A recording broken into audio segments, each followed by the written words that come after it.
Well, good morning, everybody. Everybody would be number one in the room, Victoria May Wallace, hubby Richard, who's sitting back here by the fire. Mama built, by the way. Mama can build a fire. I've been doing it for years.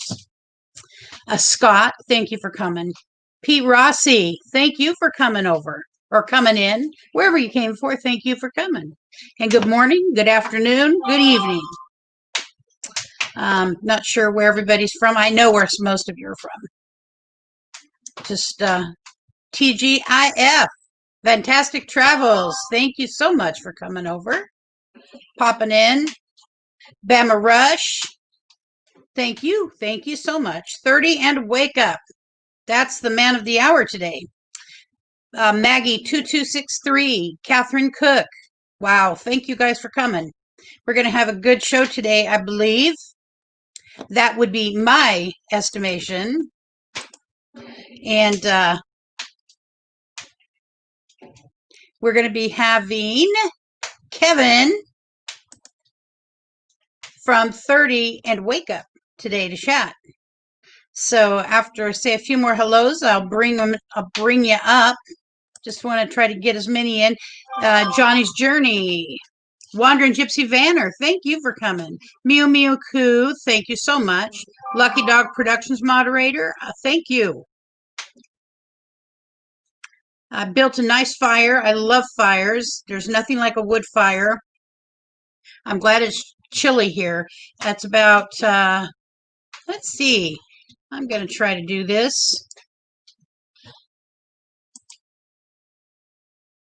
Our weather today in Eugene, Oregon, it's currently 56 degrees. Feels a lot colder. That's why I have on something warm. And it's going to get maybe 65. So definitely it's fire season. And I bought a cord of wood yesterday, had it delivered. I don't know if I said hello to Maggie 2263, but if I did not, hello to you. All right, so I'm going to drop a link. A couple things. First, let's see. I knew there was something else I was going to say. Darn it. Wandering Gypsy Vanner. If I didn't say hello to you, hello to you. Let me think. Darn it. Oh, well, maybe it'll come to me. My backyard science. Hello. Thank you for coming. All right. I'm going to drop a link into the chat. And it is for Kevin from 30 and a Wake Up. And he's going to talk about his channel. Because I'll tell you what, with over 56,000 subscribers, he's got something to share. And in the meantime, I'm going to share a few things that I picked up about Scott here along the way, or Kevin. I looked at Scott's name, Linda Barker, hello. Thank you for coming in. And Mary Jones, thank you. I'm going to share something here. I was doing some research last night.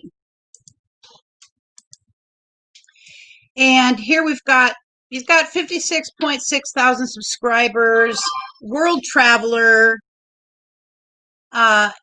just some very cool stuff. Very cool stuff. He has over 4 million views on his channel. And that's a big deal. People don't get that without doing some work.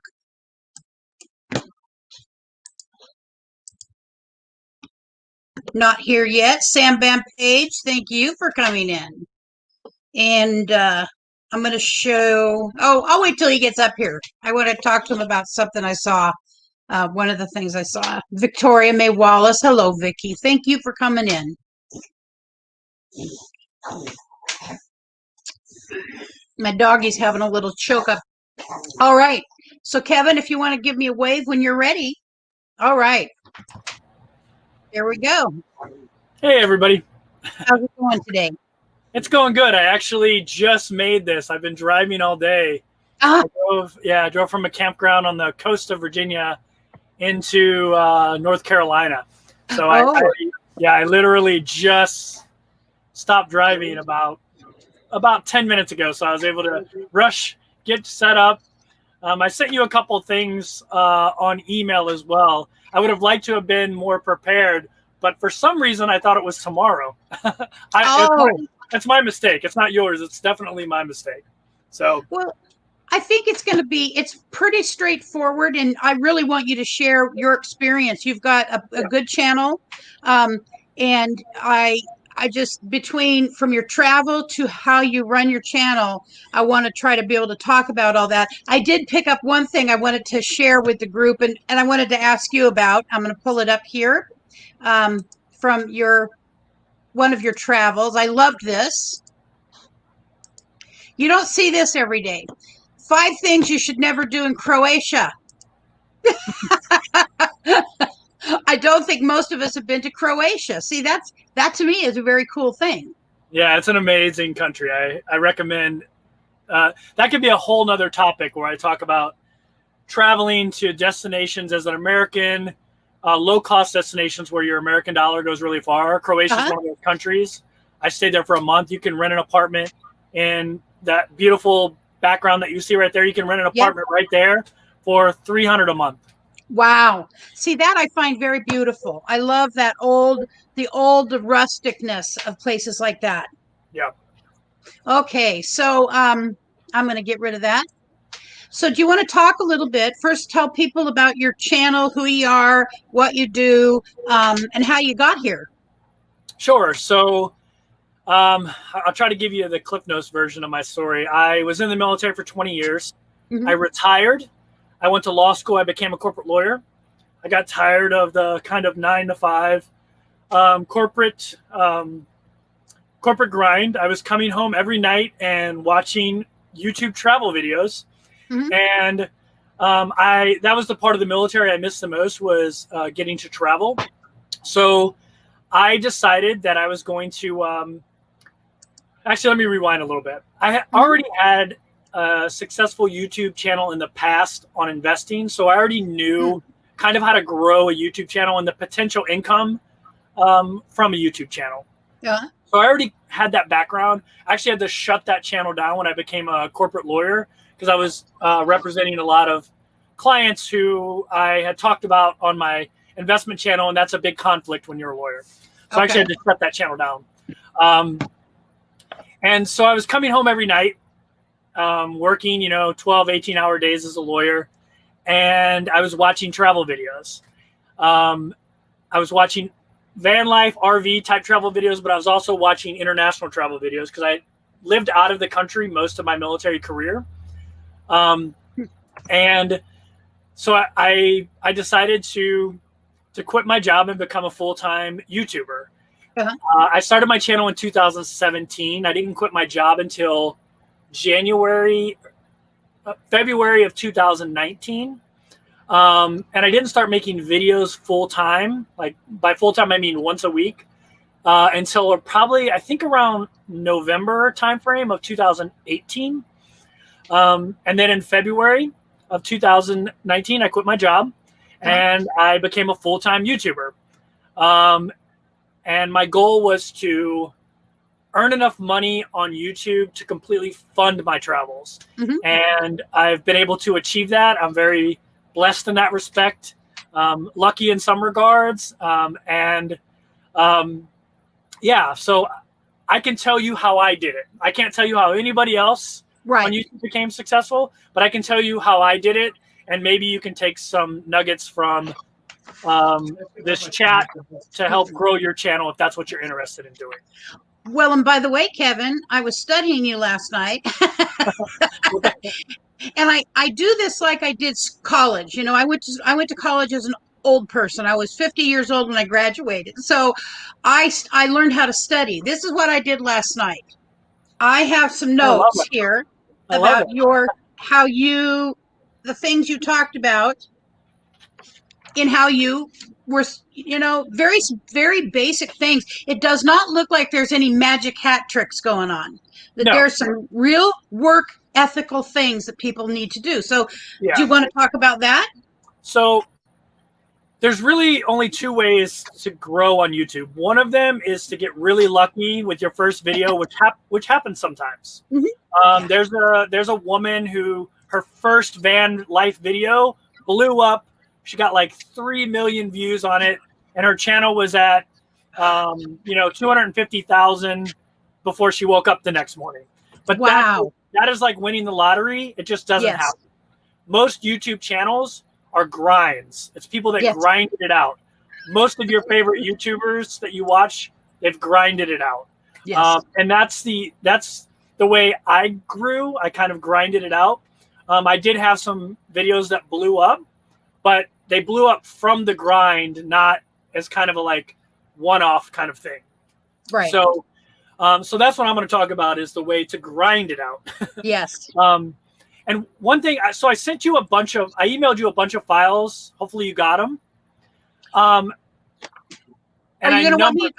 Can I ask you a question real quick? Are you going to want me to pull them up on the show? Because I can go into my email while you're chatting. Yeah, because I like for people to see what I'm talking about as well. All right. I don't want to be this guy that says, "Hey, I earn enough money to fund my travels." I'm going to show you. All right. And I don't want to take that as bragging, but I'm very transparent about that kind of thing. Like, a lot of people say, "I'll teach you how to make money doing whatever," but they don't show you what they earn. I have no problem being transparent and also showing you some of the technical things inside of YouTube that you really need to know, because YouTube is about content creation, but that's only 50% of it. The other 50% is the technical side of YouTube and understanding how to get your videos seen. Because at the end of the day, it doesn't matter how good your video is. You could be Martin Scorsese and put a video on YouTube. If nobody finds it, it doesn't matter how good it is, right? So you have to get found. So I'm going to dive right into this, and then I'll come back to those things, those little files. So there's a few things I've done to be successful on YouTube. And by successful, I mean continually build my subscriber base, continually get views, and to earn a real legitimate income from YouTube. So the first thing, and this is my number one piece of advice to any YouTuber that asks me, you have to make videos. You have to make videos. If you do not make videos, you will not be successful on YouTube. I know that sounds simplistic, but it's really not. All right. Actually, can you pull up the one labeled 1? There's one labeled 1 and one labeled 1A. Oh, okay. Actually, wait a second on that. Let me talk about this one first. All right. So when I say make videos, you have to make at least one video a week. At least one video a week. And by making a video a week, if you want to do it the way I do it, it's got to be a produced video. It can't be a live stream. Okay. If your channel is focused on live streaming, that's different. And you can grow by just doing live streams, but that's what you have to be. You have to be a live stream channel. I've never grown a live stream channel, so I can't really talk about that intelligently. I'm going to tell you how to grow it by producing videos. Now, you can use live streams to strengthen your community, and I'll talk about that in a moment. But the type of YouTube channel I'm going to talk about is the one I know how to grow, which is you producing content. And in order to be successful, you have to make a video a week. You have to. The reason for that is YouTube is the one that advertises your video. Right. And if you're not consistent, YouTube views you as an inconsistent content creator. And so when you upload a video, the first thing YouTube does is it shares it with some of your subscribers. And if you don't have subscribers, it'll share in the search engine with the keywords you've used. And I'll talk about that in a moment. But the first thing they do is they share it with your subscribers. They do a little nibble. They throw it out there to a few subscribers, and they see how many of them that see the video in their search results on their homepage. They see how many people actually click on it. And then they go, okay, that little bit of subscribers like it. We're going to push it out to all the subscribers. And then they push it out to all the subscribers. and then they wait again, and they see how those subscribers respond. And then if your click-through rate is high enough, then they'll start really pushing it out, and that's when you get explosion. That's usually why, in order to get a viral video, it usually takes about 48 hours for a video to really take off. And it's because YouTube is just sharing it with mostly your subscriber base. So the reason you have to put out a video every week is if you don't, YouTube's not going to put that in the feed of your subscribers because you're inconsistent. They're going to put the videos in front of that subscriber of the content creators that put out a video every week. So that's the logic behind making a video a week. If you want to be a serious YouTuber, you have to produce a video a week. Can I ask a question? Yeah, absolutely. So I'm assumption here is that the live streams are not considered in the same category as a produced video by YouTube. So it depends on, if you're a live streamer, it will be, because your audience is going to be primarily people, or it's going to be people that click on live streams, right? Where if you're, and again, you can grow a channel that way. Yeah. I just haven't done that, so I don't want to talk too much about that. I have friends that make thousands of dollars a live stream that just do live streams. They walk around Thailand with a video camera, like filming them walking around for 5 hours a night. Wow. And they get like 30,000 people on their live stream. Wow. That's a different animal and not something I can really speak to. So, but you can grow a YouTube channel with just live streams, but I don't know how to do that. I'm speaking purely from a weekly, or from a content creation space where you're making a video, you're editing it, you're uploading it. It isn't happening in that moment, right? It's not a live stream. So that's what I'm speaking of. So if you want to grow a channel like mine, that's what you want to do. I'm assuming most people that are in here are probably interested in RVs, van life. Yeah, they're probably interested in RVs and van life, I'm assuming, most of the people in here. And they're interested in starting a channel that's similar to that. Is that the general audience that's in here? Yeah, and there's a lot of non-content creators in here. There's a few, and we've got, I have a good cross section of people that come in here because I go to things other than travel, because there's lots of different things I'm interested in, but mainly people who have a focus at some level with travel. Okay, well, this will apply to any kind of content creator that's not a strict live streamer, that doesn't do just live streams. So this would apply across the board. If you have a cooking channel or whatever, these ideas would apply across the board. Okay. So yeah, the first thing is you got to make a video every single week. The second part of it is the technical side of it, and that's the SEO side of it. So that stands for search engine optimization. For those that don't know, but all that means is how people find your video when they do a search. There are a couple ways people can find your video, obviously. Number one, if they're subscribed to you, it'll show up in their feed when you post your video. Number two, if they watch van life or RV type videos, YouTube might suggest it to them, even if they're not subscribed, because it has to do with what they watch. And then the third way is someone goes in and searches Winnebago Travato, which is my van, right? So you want to make sure your channel is optimized for search, especially in the beginning, because that's how people are going to find you. They're going to find you through search. If you don't know this, YouTube is the #2 search engine in the world. Number 1 is Google. YouTube owns Google, or Google owns YouTube and Google, so they own the top 2 search engines in the world. Yeah. And Google or YouTube basically uses the same search algorithm as Google. In a lot of other countries, YouTube is the #1 search engine. In India, it's the #1 search engine. In Malaysia, so tons of places, it's actually the #1 search engine over Google.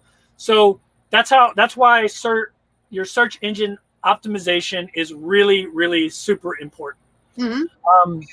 So the way you get found is by having keywords. You probably heard that before. It's like this mystical. It's like this mystical thing, right? Yes. All right. So how do you figure out what keywords work? There's a couple different ways. There's a couple of free ways I'll talk about. You can just go to Google, and if you go like into Google's search engine,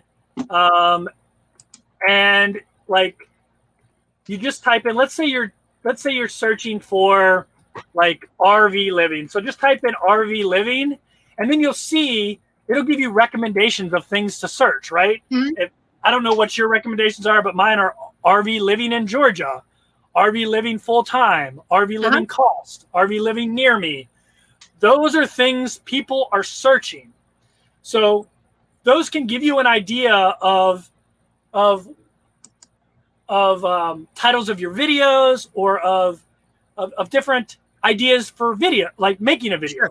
Like people are searching RV living cost. I can make a video called RV living cost, and I'm covering something. Mm-hmm. Another cool thing to do after it is just go through the alphabet. So you put in RV living, then just put in an A, and it'll show you everything. It'll show you everything listed from A, like RV living accessories, RV living Arizona, RV living areas near me, and then get rid of the A and put B.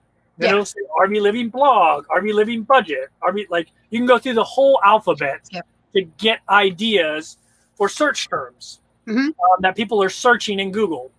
And also it gives you ideas for videos too. Right. So like if you can look through that and go, oh, people are searching RV living cost, I should do a video on that. Or people are searching RV living Georgia. That was the #1 thing. I would have never guessed that. Who'd have thought that, right? Right. So you can take a trip to Georgia and do a video. So that's one way to do it. That's one of the free ways to do it. There's also a thing that's downloadable for Google Chrome called Keywords Everywhere. Mm-hmm. And that'll help you out. That's free. There's another website called Ask the Public. And the cool thing about Ask the Public is you can type in the word RVing, and it'll show you the different questions people are searching. So maybe it'll say, how do you RV? How do you get started RVing? That'll give you ideas for names of videos and also search engine terms. Right. What I primarily use is a paid service. It's also free. They have a free version. It's called vidIQ. Some people use vidIQ. Some people use TubeBuddy. I do. Yeah. So those two are very good. I use the paid version. And I sent you a couple files. If you could pull up vidIQ, the first file. Okay. So I can show people this. Oh, wait, I have to, there's a particular way to do it, and sometimes I forget, but I will get it up there. Well, I'll talk about a couple more search engine things while you're pulling it up. So, all right, so you got to figure out what people are searching. Because if you just titled your video Lucretia's Wild Adventures, and your video's about like you searching for an RV, right? People are never going to they're never going to know your videos about searching for an RV, right? Because I know you're in that process right now. Yes, that's videos people will watch. People love the process. They love the story, right? Mm-hmm.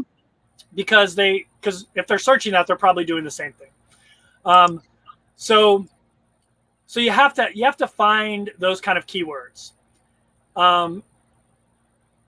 The second thing is you have to optimize your video. So if you pull up my videos, you'll see there's a couple places that you need to put keywords in.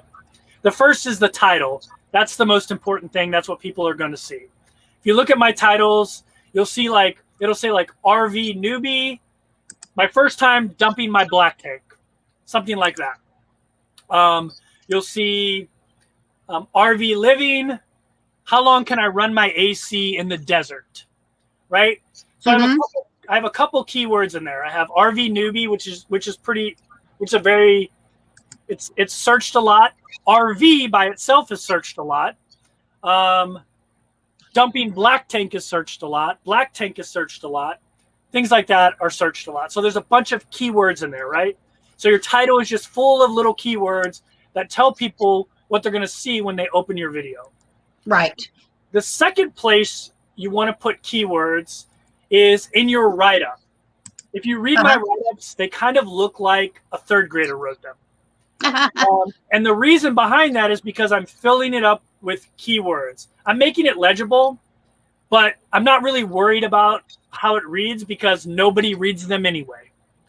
All you're doing is providing Google and YouTube keywords. So when people search black tank is mentioned in my title and it's mentioned 3 or 4 times in the write-up. So then Google is going, hey, or YouTube's going, hey, this person just searched black tank. I'm looking at Kevin's video. It's in the title. It's a couple times in the write-up. This video probably has something to do with black tank. Let me show this to that person. Right?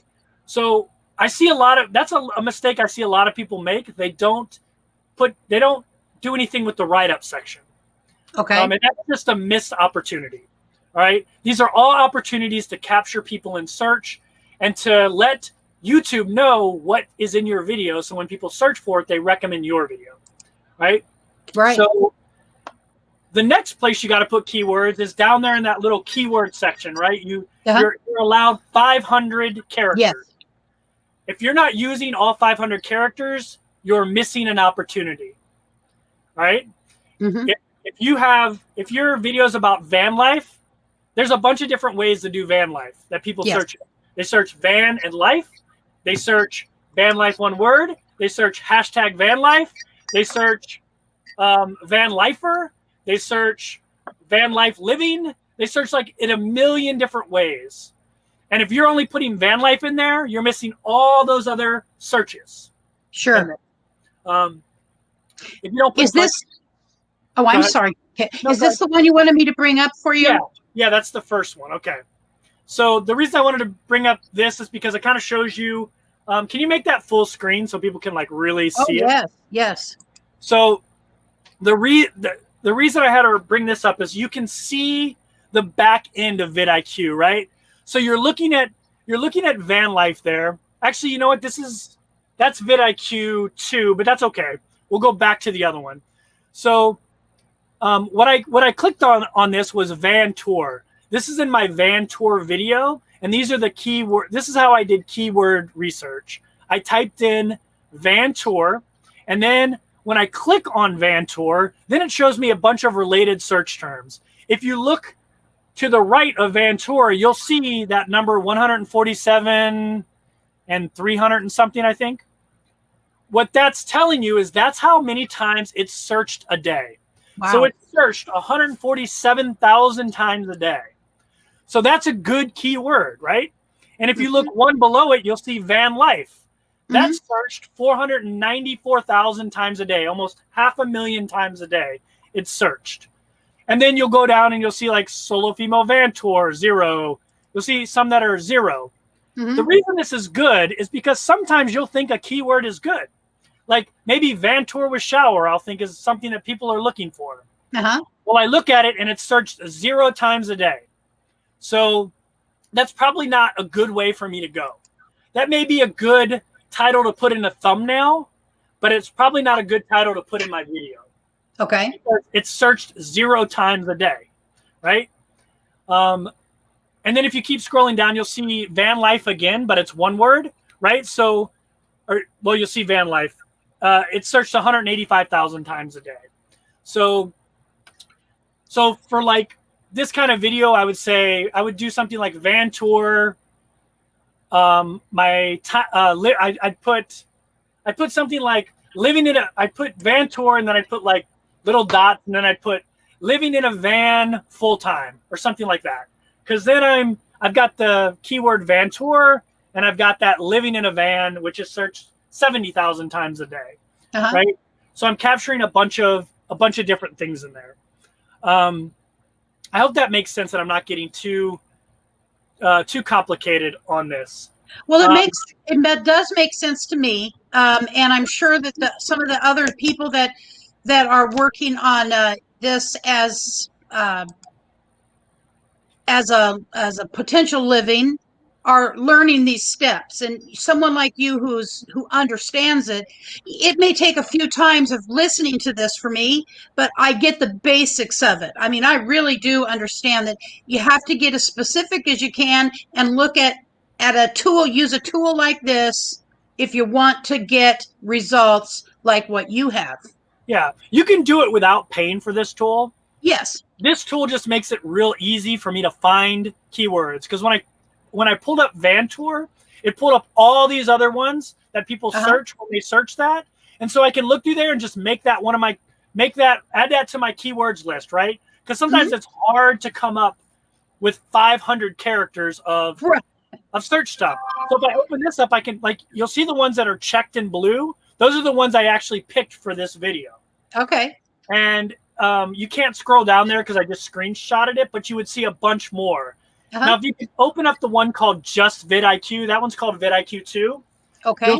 You'll see the 500 characters I actually used. And I'll show you one more thing about what vidIQ does for me. I don't work for vidIQ. I don't get any money for talking about them. I just enjoy their, it makes my life a lot easier. Because I could do all this without vidIQ. It would just take me a lot longer. Right. All right. Let me see here. I've got one here that's vidIQ 2 and 1A and an unnamed one that's just 3. You'll see one. There should be one just called vidIQ by itself. I sent you like 8 files, I think. Oh, okay. Well, maybe that's my problem, is I'm not seeing 8. I'm seeing 3, unfortunately. Okay. It's okay. It's okay. Yeah, I just saw the 3. Nope, it's okay.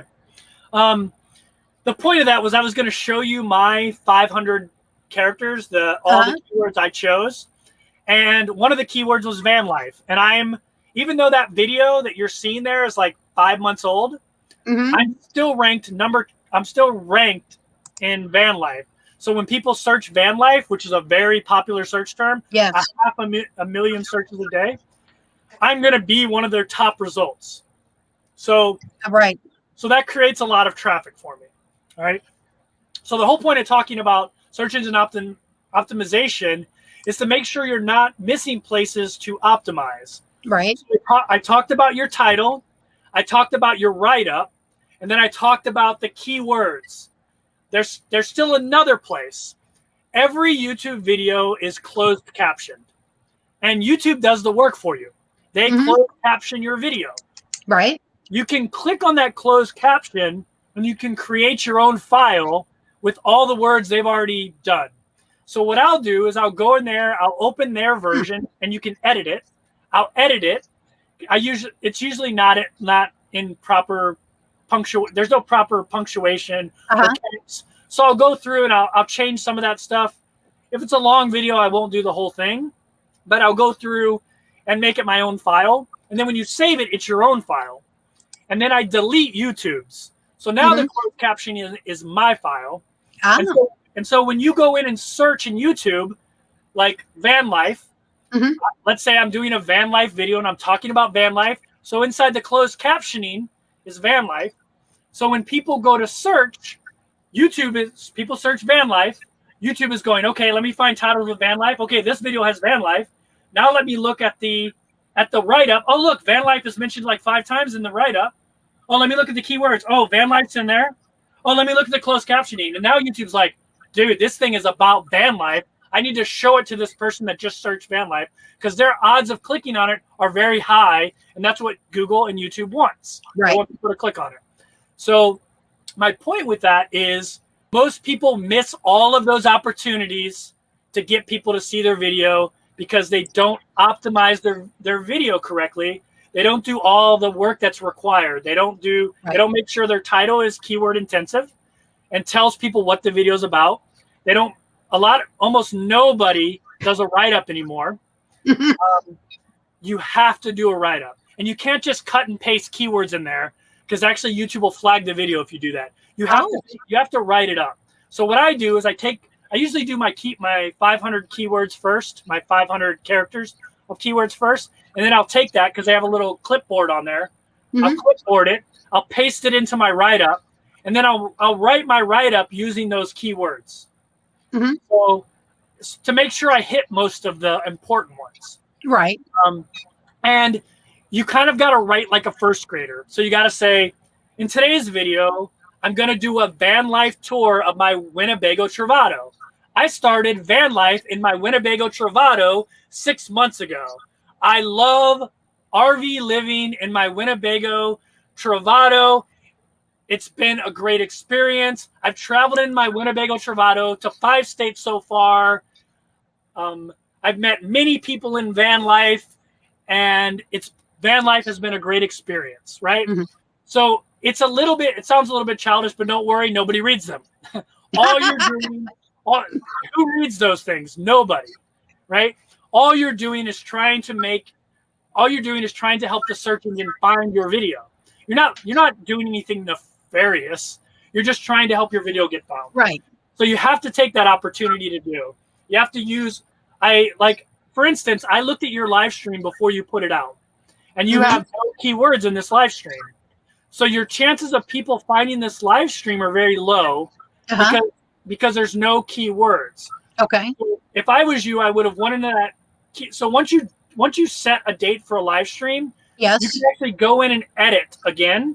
And in that edit, you can do keywords. So I would have put on your live stream, I would have put hashtag van life, van space life, RV living, Winnebago Travado, how to grow your YouTube channel. I would have keyworded the crap out of this thing. Then I would have done a little bit of a write-up. I would have said, Kevin is a full-time YouTuber who has been van lifing for 5 months. He has 50,000 subscribers. He knows how to grow a channel from 0 to 50,000, stuff like that. Mm-hmm.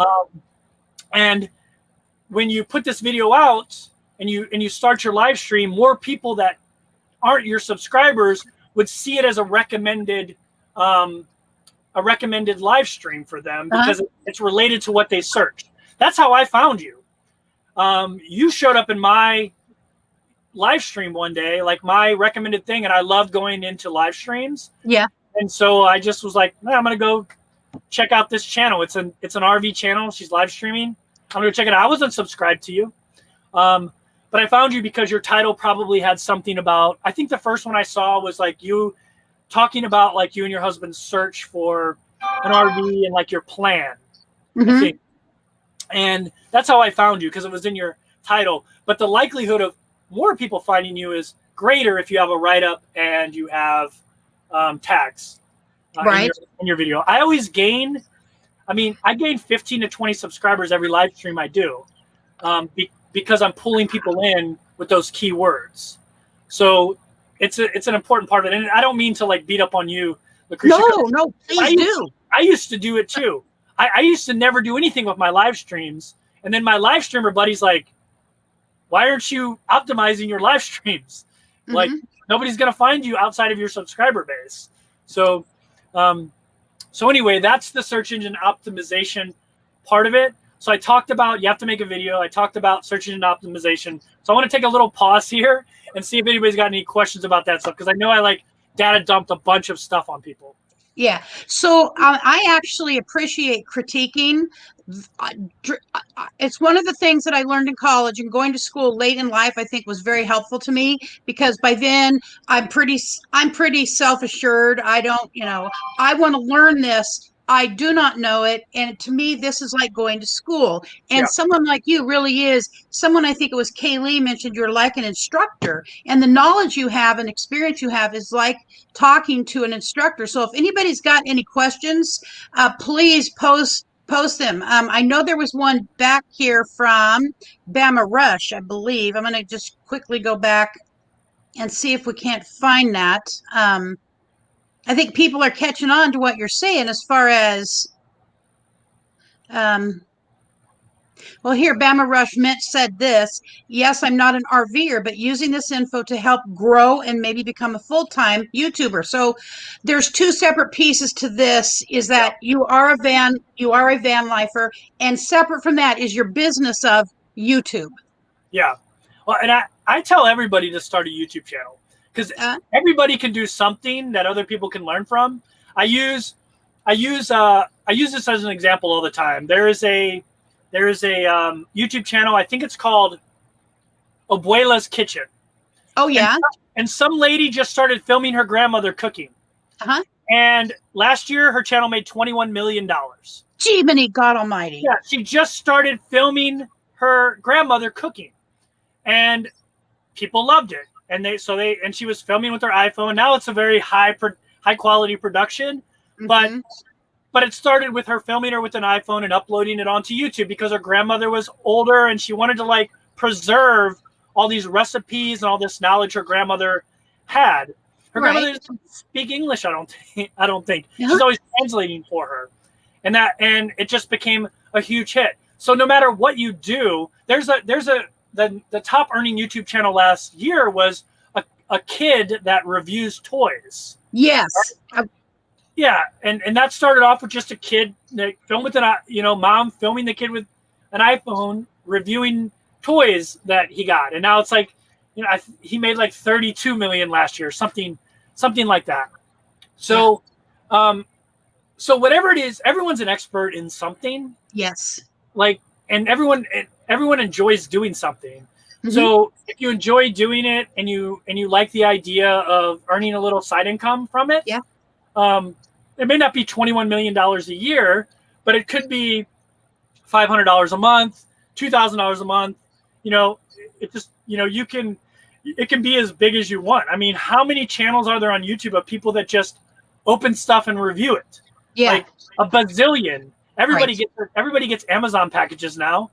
Like, you could just do a channel on opening up your Amazon packages and talking about the tchotchke you bought. So there's like, if you're a good knitter or you're like whatever it is, there's going to be people searching for it on YouTube, like to learn how to knit, right? So here is a question. I'm going to frame it as a question. Bama Rush said, I guess I could go back and re-edit old videos, add more to the description write-up to get more views so keywords are more noticeable. So I'm assuming, and tell me if I'm wrong, could a person go back and do exactly what he's saying and it comes out as something new? Yeah, so it's always good to do it on the front end, right? Yes. Because that's when YouTube is really interested in advertising your stuff. But, however, you should go back in and optimize as many of your videos as possible, because every now and then you get a resurgence. And I'll give you an example. When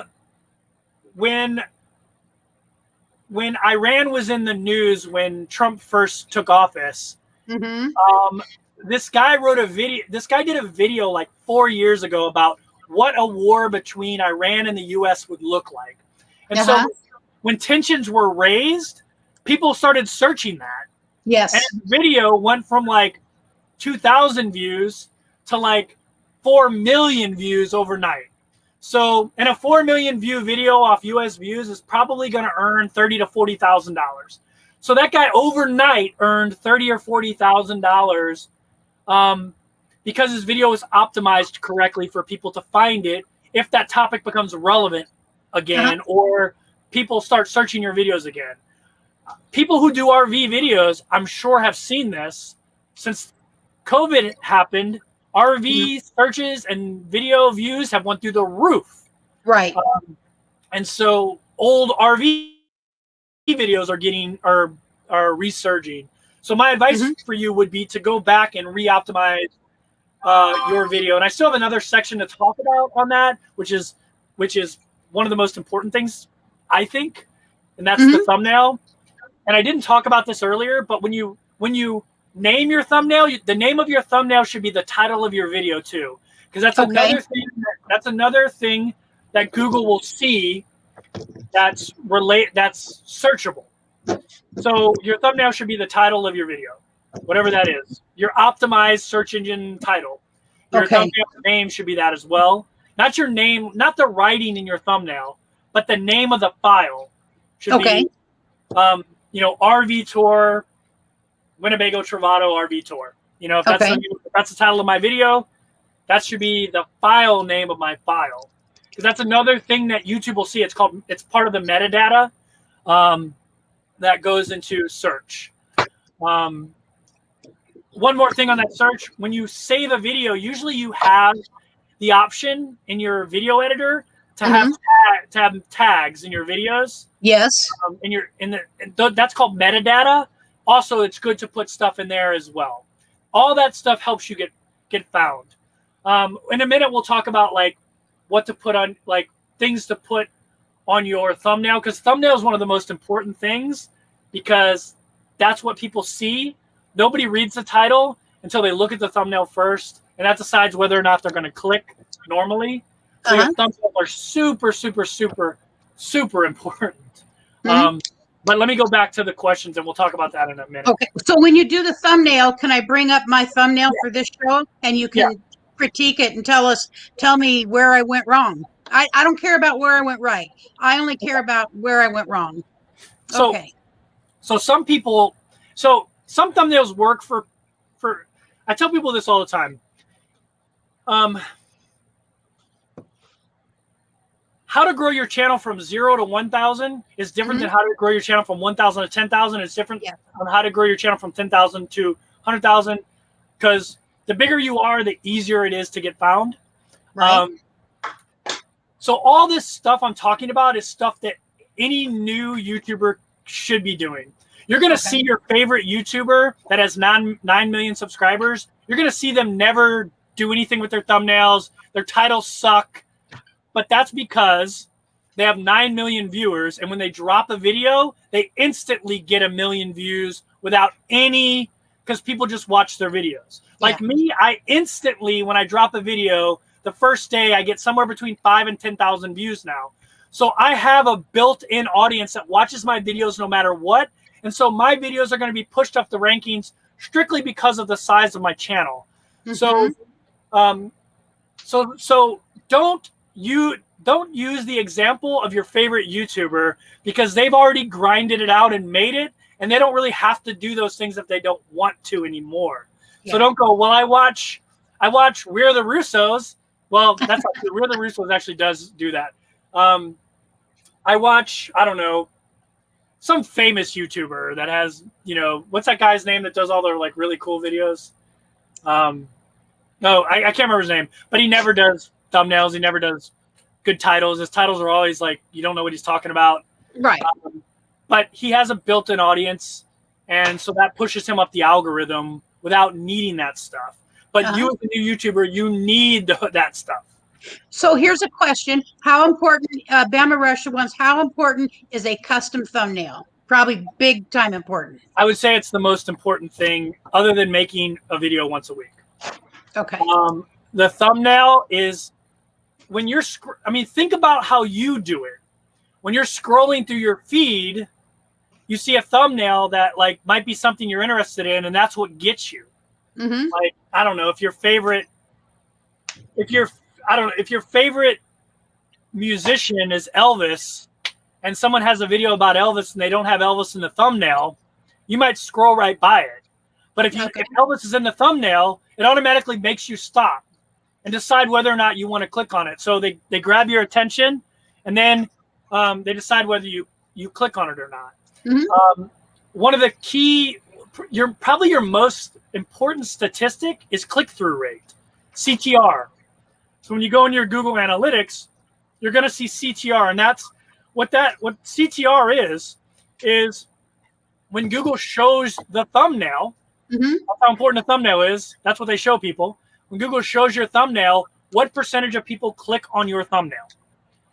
And that is the most important thing when you're a new channel, because if 6% of your viewers are clicking on your thumbnail, YouTube goes, if I show this to 1 million people, 60,000 people might click on this video. And so YouTube already knows statistically how many views they'll get off of it. Right. And if your 6% of people are watching that video for 11 minutes, YouTube's like doing all this, like, man, that's like 200 days of watch time I'm going to get if I show people that search this thing. I show people that search this video, I'm going to get all this watch time. and I, as Google, am going to make money. So Right. if you get a 6% click-through rate, somebody else gets a 2% click-through rate. God, everything. Okay. Our garage is a mess. No, Our garage is a mess. No, that's how most garages in America are. But pretty soon you'll be in an RV and you will never have to worry about that again. I know. I can't wait till that day comes, honest to God. It's going to be one of the best days in my life. I'm so excited for you guys, actually. Us. Yeah, so click-through rate's important because YouTube kind of uses that as a gauge when you're a smaller channel on how many watch hours they can get by showing a million people your video. Okay. Like, so, and when you start getting more successful as a YouTuber, you'll notice when YouTube starts showing your video to more people, your click-through rate's going to go down. And that's the only time it's good for your click-through rate to go down, because it just happens. When YouTube shows, like my video that has 1.1 million views, YouTube has showed it to somewhere around 12 million people.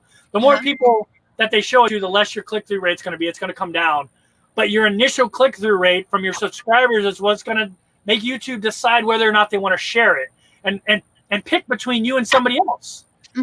If someone else has a 2% click-through rate and you have a 6% click-through rate, you have the same amount of subscribers, YouTube's going to go, which video you think YouTube's going to show to people so they can get ad revenue, so they can make money? They're going to show yours over the other person's. Right. So thumbnail is what most people use to make a decision on whether or not they're going to click on a video. Right. Thumbnail. So it's probably the most important thing. I use a free app. I'll have to find my phone.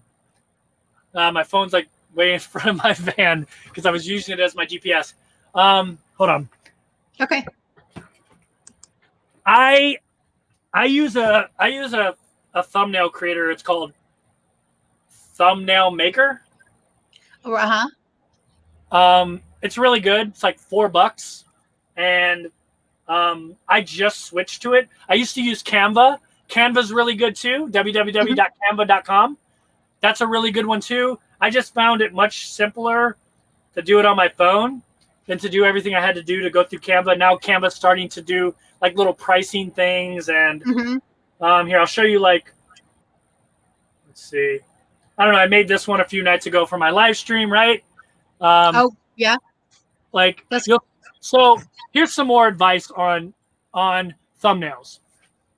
Just find a good picture of yourself, and in this app you can cut it out. You can also use, I use a website called it's called Photo Scissors, and it's $20. It costs $20, and you get like 1,000 things where they'll cut your picture out of a photo. So find a good photo of yourself and just put your photo into some cool photo. It's really hard for me to take a picture of my van and myself and get a good picture. And so what I do is I just focus on getting really good pictures of my van because I know I can do that. And then I just I use this program to just drop my other photo in. And I usually put a little highlight around myself to make myself stand out a little bit more. So here's the one I did for this show today. Yeah. So here is my advice to you. Number one, I think that might work for your live chats. Although I would probably, I would switch up the color of your background every now and then. Number one, that picture of yourself, I would get it cropped out. So you can drop it out. So sometimes I would have your background red. Sometimes I would have it pink. Sometimes I would have it yellow. Sometimes, and then you can put the words. So then people know that it's a different live stream than the one they clicked on last week. So they're not like, oh, it's not a replay. It's a new one. It's the last thumbnail was yellow. This one's pink. I would do something like that. And I would, like I said, I would cut yourself out. Like, so your picture, see how that's a cutout picture of me. I'm not actually in that photo. Okay. With my van. I would do something like that to make it pop a little bit more. All right. And stand out to people when they see it. that's what I would do if I was you. I would come up with like, a lot of people come up with a color scheme. I tend to use yellow or orange or something like that, but you want something that like really pops, and you don't want too many words in your thumbnail. Right. You want like the topic, but that people can read really quickly and make a decision whether or not they want to click on it. When you have too much, then you run into the problem of people like being too jumbled. So for this live chat, I would maybe say, I would have called it, I would have found out what keywords are good for like YouTube content creators, like how to get 50,000 subscribers. How to grow a YouTube channel is probably really popular. So I might have titled this live stream, How to Grow a YouTube Channel.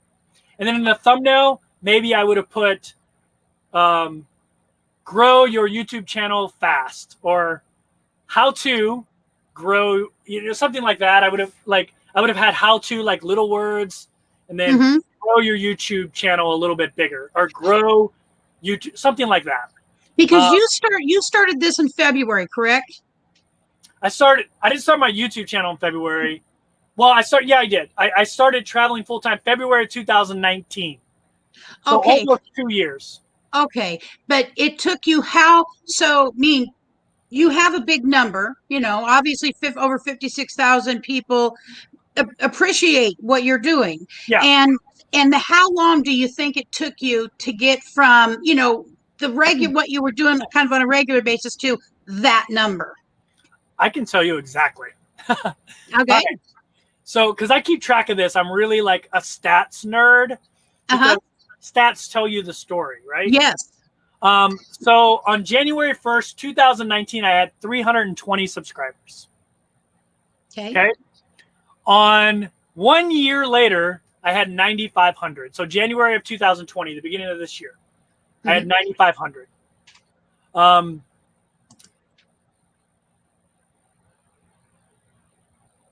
Today, let's see. Let me find another date, like right in the middle.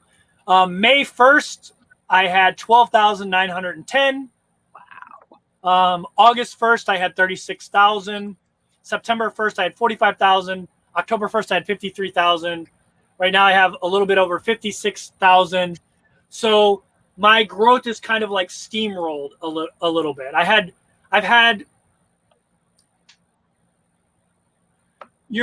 this is gonna be another piece of my advice on how to grow your channel. Actually, let's just go into it. So I do 2 types of videos. Actually, 3 types. I do live chats too. But I do 2 primary types of videos. I do videos that are specifically for growing my channel. That people search a lot. For me, that has been RV tours. If you look at almost any successful RV channel, like I'm sure a lot of people in here watch We're the Russos, right? If you go click on We're the Russos and you click on their videos, you can sort by most popular video. When we think of We're the Russos, we don't think of tours. We think of their daily life videos. But if you look at their top videos, they're tours. All of them. Like their top 10 videos are tours. By far, their top videos. Okay, so I use tours to grow my channel. Those are what have worked for me for growth. I have a few tours that are hundreds of thousands of views. I have a tour that's over 1 million views. Right, so those videos have helped me grab subscribers to my channel. The second type of video I do are more lifestyle videos. And those videos don't get as many views, but they do bring in some people, and they also build community. Because what you want to do is get people to your channel, and then you want to get them to stay. They come to your channel because you're offering them something of value. Maybe they're interested in an Airstream. That's my most popular video, 1.1 million views. I interviewed this solo female traveler that travels around in an Airstream base camp. And I got about 7,500 subscribers from that video. So, and I kept about 6,000 of them. So I use my lifestyle videos to keep people around to get people invested in me. Right. Because they become invested in you. They like you. They'll watch whatever you put out. Mm-hmm. Even when I don't do videos, even when I do videos that may not be something they're interested in, they'll come in because they're like, oh, I really like Kevin, right? So my advice to anybody starting a channel is you need to have two types of videos, one that grows your channel and one that builds community. Mm-hmm. And so those are the two types of videos I would recommend. So for you, Lucretia, I would recommend, like, you don't have an RV yet, but you're looking at RVs, right? Right. I would film videos of those RVs. Like, if you go to an RV dealer, say, hey, I want to look at your Winnebago Travato. Do you mind if I film a little video tour of it? They're gonna be like, and I'll link it in my video. Right. I'll link your ad in my video. They're gonna be like, hell yeah, like, go ahead, and go in there and do a tour of a Winnebago Travato, and talk about like why it would work for you and your husband and why it wouldn't. Mm-hmm. And that's going to bring people in because people are the most popular RV in the world or in the United States right now is a Winnebago Travato. So people are searching it. The reason my Airstream video was so successful, I got a little bit lucky on this one. The day after I released that video, Airstream dropped their new Airstream Basecamp. And everybody started searching Airstream Basecamp. And luckily, the woman that lived in the Airstream Basecamp was very congenial, and she was like, she was just really she was a really interesting person. She had a really cute cat, a really cute dog, so she was really interesting. So people stuck around and watched it.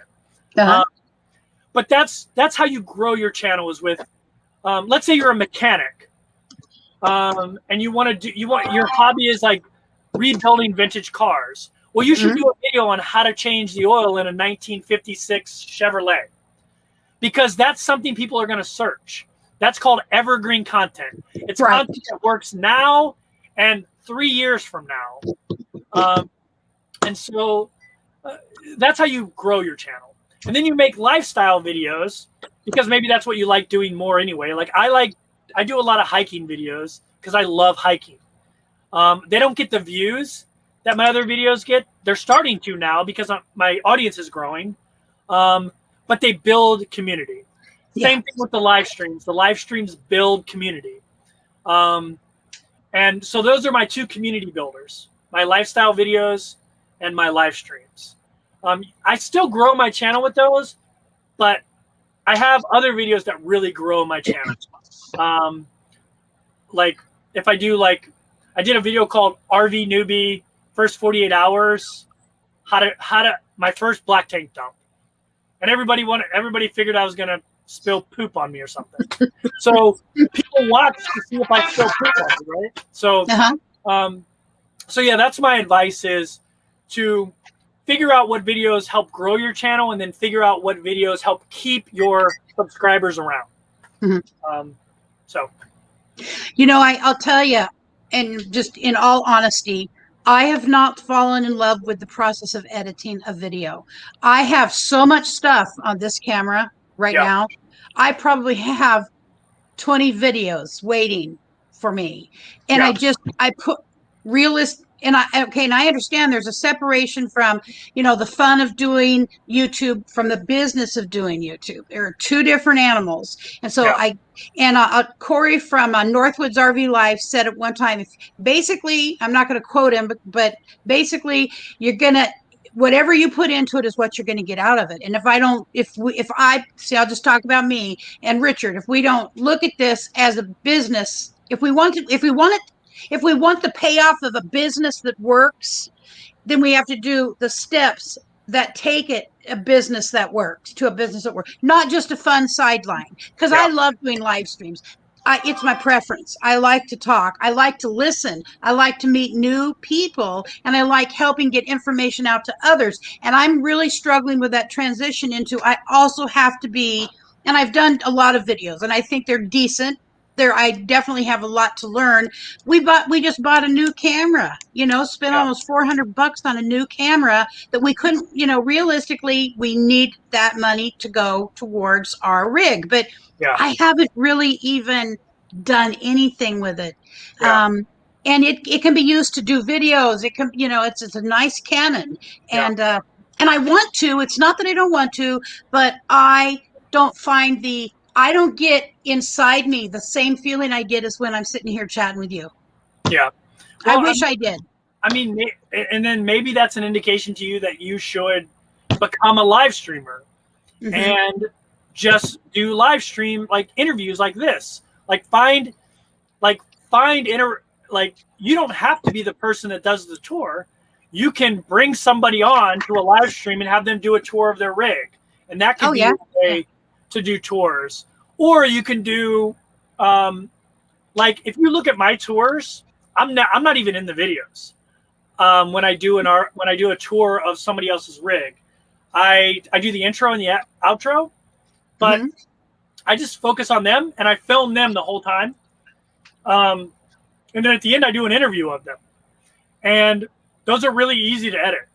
You just throw them in the timeline, and they're really easy to edit. So my advice to you would be maybe, like I'm not the right guy to give advice on how to become a full-time live streamer, but there are people out there that make a full-time income live streaming. So you can do that for sure. And if that's what you enjoy doing, maybe that's the route you should go.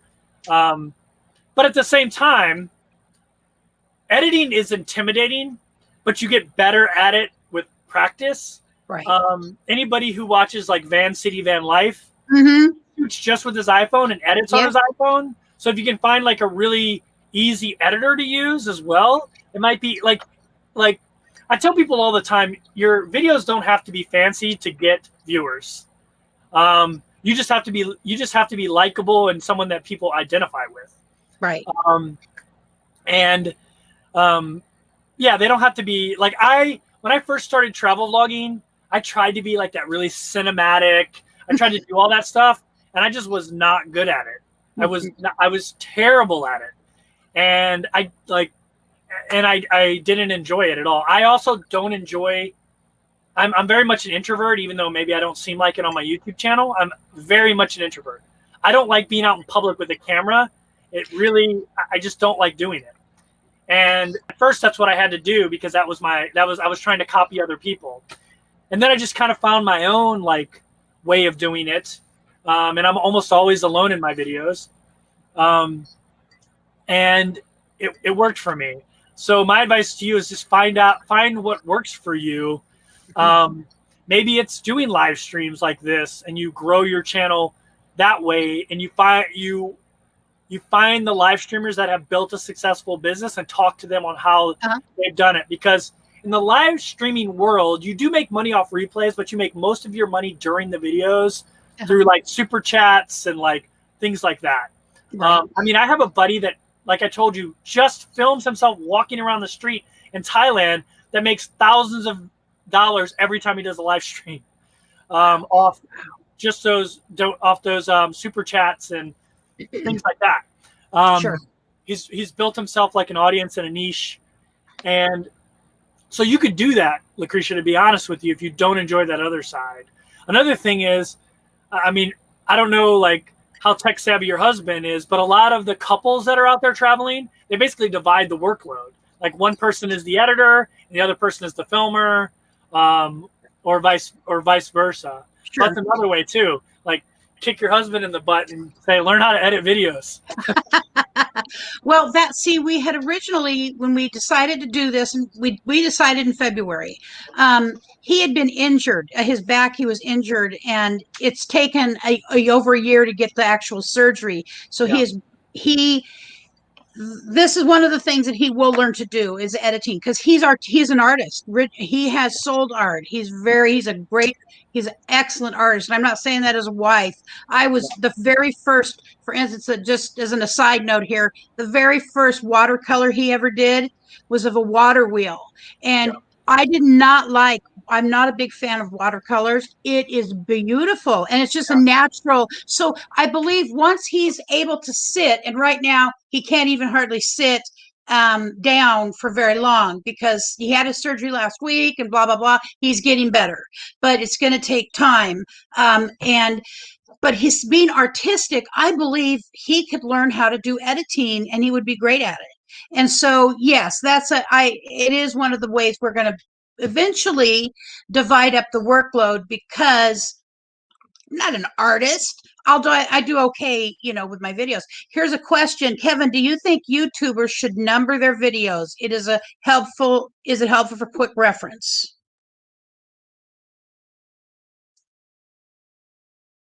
Uh-oh, I think Kevin froze. Hello? We'll give him a minute. Oh no, we lost him. I think he'll come back. I mean, if he can, I know he'll come back.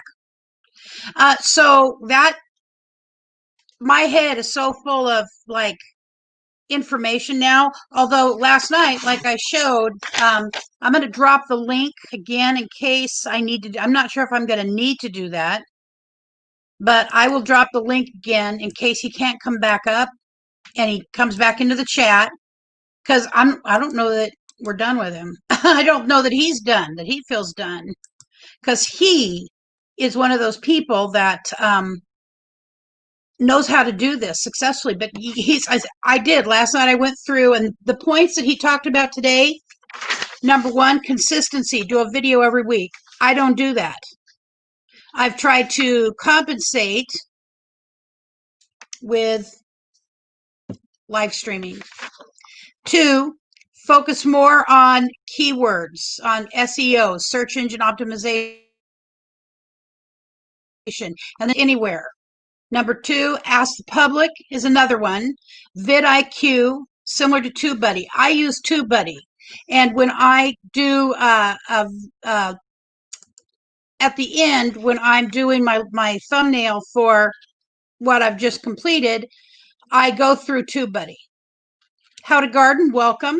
And then let's see, leveling up SEOs and optimization. So trying to make sure you get everything you can out of those. He talked about a couple things I'm going to have to go back and listen to.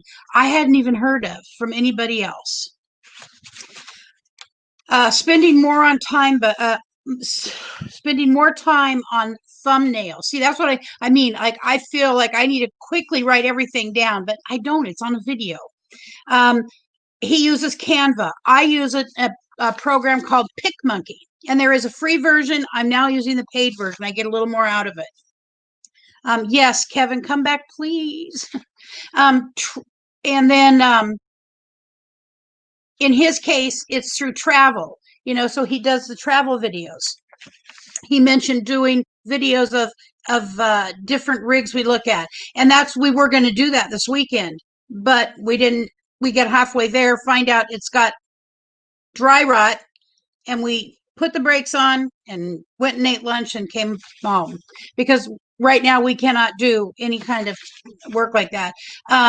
Number 5 was live stream. So including live streams, it is different than creating a video, and he also answers every comment or every question. He said in the video I watched last night in how to create a successful YouTube channel, answer every comment or every question. I do. Okay, I dropped a link for you, Kevin.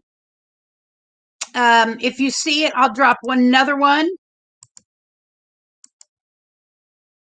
And that way you can come back up and finish out whatever knowledge you can get out in this time. I think I'm willing to stick around for as long as you are willing to stick around. And so I was just going over the notes I took last night, and I wish I had these on something. All right, here we go. We're back. Sorry about that. One of the challenges with full-time RVing is keeping a stable internet connection. Right. So I just heard you talking too about like one of the most important things, which is commenting, replying to every comment. I see this, and I still do it. That video you were discussing, I had 10,000 subscribers, so I was getting, I don't know, 50 to 100 comments a day. I mean, sometimes I get 1,000 comments a day when I first drop a new video. I answer every single comment. And the first thing I do when I get a new YouTuber asking me how to successfully grow a channel, first thing I do is I go and look at their comment section of their videos. And 9 times out of 10, they do not answer comments, or they don't say, even if it's not a comment or it's not a question, they don't say, hey, thanks for watching and commenting. I appreciate it. They don't do that. And that's a missed opportunity to convert somebody to a subscriber. Your chances of converting someone to a subscriber that you interact with is tenfold. And it also helps build community. It builds, if you want people to, like, it builds people that become invested in your channel. And most people will click through commercials. But those people, when they become invested in your channels, will watch them because they're like, hey, this will help Kevin if I just watch this whole stupid Ford commercial. Because he'll get full credit for the ad instead of partial credit for the ad running. I got like a really bright light behind me. I'm trying not to let it mess me up too bad. But yeah, so yeah, that, like, replying to every single comment, I can't stress that enough. You have to interact with your audience. It also creates more. You should always hit the thumbs up on their comment and hit the heart, both. And then when you reply, hit the thumbs up, hit the heart on your reply. That's all interaction. That's all engagement. And sometimes and I'm not saying to do this disingenuously, but if a lot of times you can ask a follow-up question, like today I had a comment. A lady was like, "Oh, I really love your videos. I'm getting ready to get my own RV. I can't wait to hit the road." I said, "Oh, really? That's awesome. Thanks for watching. What kind of RV are you getting?"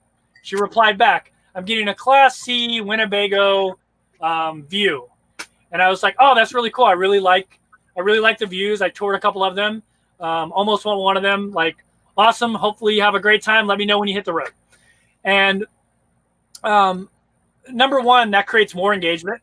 She came back to my video to reply to let me know what kind of RV she had. I was actually genuinely interested.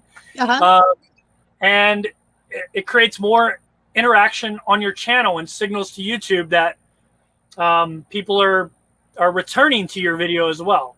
Right. So, yeah. There's a good point right here. I mean, a 30 and a wake up, Jonnies Journey says you could make a ton of money with 1 hour coaching sessions. Yeah, but I don't like trading my time for money.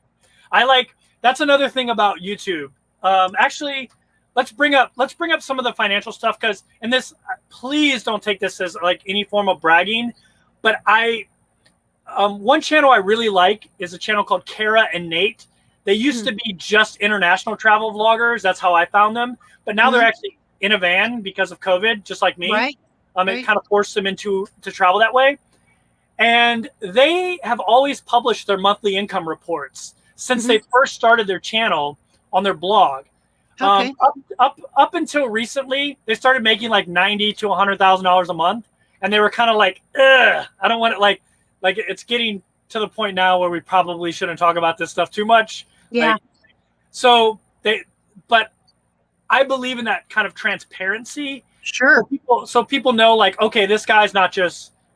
A lot of people talk about this stuff, especially Instagram coaches, and then they're not making a penny doing it, but they're telling you how to make money doing it.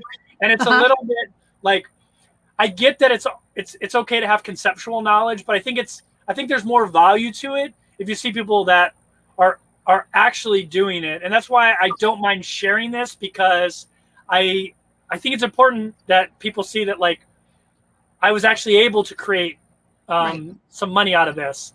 And we'll talk about, and that'll circle back around to what I was just talking about, which is I don't want to trade my time for money. So if you could, let's see which one here. Just bring up one first. The file's called one. Okay.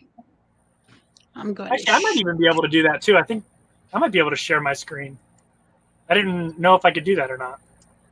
I think you can. Let's see. Yeah, I might be able to. Here's one PNG. All right. I think this is what you're looking for. Let me come back over here and share it. Okay.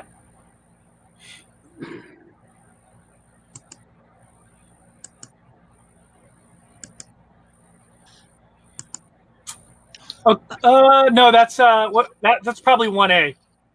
Okay. There should be one called 1. We will come to that one in a second, though. All right. That's like just an individual video look. All right. Well, let me pull that one up. I've got to go.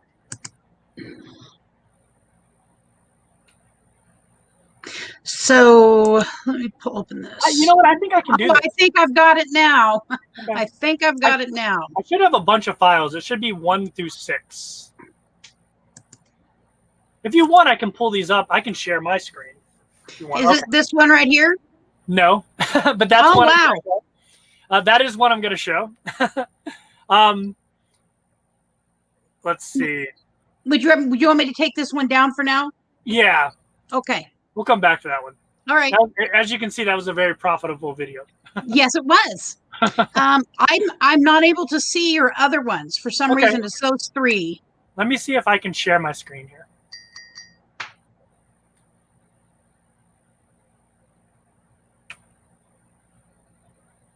And Bama Rush says he's actually using this information. I'm actually using this information as they are talking and going to my channel and see things to improve. Well, good. I'll check your channel out again and check and see how things have changed. I'm going to be implementing as much of this as I can. Remember, that's why I'm writing it down. One of the things I'm doing while you're talking is I'm writing the information down. Okay, let's see.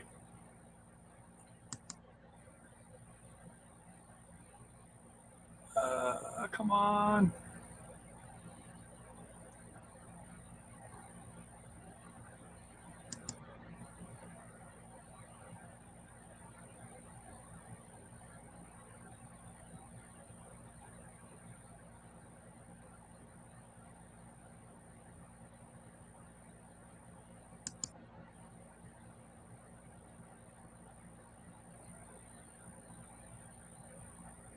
It's not letting me. It's saying I don't have permission. Can you resend it to me? Yeah. Quickly, and I'll just go and wait for it to pop in my email. Because this is great information, Kevin. You know, and there's people who are willing to talk about what they're making doing this, but not very many.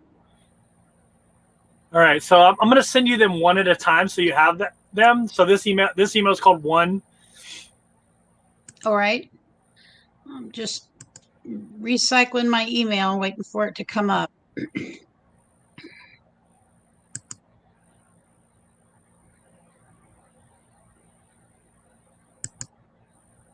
This technical piece of YouTubing can be really, for me, very frustrating when things are not. Yeah. No, it's okay. Oh wait, I think that's the vidIQ one. There's one that says this video has gotten 85 plus thousand. Down here, video analytics is the video has gotten 1,152,000. I've sent them each file in a different email, so you should be getting. Okay. I've sent you 3 so far. I see 1 and 1A and 2. Okay, good. You've gotten the first 3. So open up 1. All right. Open up that file. Okay, and I'll send you more as well. Okay. As you're opening that up, I'll send you 3, 4, 5, and 6. But I'll just make them. I'll do them all separate so they don't get all jumbled.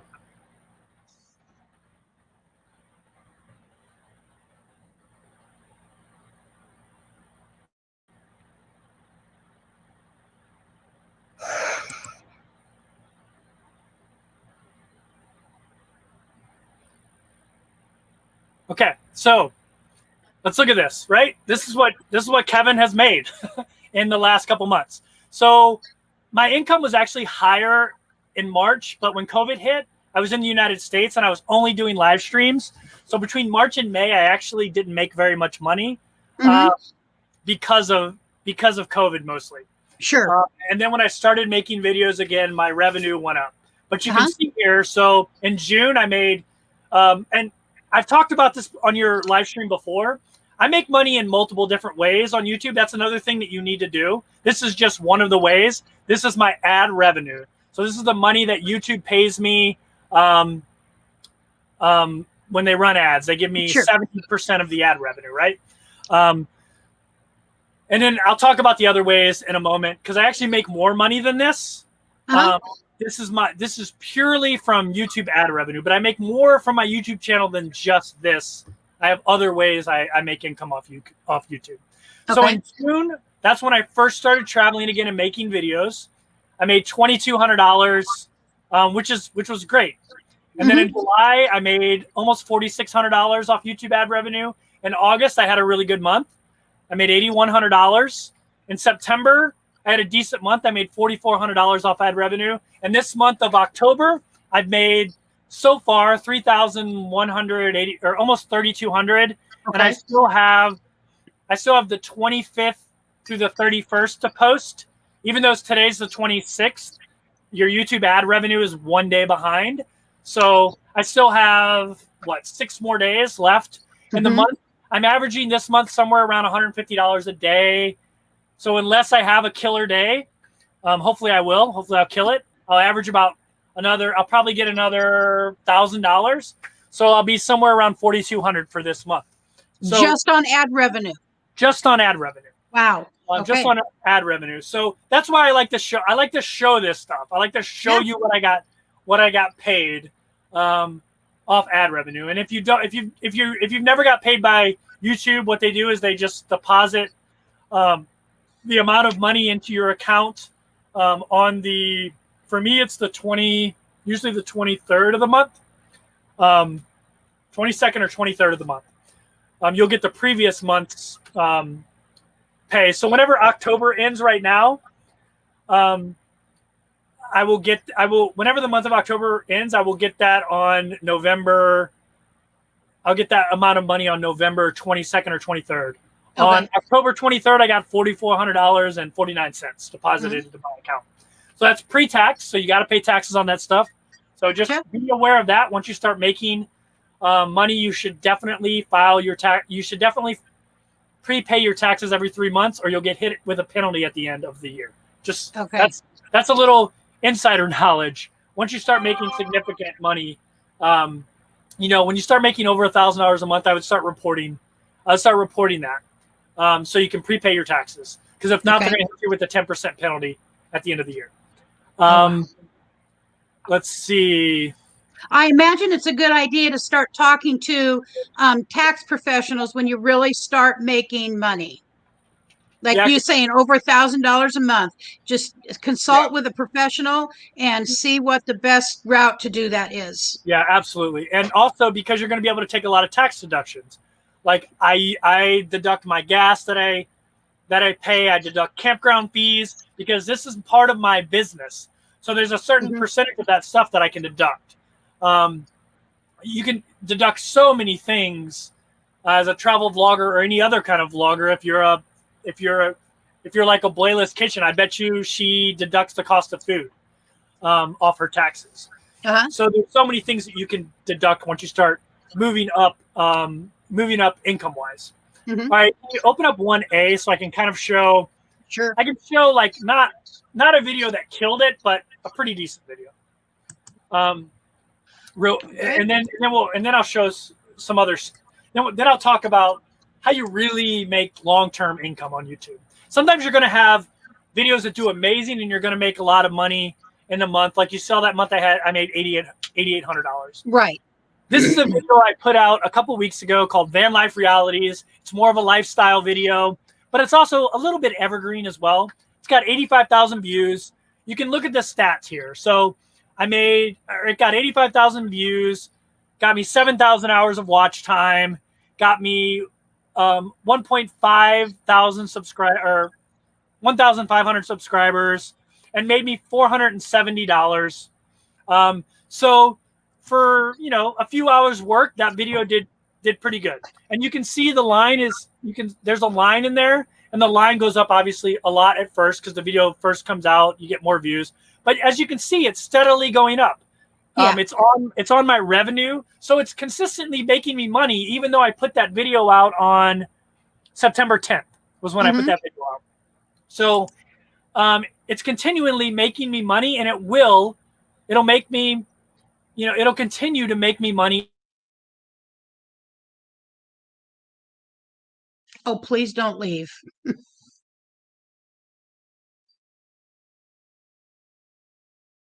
Yes, I will, Kaylee.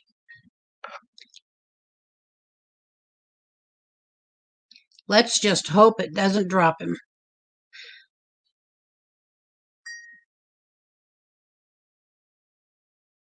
Thank you, Kaylee. Okay, Kevin, let's see. Can we do a rain dance or a Kevin dance? Do something. Oh, am I back? There, you're back. Yay, all right. All right, I did like a quick reset. The goal with your videos is that you have a bunch of videos. Sometimes you're going to have bangers that make a lot of money. And I'll show one of those in a minute. That make a lot of money right away. But your goal is to produce a library that makes you money every month for a long time. Sure. So if you have a video that just makes $20 a month, you're like, it's only $20 a month. But if you have 100 videos making you $20 a month, that's $2,000 a month you're making. So your goal is to build a library that continues to make you money. So as you can see by this line, the video made a lot of money real quick, and then it's just steadily going up. So every day it makes me money. Every month it makes me a certain amount of money. So that's like a really cool thing. So let's pull up the number 2. All right. And I'll kind of show you that here. Number 2. All right. Let me. Unfortunately, there's a couple steps to getting this all done, but we're doing it. All right. Let me send you number 4 real quick too, because I know you have 3. Okay. Let me send you number 4 here, so you have that one, and I'll send them as we go. All right.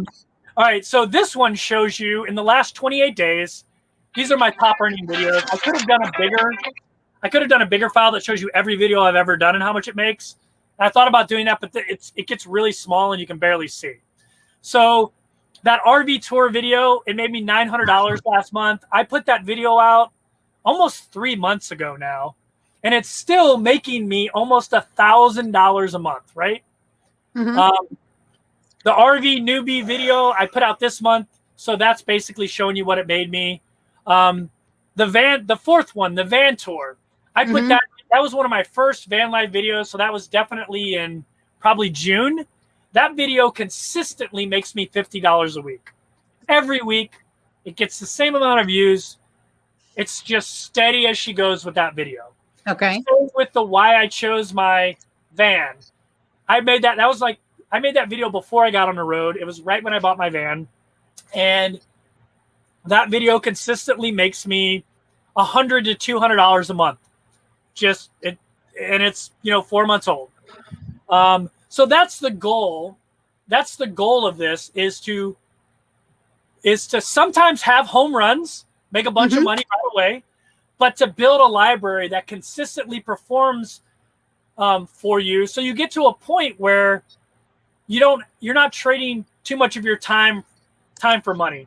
Like someone mentioned coaching. It would be great to coach, but I mean, like I have that video RV tour. It makes me $1,000 a month. I don't have to do anything. I've already done the work. I don't do anything for that. I don't do anything for that video now. Nothing. I don't advertise it. YouTube does that. I just collect $1,000 a month. So I don't have to trade any more time for money. The only time I'm trading now is the time to build my video. But if I want to make 4 videos and then take a month off, I can. Right. Because those little guys are just sitting there producing money, right? What was that? That was 3?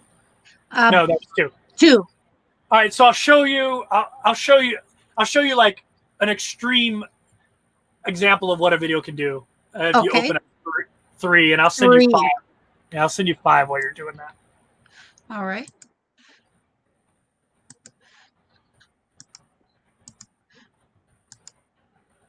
Oh my gosh. All right, so this video was a home run, right? It's got Yep. 1.2 million views. You know, I think I looked it up one time because sometimes they'll show you in years. Like, it's got like 2 years of watch time. I got 7,500 subscribers for it, and it's made me $11,400. In the last 48 hours, it's gotten 10,000 views. So that's the video that you saw makes me about $900 a month. Without consistently, but it made $8,000 right away. That's why I had that $8,000 a month. Sometimes you're going to hit home runs, and that's the real goal, is to continue to make videos that produce some money, and then occasionally you're going to hit home runs, and you're never going to know what the videos are. I actually don't like this video is not very good in my opinion. It's a video that I actually thought about not releasing, and that would have cost me $11,500 and $1,000 of residual income every month. That's another lesson that I learned, is don't censor your content. Do not decide what you're going to release and not release, because you never know what people are going to like. I read this article about this like famous rapper. I can't even remember his name, but his very first hit, he did not want to release it. He hated it. But his buddy released it on the internet, and it exploded. And now, you know, he's this big selling artist, but he never would have been discovered if he had went with his gut. And don't judge your own content. Let the world judge your own content. Let the world judge it. Sometimes they're not going to like it, but sometimes they're going to like something that you may not like. So, so for me, I almost didn't release this video. If it wasn't for Cass being really good in front of the camera, because if you look at the video, it's not shot very well. It's kind of choppy. The color grading's not very good. I'm just not really proud of the quality of this video. But it would have been a huge mistake. Obviously, it would have been a huge mistake in the number of subscribers I got off of it, which there's no telling how much money I've made off those subscribers watching my other video.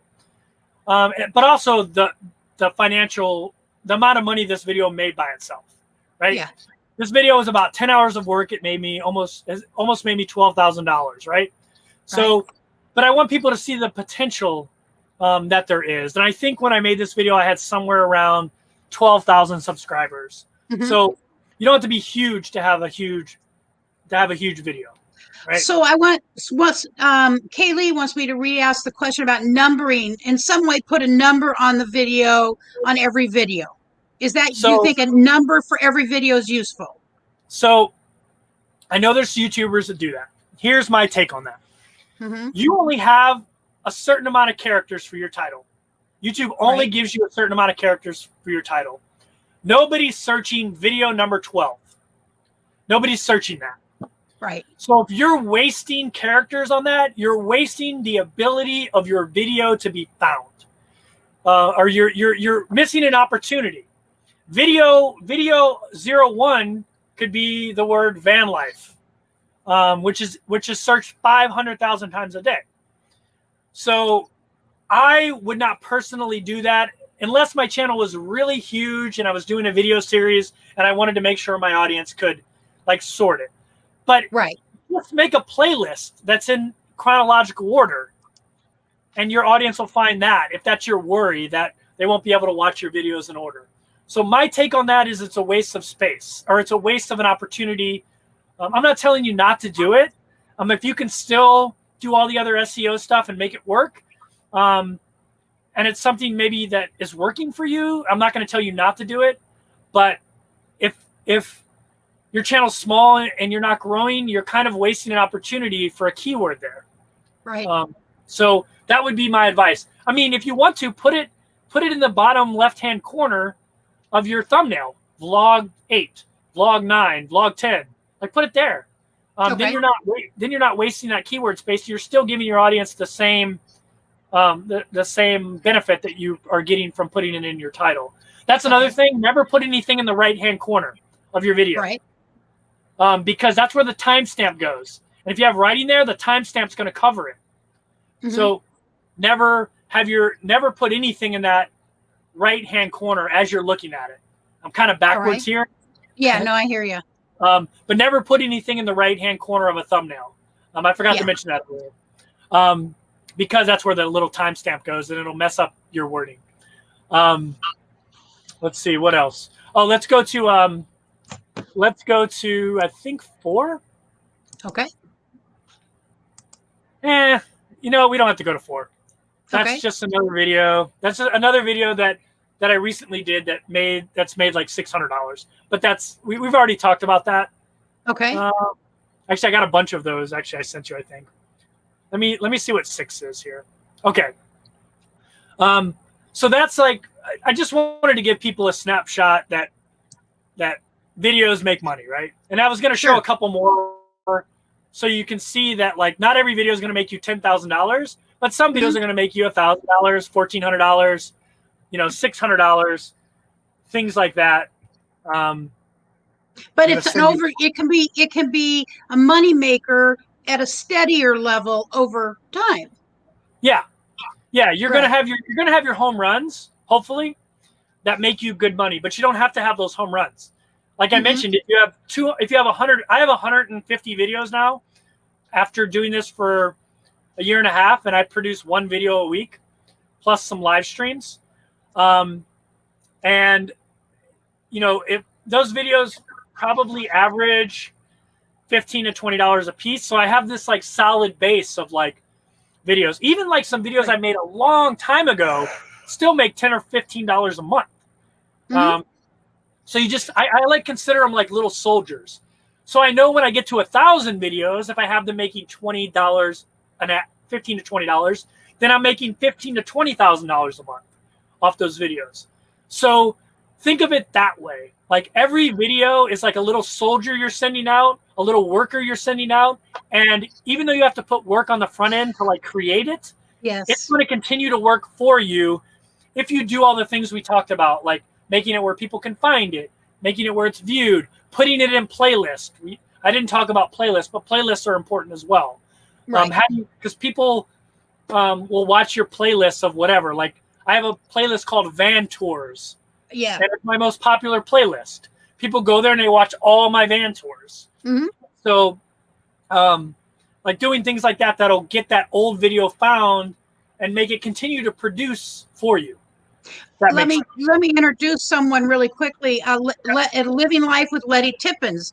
Letty is an older woman, travels by herself. She does have a home base, but she goes out to the Arizona area and hangs out and travels. And she has disabilities with very severe arthritis, rheumatoid arthritis, but she still does the work of camping she's got a small van, and she's about, I think, Letty, correct me if I'm wrong, but you're somewhere between 10 and 15,000 subscribers. She's monetized, and she said she did not know about the right-hand corner. Good to know. That's really cool. I'm going to check out her channel.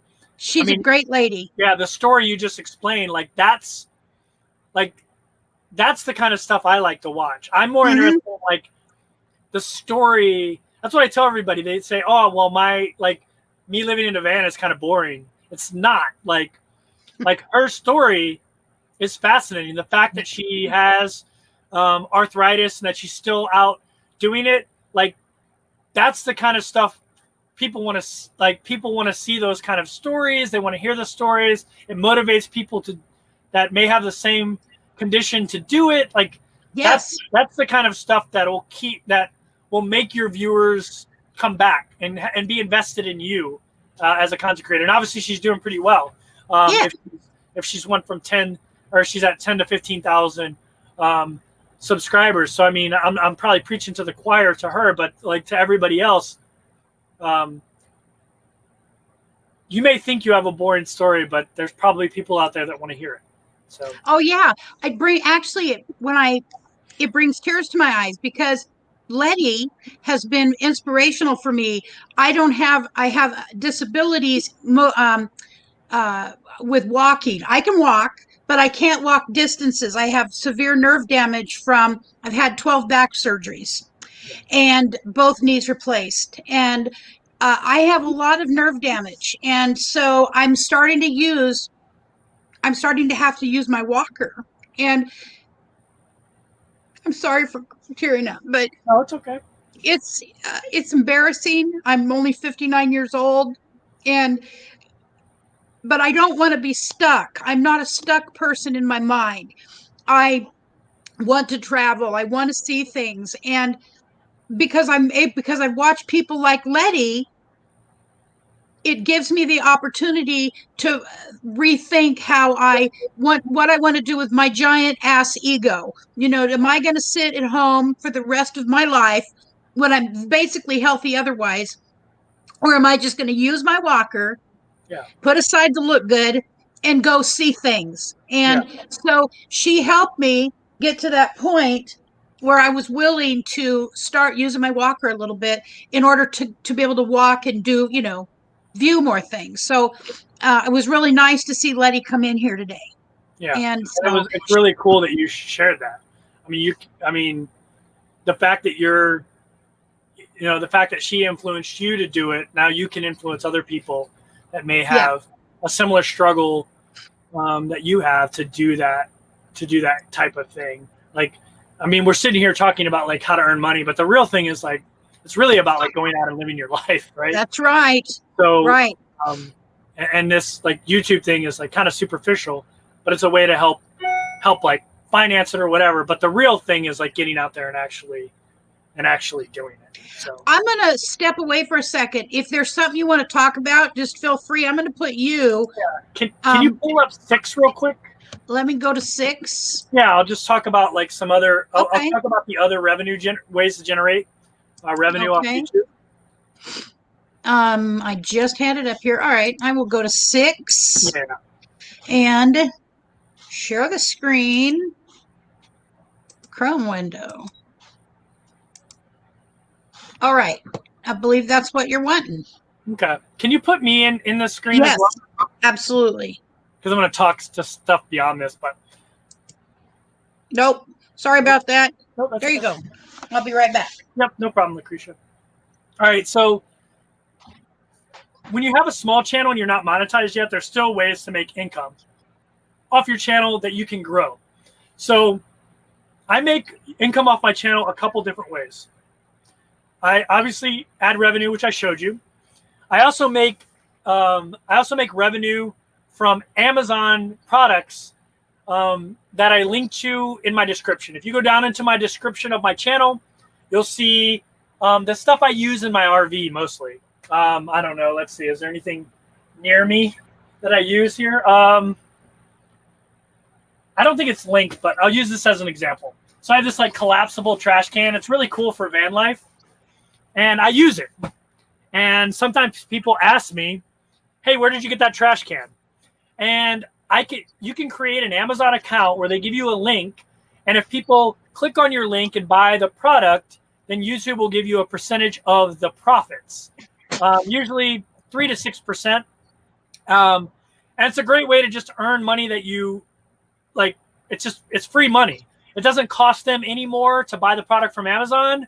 And also, if they click your link, anything else they buy, you'll get credit for as well, even if they don't buy the product you clicked on. Let's say they click on this trash can, and they're like, I don't really like it. It's too small. I need something bigger. And they go and they buy their groceries. You'll get credit for that. So I make income from the Amazon products that I link to. Now, I tell people this all the time. Do not link to stuff that you don't use and enjoy, like, because you'll lose your audience. Okay. I link to this trash can because I use this trash can every single day. It works. It's $13 or whatever it is. And so, like, people trust that I'm not going to give them a product that I don't actually use. I get offers all the time to, like, link to someone's product and do a thing. I never do any of that. I only link to stuff that I actually use and have used, not used newly. So I make money that way. I make anywhere from $150 to $1,000 a month. It just depends on the time of the year. When it's closer to Christmas, people are buying a crap load of stuff on Amazon. So I make much more money during that time frame. So that's one way I generate income. Another way is I had a brand sponsorship. So when I was traveling internationally, I traveled with only one backpack and one 30-liter backpack, so one small backpack. In order to do that, I had to find clothes that were like easy to take care of. So I found this product called Merino Wool. It's great travel clothes. I'm not advertising to anybody, but it is really great. And it actually translates to RV living as well. You can wear it for like 10 days and it doesn't stink. It's an amazing. I have a video where I wear a shirt for 10 days and these women smell me. But anyway, I was going around to these different places like Machu Picchu, hiking in Patagonia, going to these beautiful places, and I was taking pictures in like the clothing, and I was tagging the companies that I was wearing their product. I started off with 4 companies that I was wearing their product. 2 of them sucked. I never tagged them. I would never work with them because their product sucked. There were 2 other companies that I really liked their product. I'm wearing one now. It's called Unbound Merino. And eventually I was tagging them on Instagram, and they reached out to me and said, hey, we like, it's cool you're wearing our stuff. We'd like to give your audience a discount code, and we'll give them 10% off. We'll give you 10% of whatever the item costs. And so now my audience can go to unboundmerino.com, buy their clothes, and they'll get 10% off, and I get 10% of the profit. I'm very upfront with that in my link down below, and in my videos, I'm really upfront about that I make money off of it. But it's product I believe in. I wear it all the time. I'd be wearing it if I didn't have a brand sponsorship with them. I made a bunch of videos about it way before I thought they would ever do something like that with me. And that's how I recommend people do it. But that's another way I make money. That was that graphic that you saw a minute ago. That was like, that was people buying this stuff and showing you what I earn off their purchase. So I make money that way too. Believe it or not, I've sold $20,000 worth of this stuff in a month before, right before Christmas. So I made $2,000 that month off just selling merino wool shirts. I did a packing video that got a lot of views. And one of the things I talked about was the shirt, and a bunch of people bought that clothing. So that's another way. So you can make money like off Amazon or that way without being monetized on YouTube. You can make money that way. Also, like I used Harvest Host. For those who RV, you're probably familiar with Harvest Host. Anybody who has a Harvest Host membership, it's like $60 a month or $60 a year, and you can stay at all these wineries and breweries. It's really cool. Every RVer should have it, in my opinion, because it's so cheap, and you can stay in all these farms. It's only $60 a year. Well, everybody who has a membership also gets an affiliate link. So I have that down below, and I probably make $100 to $150 off people clicking that link because they get $15 off, and then I make $15. So, and I don't even talk about it. It's just in my links down below. I think I talked about it in one video, and that video wasn't even that successful. So I make money that way. So I have a bunch of different income streams. I also have the ability to have channel memberships now. I haven't implemented that yet because I don't want to change my channel, but I want to figure out a way to give people who want to join something silly, like the ability to have like their own special emojis and stuff like that. Right. So at some point I haven't done it yet, but that's another income stream I'm going to be able to create. People ask me all the time for like a 30 and a wake up t-shirt. Like to me, that stuff's silly, but some people like that stuff. So I'm working with a graphic designer right now, trying to design quality graphics. So if I do it, it's quality stuff and not like something crappy. So that's another income stream I'll be able to create from my YouTube channel. So you can monetize your YouTube channel way before you're able to monetize your YouTube channel through ad revenue, through that kind of stuff. No matter what genre of stuff you're in. I mean, if you find like I'll use your case as an example. You talked about the walker. Like you could turn that into a positive and find like the lightest walker that like has like rainbow color on it. Like, and you can like be like, hey, like, I love this walker. I know I mentioned I didn't like it, but now I got like a really stylish one. And like there's a link below. If you're interested in buying it, you could get it off Amazon or whatever that is. Like, of course, you can do it with so many different things. With me, it just happened to be like a merino wool shirt. Yeah. And like, You know, I've sold like probably 500 Osprey backpacks. It's the backpack I used to use when I traveled, and people like bought the crap out of that thing because I was able to travel with just that. So those are the ways you can monetize your channel more than just with ad revenue. So usually I make somewhere between 1,500 to 4,000 a month in my other streams of income off YouTube. So in addition to that ad revenue number you saw, I make money off those too. And so those are really powerful because you can start making that money right away. So are you it sounds like to me that a person could probably be separate from, like, I'm not monetized yet. I'm at about 1,800 watch hours. So I'm close to halfway. I believe that I will be there by Christmas. The only Christmas present I want is monetization. And it isn't for the money. I mean, that will be nice. It's because I'm extremely competitive inside myself. And I decided I wanted to do this. And so I'm going to do it. And and so but the money obviously will be nice because it will be nice. So it sounds like you're saying that let's forget about getting paid from YouTube. A person could still be making a few $1,000s a month through these other revenue streams. Yeah, if you're there, I read this article one time, and so I don't know if your audience knows this, but subscribers don't matter. What matters is views. Yes. Subscribers don't mean crap. Right. There are people out there I see people out there that have channels that have 100,000 subscribers that get half the amount of views I get. I make more money than them because I get more views. Subscribers don't equal views. Right. But that's why you want, like we talked about earlier, you want to have an engaged subscriber base that are invested in you so they'll watch your videos. That's why that's really, really, really important.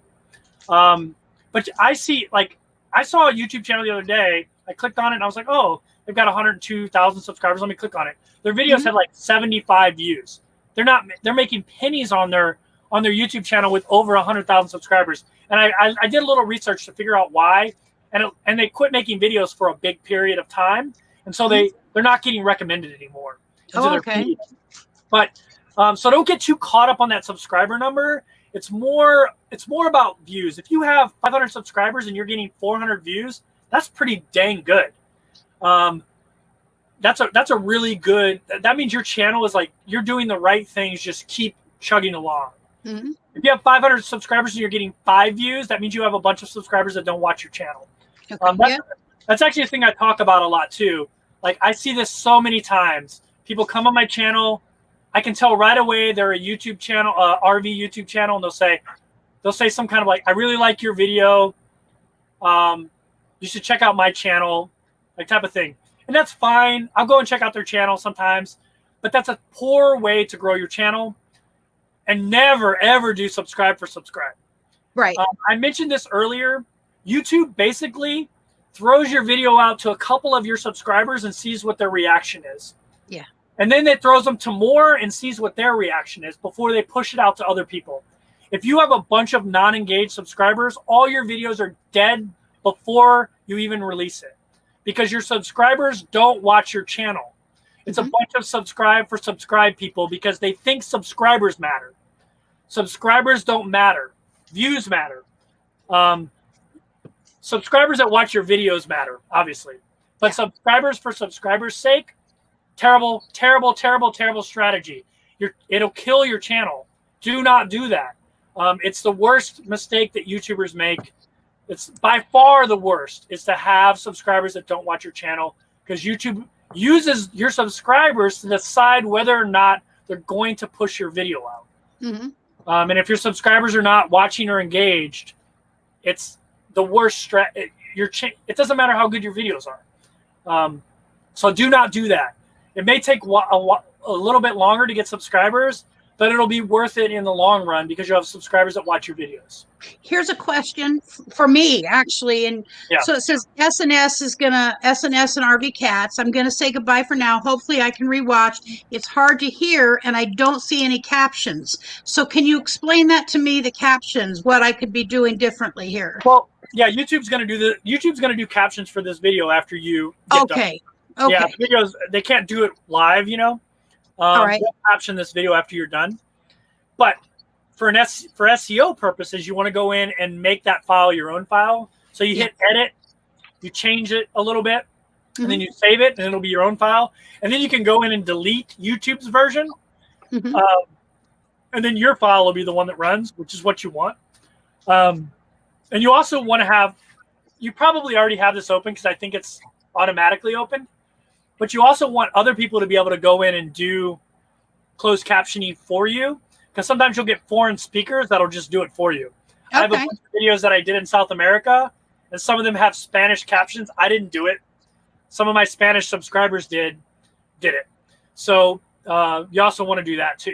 Let that be open, because like welcome that stuff. Like I have a lot of viewers from India. The Indians, people from India love RVs. So I have a lot of Indian and German as well. They RV a lot there too. So some of my videos are captioned in Indian or Hindi and German, which is funny, which I think is funny. But yeah, so this video will be captioned later. It might take a while because we're like on hour 2, but it will eventually. YouTube will do a caption for it. Okay. And that, you know, they're see, fantastic says burning up the roads. You can set the CC in the studio. Yeah. Okay. Yeah, you can set the CC in your studio. You can edit it in there as well. And I can't. I mean, that's another SEO little trick. It's not the most important one, but it's something you can do. Okay. All right. You know, all of this information, I mean, I've got all of the basic topics, you know, to look at, because it's a whole lot to take in one sitting. Yeah. And I imagine it's easier for people, especially for me, to go and start looking at individually. I get the piece about consistency.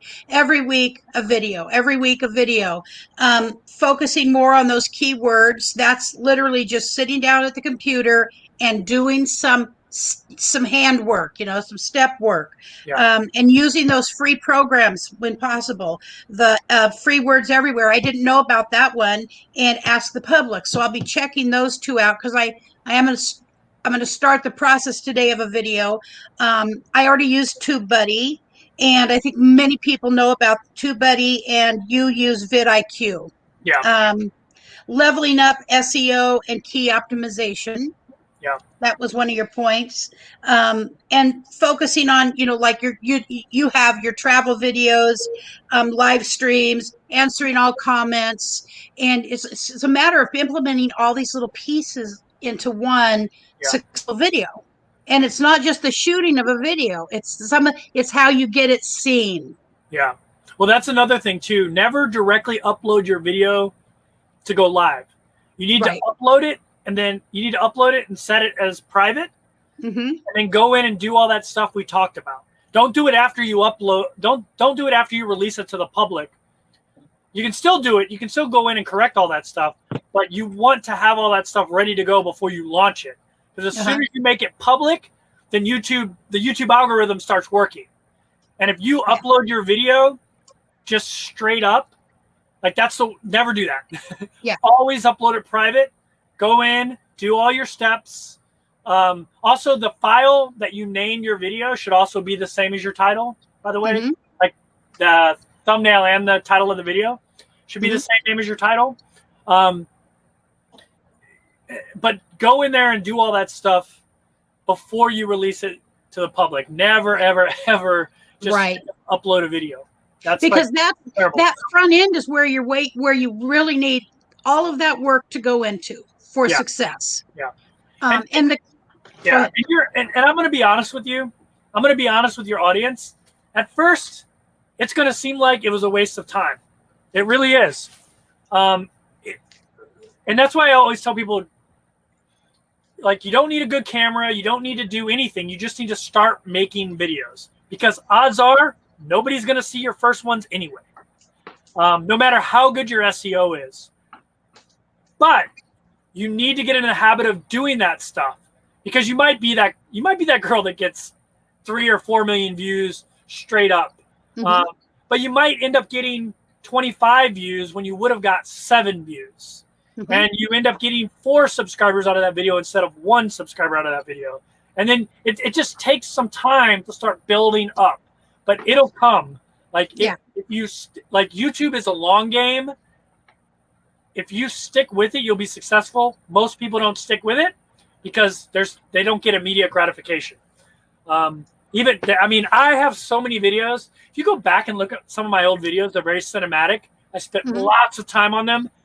I think they're beautiful, and nobody watched them. And I was super discouraged. I was like, why is nobody watching these videos? These are masterpieces. But if you stick with it, eventually people will start watching your videos. So. Yeah, this has been, I mean, I swear I wish I had heard you February 20th, or, I mean, I wish I'd had all of this information, but then it's learning how to implement kind of one piece at a time. I mean, there's the SEO stuff I really have not been consistent with. And I've heard that information. One of the people I've always heard that from is Northwoods RV Life, Corey. He's someone who pushes that hard as one of the main pieces to a successful video. It ain't necessarily about your quality of camera. It's shooting something and there's being interest, and then doing this other footwork. Yeah. I mean, Van City Van Life, I don't know if your audience watch him. I love him. Yeah, he's at 100,000 subscribers. I mean, his videos get way more views than me. I mean, you saw what I'm making, so he's making probably 3 to 4 times. And if you don't know his story, he was basically homeless, and now he's making $10,000-$20,000 a month off his YouTube channel. I mean, if you've seen his van lately, his van used to kind of like, he started with what he had, and it was kind of like just pieced together, and now he's like completely renovated, and it's this beautiful work of art. It's like beautiful. Yes. It is. But he films with an iPhone. He had a good camera for a while and was just like, it's too much work. And so he switched to just filming with his iPhone. All he does is film with an iPhone. He puts out a video every single day, which blows my mind. I know. And it makes me think like, I need to quit being such a little baby about having to put out one video a week. This guy puts out a video every single day. Yes, he does. Every single day. And he shoots them with an iPhone. I don't know what he has a Macintosh, a Mac, so I'm assuming he edits with Final Cut Pro, probably. But that's all you need. Like, I actually used to have really fancy camera equipment, and I switched to just GoPros. I use just GoPros now. They make really good cameras anyway. But I just use GoPro now because for me, they're easy. And so, and they're light, and their battery lasts a long time. They shoot in 4K. And they have stabilization built in them already. So for me, it's just what works. Yeah. So we know that you obviously have your YouTube channel. Do you do Patreon? No, I don't do Patreon. I knew at 30,000 subscribers, I could get the YouTube membership, and that's kind of the route I rather go. I like it all on one platform. I know a lot of people that do Patreon. I think Patreon's great. But I just wanted it all on one to be able to deliver it on one platform. And when I was kind of thinking about Patreon, that's when they came out with the YouTube membership thing. So I was like, you know what, I'm just going to wait. And I could have rolled my membership out at 30,000 subscribers, but I haven't yet because I want to get it right. And I want to make sure. Yeah, I want to make sure that I don't like those kind of things, Patreon and like membership. If you do them wrong, you'll turn off the people that got you where you are. So it's really important, I think, to do those right. I don't want to take anything away from my audience and sell it to my members. I want my audience to have everything they had before, and so you can come to my channel and not pay a penny, and you're still going to get the same thing. I think that's like really important. Personally, I think that's important. See, I agree with. Okay, so I have a Patreon channel, And I've got some good ideas about how to use that Patreon channel. I have 4 subscribers and 3 of them are my family. And that's okay. That isn't even an issue for me because I haven't been able to put much energy into building that, because that really is a separate animal. And if I'm asking someone to pay $1.99 or $3.99 or whatever, I should give them something for that. I have to be able to give them something for that. What I want to use it for is to help as a collaborative. There are people who are non-content creators who aren't really who would be great resources in helping to actually build a channel, if you know what I mean, collaboratively, because they have some great ideas. They just don't, for whatever reason, don't want to actually do content or live streams, but they're extremely intelligent. They're committed people. And I'm like, okay, well, I think I could use their knowledge in a collaborative way to help build the YouTube channel. To me, there's a way to bridge that, but I don't feel right about charging money. Who am I? I'm a nobody yet. I mean, I'm still, I don't mean that rudely.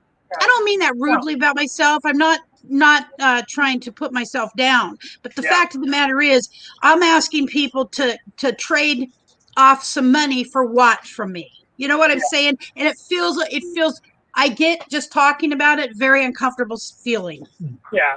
Well, I think if you like, I mean, you got to obviously offer them something of value, but if you're offering something of value, I wouldn't worry about what am I offering that person?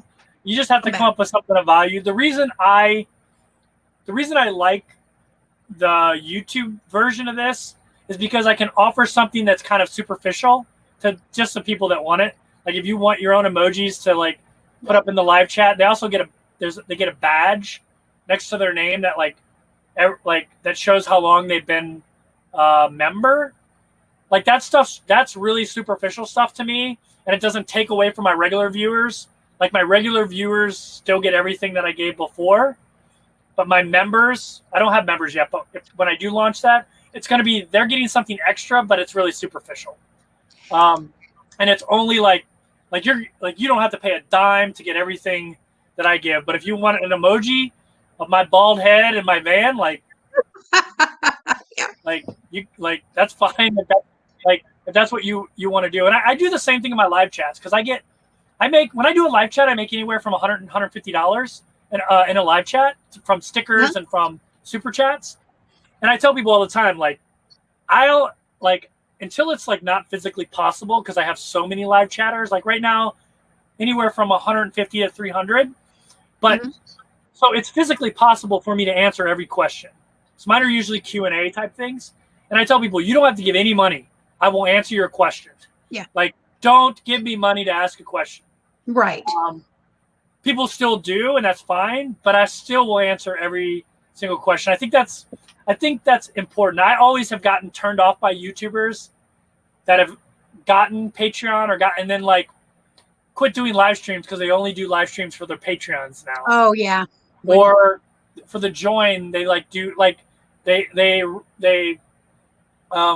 release some videos just for their members. To me, that's a real, I don't want to do that. I want everybody to be able to get everything they want. And the things that you can get are very superficial. That's on you. If you want to pay 99 cents a month to have some emojis, thank you. But that's you don't have to do that. You don't have to have emojis to watch my channel, to participate. But if you want that, some people love that kind of stuff. So, it's an extra stream of revenue, but I don't want to alienate the people that got me here. That makes sense. Sure. No, that's true, because I'll tell you, when I did start it, my goal was just to do 99 cents, really, truly, just 99 cents, just because it requires something over there. And so 99 cents, I'm a member of two or three Patreons. And one is because I love his dogs. No, Camper Van Kevin. Oh, I love Um, Camper Van. I love Camper Van Kevin, and Yeah, he's you know great. he does the videos. I do the he has one price for everybody. Nobody gets more than the other person for Yeah. that. I think it's 99 cents or $1.99 that I pay him, and then another woman, Deborah Dickinson, who has she used to go by the kind of the handle TBI girl. She has had traumatic brain injuries from a beating she took many years ago, Oh, and no. she's full time on the road. You Yeah. know, full time single woman on the road with another disability, and talks about how overcoming those disabilities. And so I'm a member of hers as well, and specifically because of the disability issues. Yeah. I and what and I want to see her have that ability to be successful. And it's not, it's not cheap to do this life. But I have such limited money myself. Yeah. Um, and so Box Van D here, she says that's pretty much the way I feel too. Talking about the whole Patreon and the money thing, she has started having these streams, like I think once a week. I think Thursday evening, and all of a sudden it's like 300 people there out of the blue. Because every Sunday she does one at 4 o'clock Pacific time, because I'm right after her, and she has regularly 150 people, 175 people, and that is a very committed group of people. Oh, yeah.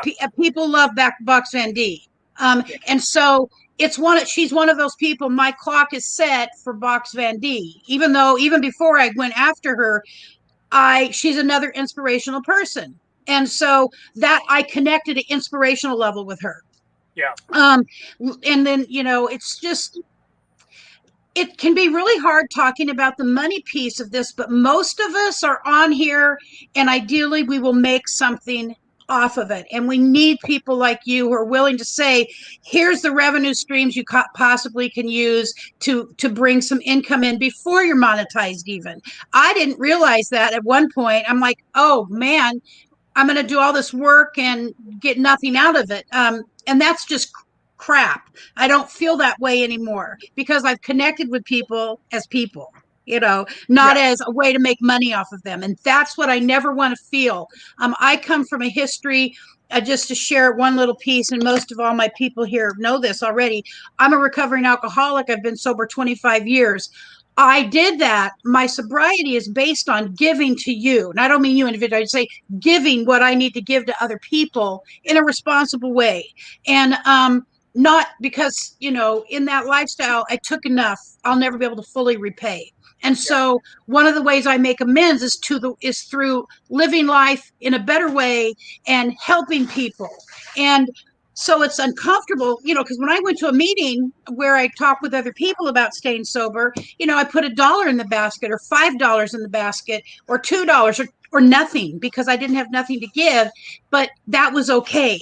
And that's the way I think today. I'll never not think that way. It's like, what can I do to not just help me, but I want to learn from you and from Box Van D and from Letty and all the other people. Jonnies Journey is monetized. I want to learn from all those people who are monetized. How did you get there? Because it ain't all about, I just want to get something. I want to give something to other people. And I'm assuming, listening to you, you didn't know all this before you knew it. You didn't know it the first day you started YouTubing.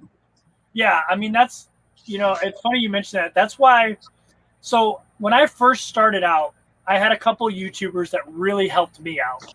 I had a pair of ladies that travel together called Beer for Breakfast. Their name is great. Two British ladies.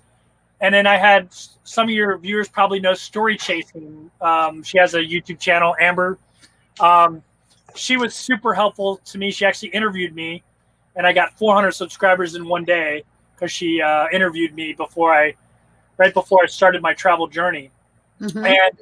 And so I've always, I felt indebted to them. So my way of kind of giving back is I'll recommend Van City Van Life because I really love the guy. I was actually one of his subscribers when he only had 2,000 subscribers. So, and so I've got to watch him explode, which has been amazing. But I usually recommend people that I like that are smaller channels. If you watch any of my videos, you'll see me recommend Chad and Paul, who they're at 2,000 now, but only a couple months ago they're at like 100. Go small, live large. Like these people that I've met on the road, I try to help them grow. The woman Cass, whose channel, whose video went to 1.1 million views. When I do a van tour, all those links in there, all those Amazon links, they're that person's links, not mine. So they're that person's links. So that person makes money when people click on those links, not me. If you let me tour your vehicle and you show stuff in your vehicle, like this is the pan I use, it works really good in a van, or this is my Instapot, I put your links in there. I want you to make something off those videos, not just me make something off those videos. So that's kind of my way of repaying. I love going in these live chats and like trying to direct my audience into the live chat. You know, things like that. I love doing that type of stuff. So I get that. I get what you're saying for sure. Like the giving back side of it. Actually, it makes me really happy when I can help somebody else. Yeah. Somebody else that's just starting, because I had people that helped me grow, and I wouldn't. My channel would definitely not be where it's at if it wasn't for Beer for Breakfast and story chasing. Well, maybe we ought to drop those links. Someone could. I mean, I would love to be able to watch them. Beer for Breakfast, and what was the other one? Story chasing. Story chasing. Yeah, she's pretty. Her name is great, and she's pretty popular in the RV van life community, van channels. I haven't run across either one of these, but I had not ran across you either until recently. And look at all the information you have to share, and will help you, because I see this as circular. If I'm doing something that's making my life better, usually it's always done through working in collaboration one way or another with other human beings. I don't know how to have a successful YouTube channel. You do. And so eventually, assuming I do all the things I'm supposed to do, there will be some success in that, and I will be able to help someone else's life get better. And so watch, and when you have 1 million subscribers, Lucretia, and I'm still like struggling to get to 100,000, people will go back and watch this live stream, and they'll click on my channel. So it all, like you said, it's all circular. Like it's all like it's. That's what I like. Why I like what you do too. I like. I can't remember her name. The last one of these you did last Monday, but I want to watch her channel, and it's not something I would normally have found because it's not in the stuff I search. But I really enjoyed her channel. She has, what's her name? Mary Inogaway? Yeah. Mary Inogaway. She's got a great channel. Yes, sir. Yeah. She does. I would have never found her channel if I didn't come on your channel. And I would have never found her channel if she didn't come on your channel to share her story. So I think it's all, like you said, circular. It's all, it all comes and, just, it's a fun community, actually. I tell people that all the time. The RV van life. I'm trying to get out of this freaking light. The RV van life community. The sun is like setting here. The RV van life community is just really. It's a really neat group of people. Even the people that don't do what we do, just the people that consume the content. Right. I learned so much from them about my van, about like all kind, like I cannot even change my oil in my van. So anytime I do things wrong, I always ask my audience, and they tell me different things, or they give me recommendations. I found a zillion free campsites because my audience has recommended them. I've stayed in my viewers' driveways, in different places. I stayed on a piece of one of my viewers.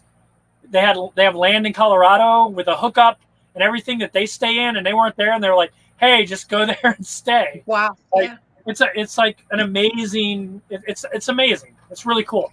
Well, so my kind of the genesis of my story about how I even decided I wanted to do this and then drug Richard into it is that I was recovering from a surgery a year and a half ago, almost, yeah, you had a year and a half ago. And I saw Cheap RV Living, Bob Wells from Cheap RV That's Living. great. He's the cornerstone of how this started. And from there, I saw Box Van D. That's And cool. then Box Van D led me to Blue Wave Odyssey. Now, it's not that I didn't probably see other things in between. What stuck with me was Box Van D, and another man, Bob from Blue Wave Odyssey. Yeah. And he introduced me to the larger RV community. Yeah. So, if those couple people, 3 people hadn't been in place, and obviously I was able to find some videos, then I don't, I'd still be kind of stumbling around out there on the internet going, what do I do with the rest of my life? I have all this, physical stuff I'm going to have to deal with, but I want to have a good life. Yeah. And I find it possible by watching these people. Deborah Dickinson, she lived in like an extended Econoline van, something, but it was extended, bigger one, and she lived in that, and I thought, wow, or lived out of it, and I thought, wow, that lady can, she clearly has some issues physically, but she can't even stand up in her van, but she's happy. And Bob Van D started out in a car, and she was happy. And then I saw her change her accommodations, and now she's in a box van and happy. And I'm not particularly. I mean, I love this house that I'm in. My father built. And I was 12 years old, and I helped nail the chipboard, and I helped do the things. And in the fireplace behind me, where I had a fire earlier, I built fires in that from the time I was 12 years old. And so I love this house, but my father passed in April, and I feel a need to go. I don't know how to put it into words, and especially without becoming overly emotional, which I don't want to do. But I feel like I need to go. It's kind of like I need to break something. And go do something new. And my father would love it, by the way, because he was an adventurous person, but he had 6 daughters to help raise and pay for shoes and coats and food, by the way. And so he didn't do anything but work and, do volunteer work. And he died saying to me, the one thing, only regret he had in life at 94 years of age was he didn't get to go to Alaska. Oh. And I told him, I said, I'll go to Alaska for you. And I'm going to find something that I can leave in Alaska for my father. That's amazing. And so those are the kind of things that I want to be able to do with the rest of my life. And, you're traveling around the world. I'm terrified of heights. Yeah. I can't envision, but for a life emergency, getting in a plane. I took a cruise ship from Miami to Germany. There's transatlantic cruises every year, so you can I have a friend that is the same way as you, and he hitched rides on oil tankers to travel throughout the world, and he would basically just ride on an oil tanker to the next place that it was going, and he would get off. But I took a cruise from Miami to Germany, got off in Germany, and then took trains all over Europe. So you can do it without flying. But yeah, I get what you're saying for sure. It's exactly what drove me to travel internationally, and then drove me to do this. And one of the best compliments I ever got, my favorite YouTube compliment I got, someone said, you're like a bald Bob Wells. I was like, that's awesome. I took that as the most amazing compliment ever. Yeah. Come, I'm going to introduce my husband here. Okay. So this is Richard. He is the other part of Burning Up the Roads. Hi. I've seen you before on the videos. You have? You're kidding me. You've been in a few. Well, I think I need some work done on my mouth, my teeth, a little bit of a haircut. Yeah, I need to comb my hair. If I can do it with this ugly face, you can do it. Well, I just wanted to step in and say hi and bye, because I'm just going to go sit in the chair and take it easy. Alrighty. So thanks for being here. Yeah, thanks for stopping by, too. Thanks for the lesson. I think she probably learned a lot from you. Yeah. I've been standing right over there behind you. in listening. Yeah, hopefully it helps some people. Yeah, thanks. Yeah. Yeah, it's a back surgery is a pain in the butt, and it's a hard recovery. But he'll get through it. You know, we really want to be on the road.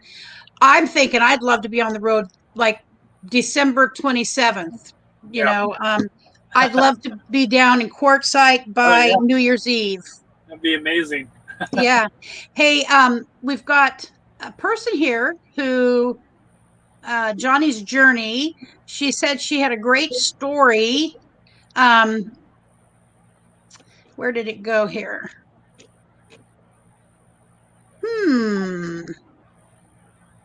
Bama Rush definitely learned a tremendous stuff here today. And Sassy Nomad, I love the diversity of backgrounds. Everyone has something to offer. Absolutely. And that's, that is that's part of the richness of the community of YouTube overall, I think. Yeah. I'm looking for it. Oh, here it is. Jonnies Journey. I have a great story to share, hoping Quartzsite is my runway for my channel to take off. Cool. Yeah. Maybe, would you mind if somebody else came up and chatted? Oh, yeah, absolutely. Yeah, Okay. absolutely. That'd be awesome. I know it's been a while, and if you're getting tired, I understand. I love doing stuff like this. So for me, cool. It's really cool. All right. Well, Johnny, if you want to come up, please feel free to grab that link, and we'd love to have you come up and share whatever it is that you feel like would be useful. I'm just reading through these a little bit. Jonnies Journey, Alaska is amazing. My father and I used to watch everything Alaska. It was our TV viewing was anything that had the word Alaska in it, because it is an amazing country all of its own. Oh yeah, I'm actually driving there next summer. That's my summer plans is to drive the Alaska Highway up to Alaska. Uh-huh. Yeah, so, I watched Carolyn from Carolyn's RV Life did that, and I watched her. I think it was 2 summers ago, and then a year ago, or was this last summer? She did the hike from California. Well, she didn't live in California. She started out in Oregon, up through most of, or at least about a third of Washington. So I watch. I have a diverse. I watch people who are just cooking channels. I think I have Abuela's. What was it you said? Abuela's Kitchen. Yes, I'm fairly certain I have her. She made $21 million last year on YouTube. That's just amazing. YouTube ad revenue. Just off YouTube ad revenue. Wow. Yeah. And no intention of doing that, I'm sure, as you said. No. I mean, her daughter just started filming her with her iPhone and uploading the videos. Oh my gosh. I have it as like kind of a memory, just in case they lost their grandmother. Well, people really enjoyed when I would do a video and it included my dad. He was in a nursing home, but for the last year and a half of his life, and he was extremely still intellectually there, and he was very much a reader. He knew a tremendous amount of stuff about a variety of things, and he loved to communicate that information to others. As he got older, it became more assertive about it, what you needed to learn. He had one of my nieces, a granddaughter of his, buy a book that's about that thick about the human anatomy, because he wanted to read it, and that he was 93 years old or 94 and he was about a third of the way through that book when he passed away. Oh, that's cool. So I think I was a little afraid. I just want to make my channel be a fun place to be, an informative place to be, have on people like yourself that know what they're talking about, and just go from there. Is there any? Go ahead. You have fun with it. Yeah. If you don't have fun with it, if it's not fun, you won't stick with it. So no. It's got to be something you enjoy doing. Yes. That's why I tell people all the time, you can get ideas from other people, but figure out what you like. You got to figure out what you enjoy, because that's the only way you'll stick with it. Because you're not going to make anything at first. I tell people that all the time. I mean, it took me at least, my first video I posted in 2017. I don't think I got monetized until March of 2019, April of 2019. So, I mean, it took me a long time, and but if you stick with it, you can make money. But it's got to be something you enjoy. Or you're not going to stick with it. Oh, sure. So is there anybody else who would like to come up and chat with us? Share your experience, maybe ask a direct question. Yeah. And if you have any questions, yeah, you're shy about coming up in video, you can put it in the chat. Yeah. I love this kind of stuff. It's really fun to talk about, RV stuff, YouTube stuff. I love it. So. Yeah. Let's see. Sassy Nomad, it allows many background to be able to contribute. That's right. Johnny. Yeah. Box ND has been very instrumental in many people doing this, because she's been so inspirational. Okay, Dee, I'm going to drop the link again, and we will have you come up and chat with us. And hello, Carpe Diem RV Style. Thank you for coming. I think your name is Nancy. Tell me if I'm wrong, please. All right, I dropped the link, Dee. And you're never late, and we're doing great. I'm saying this would be a video to go back and rewatch, because Kevin from 30 and a Wake Up has woke up many of us to things that we should be doing. If we want, if your intent on your channel is to grow it and to be successful and make some money off of it, possibly while having fun, this is a guy to talk to listen to. So seriously. All right, Dee is here with us here in just a minute. Hey, Dee. Hi. How you doing? I'm good. I'm a mess. I had the wind has been blown up to 60 miles an hour right now here in Quartzsite. That's what I hear. So I lost my gazebo. I had to be outside in the wind. It's held up for over a year in the high winds, but this one is the long one. It's been going on since 9 o'clock last night. Terrible gusts. Actually, the gazebo is still alive, but it's not going to be fixable. So that's all right. Sorry to hear that. All part of life, And they're not something. Is it something that if you could have just taken it down? Not quickly, though, I assume. Right. I could have taken it down. I thought it would hold up.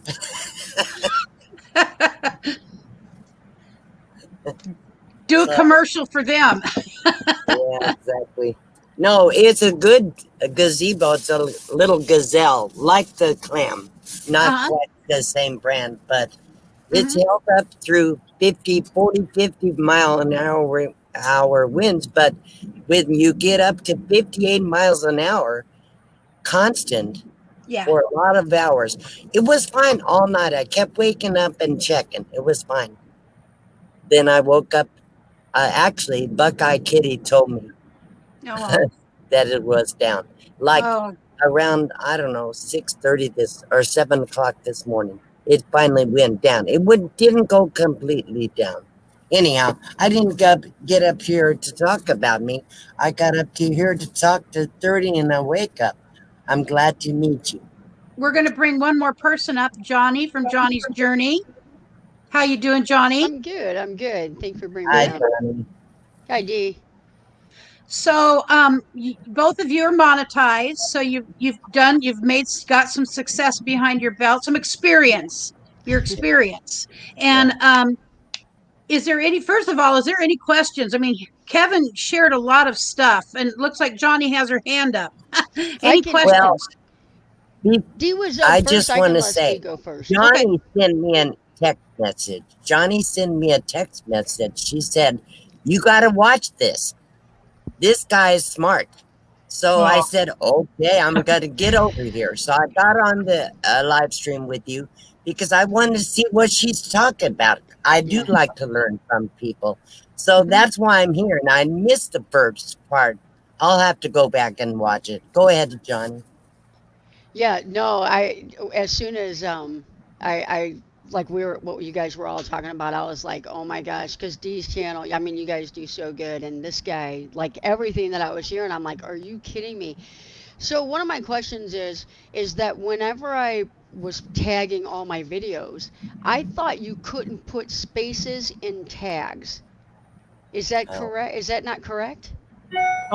So it depends. So there's two versions of a tag, right? There's you can put like hashtag van life or hashtag RV living, and those will be in your and you should do that. You get 3 a video in your write-up. You should do that. Every video should have 3. That's the max they'll do. Like if you look at the description? Yeah, in the description. If you look at the bottom of my videos, you'll see hashtags. Yeah. 3 hashtags that you can click on. If you pull up one of my videos, you'll see them at the bottom. That happens wherever you put a hashtag in a video. You'll get those 3. You should always do that. Yeah. In your keywords, you only want to put what's called hashtags when it's a keyword, like hashtag van life's a keyword. You want to just put the phrase in there. So you can put van space life, and when you hit enter, it'll create the tag. And that's only in the little keyword section. You know, does that make sense what I'm talking about? So in the keyword section, if you put hashtag, the $, and then a word, it should not have any spaces? So it should not have any spaces, but you don't want to put too many that's not where you put hashtags, because that's not how people search. People don't search hashtag box van D.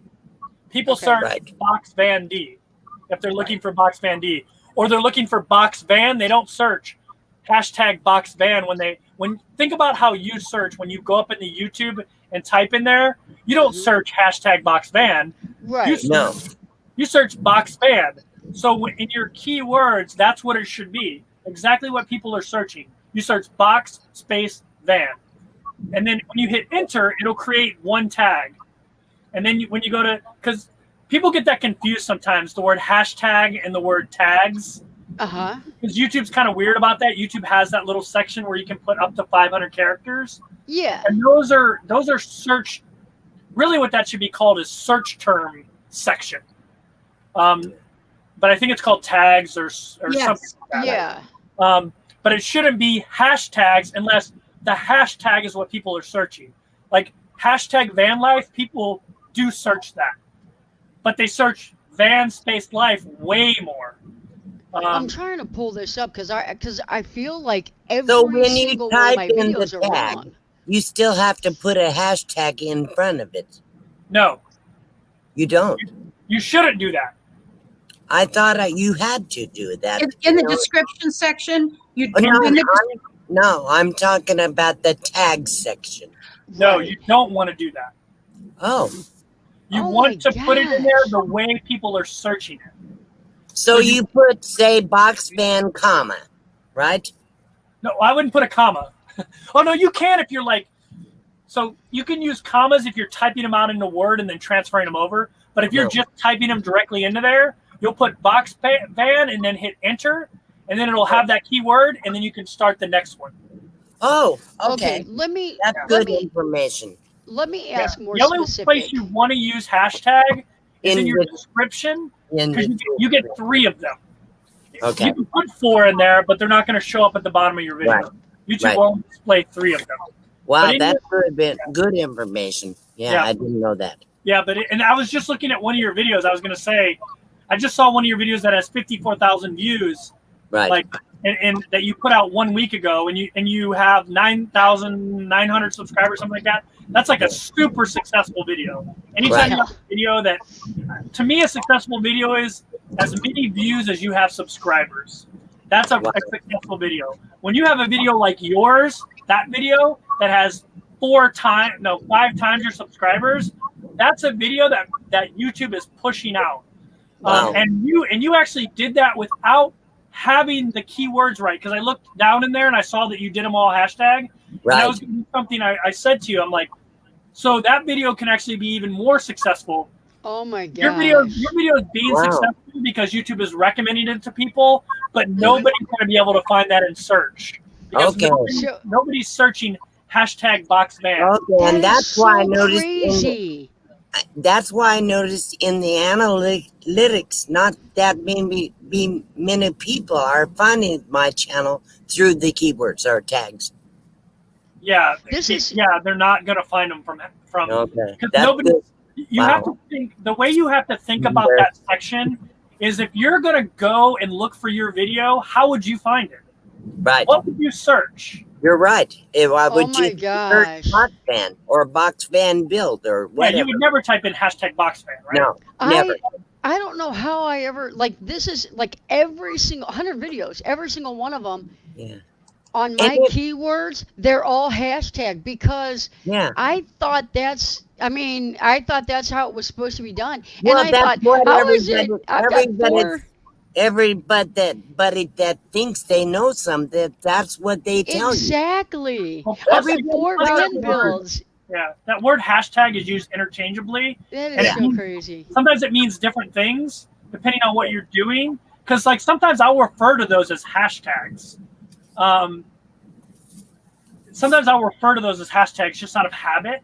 So it might not be that someone's giving you bad information. They're just telling you like, hey, you need to put hashtags down there. And so you like maybe you take it literally as like I need that. That's Right.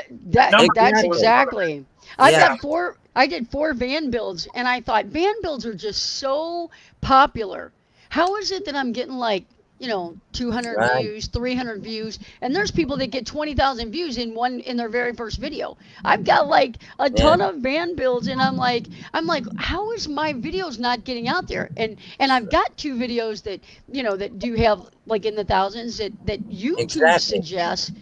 But so this is So we have work like to I do, just can't Johnny. wait to see when I fix all this what happens because Yeah. my videos I feel like it's like oh my gosh as soon as but We yeah have work to do, Johnny. we have got We some have to work. work I through our have to videos work and tonight. fix them. I'm gonna be in the ER tonight fixing all my videos. I That's hope exactly what's nobody- gonna happen. I hope nobody expects me to be on their live streams or videos tonight. No, I got 2 days off Tuesday and Wednesday. I got a lot of fixing to do.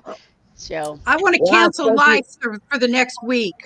I just want to 30 cancel life. And yeah, sit 30 here. and awake. What is your name, please? Kevin. Kevin. Kevin. Okay, thank you. Kevin, thank you. Wow. I know. had no I don't even clue. have.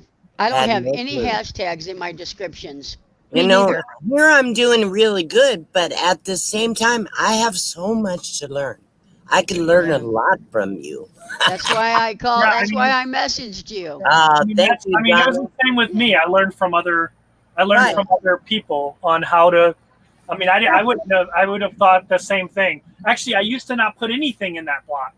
Yeah. I used to Wow. just do a couple of hashtags in the description. Yeah. I didn't do anything in there.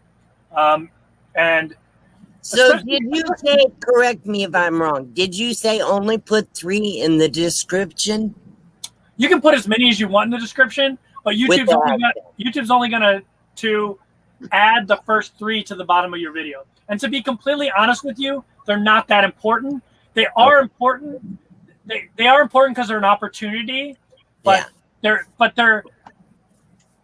a lot of people aren't searching on YouTube with hashtags. Some people are. Yeah. So you're going to get some traffic that way. Yeah, I never put a hashtag when I'm searching. Never. Yeah. So I have the same 3 that are in every one of my videos.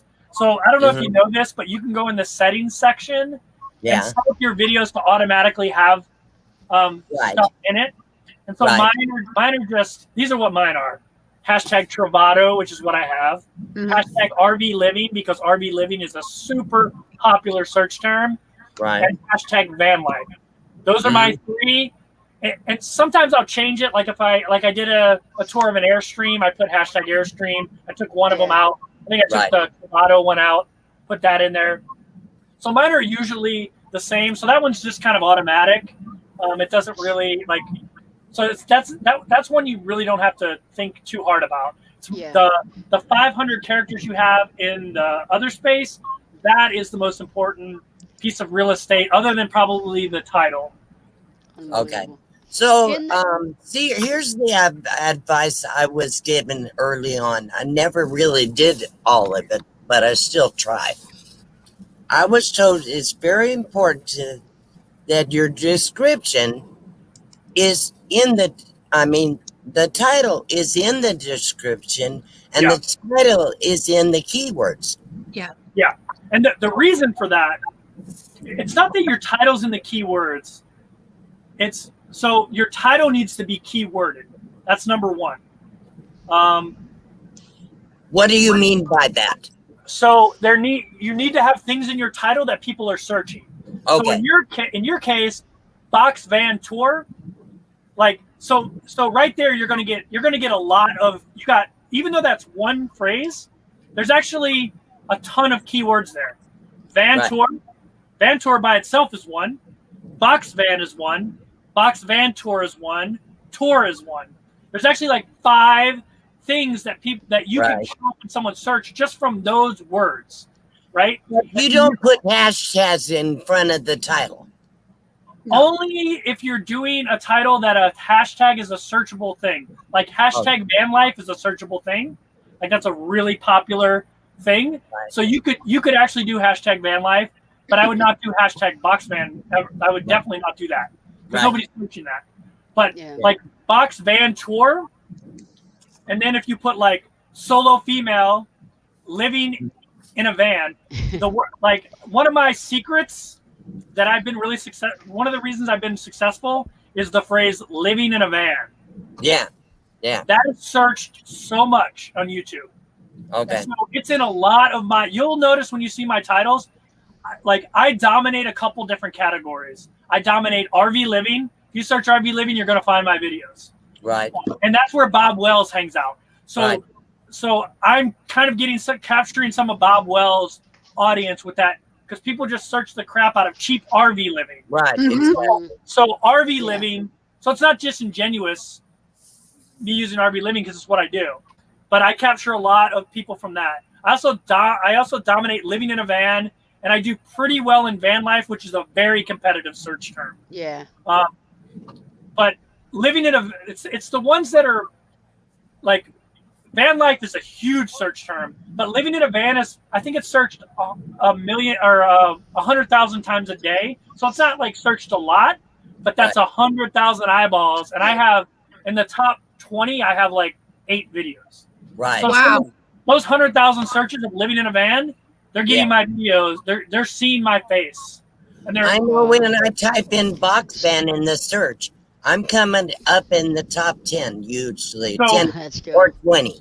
So what you need to do is you need to search incognito though, because if you're searching with your account, you've watched your videos, so now your face is going to come up. If you really want to see how you're doing, you need to go incognito, not in your account, and search, and you'll really see where you are. Yeah. Now that's why I like the vidIQ plugin, because the vidIQ plugin, when I pull up my video, it shows. I think I sent you a file, Lucretia.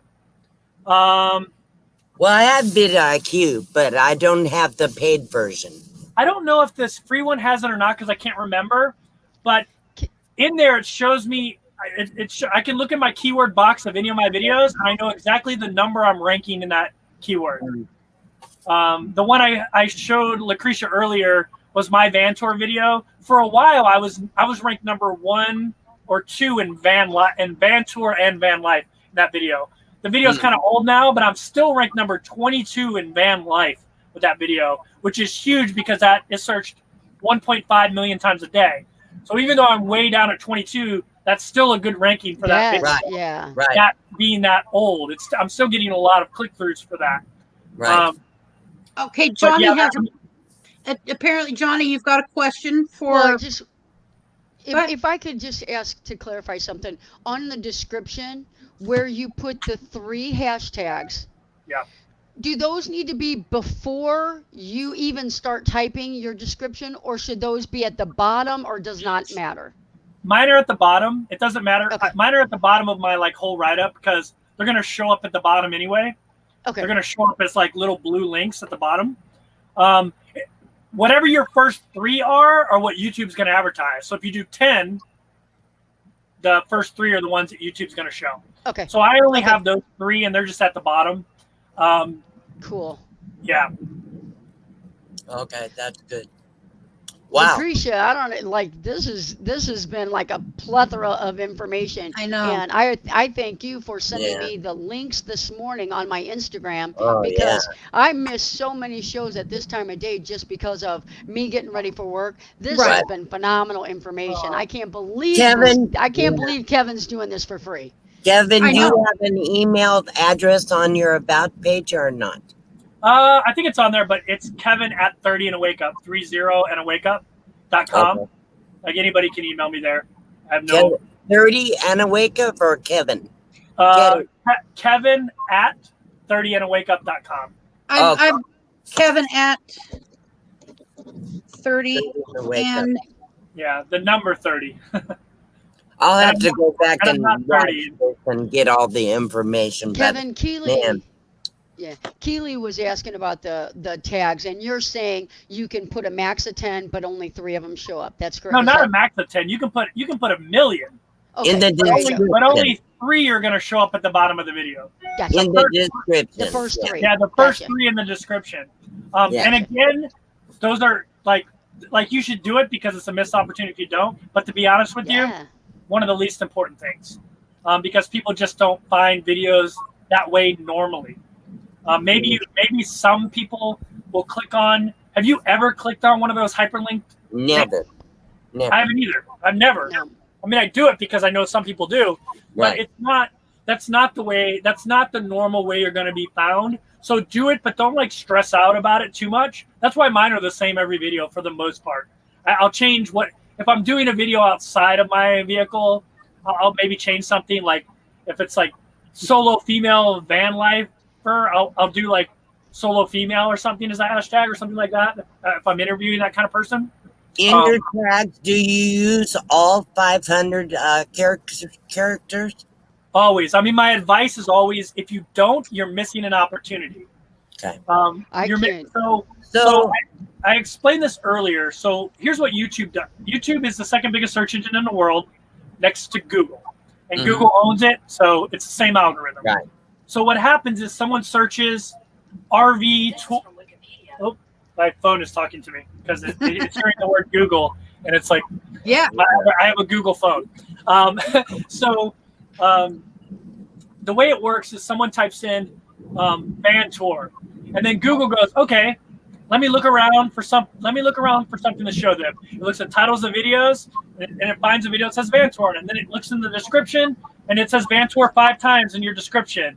And then it looks at maybe you have van tour as a hashtag, and then it goes into your keywords and finds van tour in a bunch of different ways. Van tour, Winnebago van tour, Travato van tour. Right. And then it goes into your captions, your closed captions, and sees that you said van tour in there a couple times. And then it goes, this is about van tours. Right. Show this to this person. So that's the way it works. So anytime you don't do that, you're missing an opportunity to capture somebody that's searching something that may be relevant. Because there's a million different ways.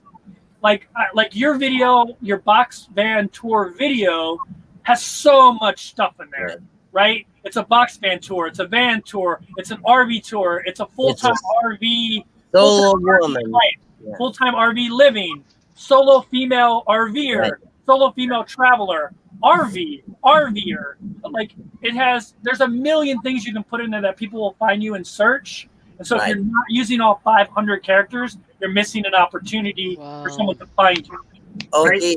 Okay. Along with that question, in the tags, you really only want to put tags about that video or your channel? About that video, because so the way YouTube works, and I'm sure you guys already know this. This is like for the audience. But the way YouTuber works is what you're really judged on is views and watch time.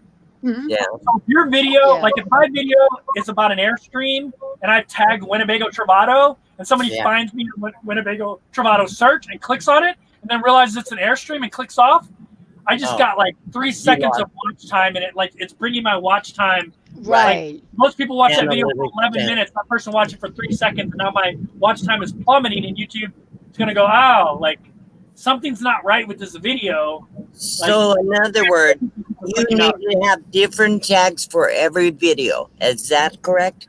Yeah, I mean, I have some tags that are similar, like RV living. I almost always have that in my write-up. Actually, I think like when I'm listing my Amazon items, I think I have RV living, like items something like RV living items or something like that. So RV living is always in there, and it's a tag that almost all my videos are related to anyway. So it is something I usually put. Okay. Just real quickly back to the I email. think it just froze. Yeah. Oh, the email. Come on, don't leave us now. Lucretia, didn't he send you all that information? Yes, and here's what I have for the email. So that could be, I mean, and I will type it in. Could you forward that to me, Lucretia? This guy is amazing. Lucretia, I know it. The fact that he found you and then came to your channel and watched you, and then you got him to do an interview, that's like fantastic. Wow. That's and, you know, I didn't know the extent of his knowledge, and it's not. My God! You know, I just liked him. You know, I just really enjoyed him. He'll come back. Yeah, go ahead. Yeah, if you could forward that to me to absolutely, my email, Sassy that Nomad, would be absolutely. great. And I'm putting it in the chat right now. Mm-hmm. There we go. I'll tell you what, with as many van videos and van build videos that I have, as soon as I fix all these tags, I can't wait to see. We're going to go viral, Johnny. I feel like, well, everybody has said as soon as your videos catch wind, because you do van builds, I've got 3 vans and an ambulance. They're like, the fact that yours hasn't exploded, and let's just tag them right for the first thing. I don't understand why you haven't exploded. I think yours are so good. After I fix all my tags, I can't wait to see the changes. I know, me too. Go ahead, Krisha. Sorry, I'm spoken. I shouldn't, but I'm hyped.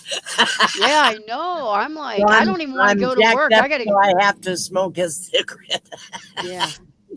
Yeah, this is wow. Fantastic. I did share you out on Facebook and I shared it out. I shared mine out on the community tab. Well, I will for sure. When I first came. Sure. Yeah, I will. Yeah, tomorrow when I do my live stream, I'm going to share this out because this is amazing information. Yeah. You know, it's the thing about this community, and I don't mean I'm talking, I've found nothing except in one instance. People who are so willing to share what they, and even people who are kind of have a program that they're trying to sell, they still give away a ton of information and are willing to share a ton of it. They get into the more of the minutia, the small stuff that matters, like he's doing for free. And he'll come back. I'm sure if he can, he will come back. So I'm going to get that link out there one more time because it's amazing. I'm sitting here going, oh wow, this is like going to school, you know. And I don't know. I'm going to check out. I've found competition is good. Makes you work harder to do better, and that will help you grow. Competition will help you grow. Right. Because what I notice is I look at the competitors out there that are doing, say, the van tours and what have you. Mm-hmm. That's how you know where you are. You know? Yeah, that's true. Last week he was referring to Mary Inogwe. We had 4 thumbs down at one point, and it was at first I cried because she was an inspirational person. You know, Mary is an inspirational person, and I'm not, you know, It's people Build who students. come and they follow somebody that is successful or happy, like she is successful and happy. Yeah, And she didn't take it personal at all. She's, No. like yeah, that. She expects that. right. I, I get some. At first I hardly ever got thumbs down. Now I do, and I I do, get yeah. trolls and negative comments, and so that's okay. It's interaction. Yeah. Oh, good, you're back. Awesome. Right. The struggles of being out in the middle of nowhere. I know. Yeah. Yeah. If somebody could invent a perfect way to do that, they would Oh, it's become coming. trillionaires. No, it's coming. It's I mean, hopefully, that the guy who owns Tesla his company is putting all the satellites in the air. Supposedly, it's going to be out next year. Oh, wow. The Wow. Starlink internet or whatever that's supposed to be. Yeah, and then you're gonna spend a fortune. Hopefully, I mean, he's talked about like gifting it. So hopefully, it's like super Cool. because Wow. he just wants everybody in the world to be connected. So Well, that's a cool thing to do. So Yeah. Bob's Adventure says if you have TubeBuddy, it will give you search recommendations to put in the keyword area. And that's true because I have had that. I use TubeBuddy, and I think that to the extent I'm willing to use TubeBuddy, because it says there's 10 different areas where TubeBuddy is looking at for you to complete. And usually I get 3 or 4 of the 10. I'm not even sure yet what all 10 are, but I've actually started putting in a timeline as well, where people can jump to one section or go past another section because that's not really what they're interested in. Like when I do this one today, I will put obviously when Kevin comes on, and then the next one will be when Box, Van D, and Johnny come on, so Yeah. that people can hear, go to something they're more interested in. At least that is something that TubeBuddy looks at, as if you're using that timestamp. I don't even know how to do that. I didn't either. And I wanted to do it. And so I just sat down, and all you do is you start out with 00:0 Right. 00. And Right. and then the next one, and that's when I put in show starts. And then the next one might be when Kevin comes on, I'll put, let's say he came on at 4 minutes, 04:00 00 So you 30 and away. type that in the description, At the Krisha? very top, at the very first thing in the description now is my timestamp. That way is that- people can just how do skip you to think? it. What do you think about that, Kevin?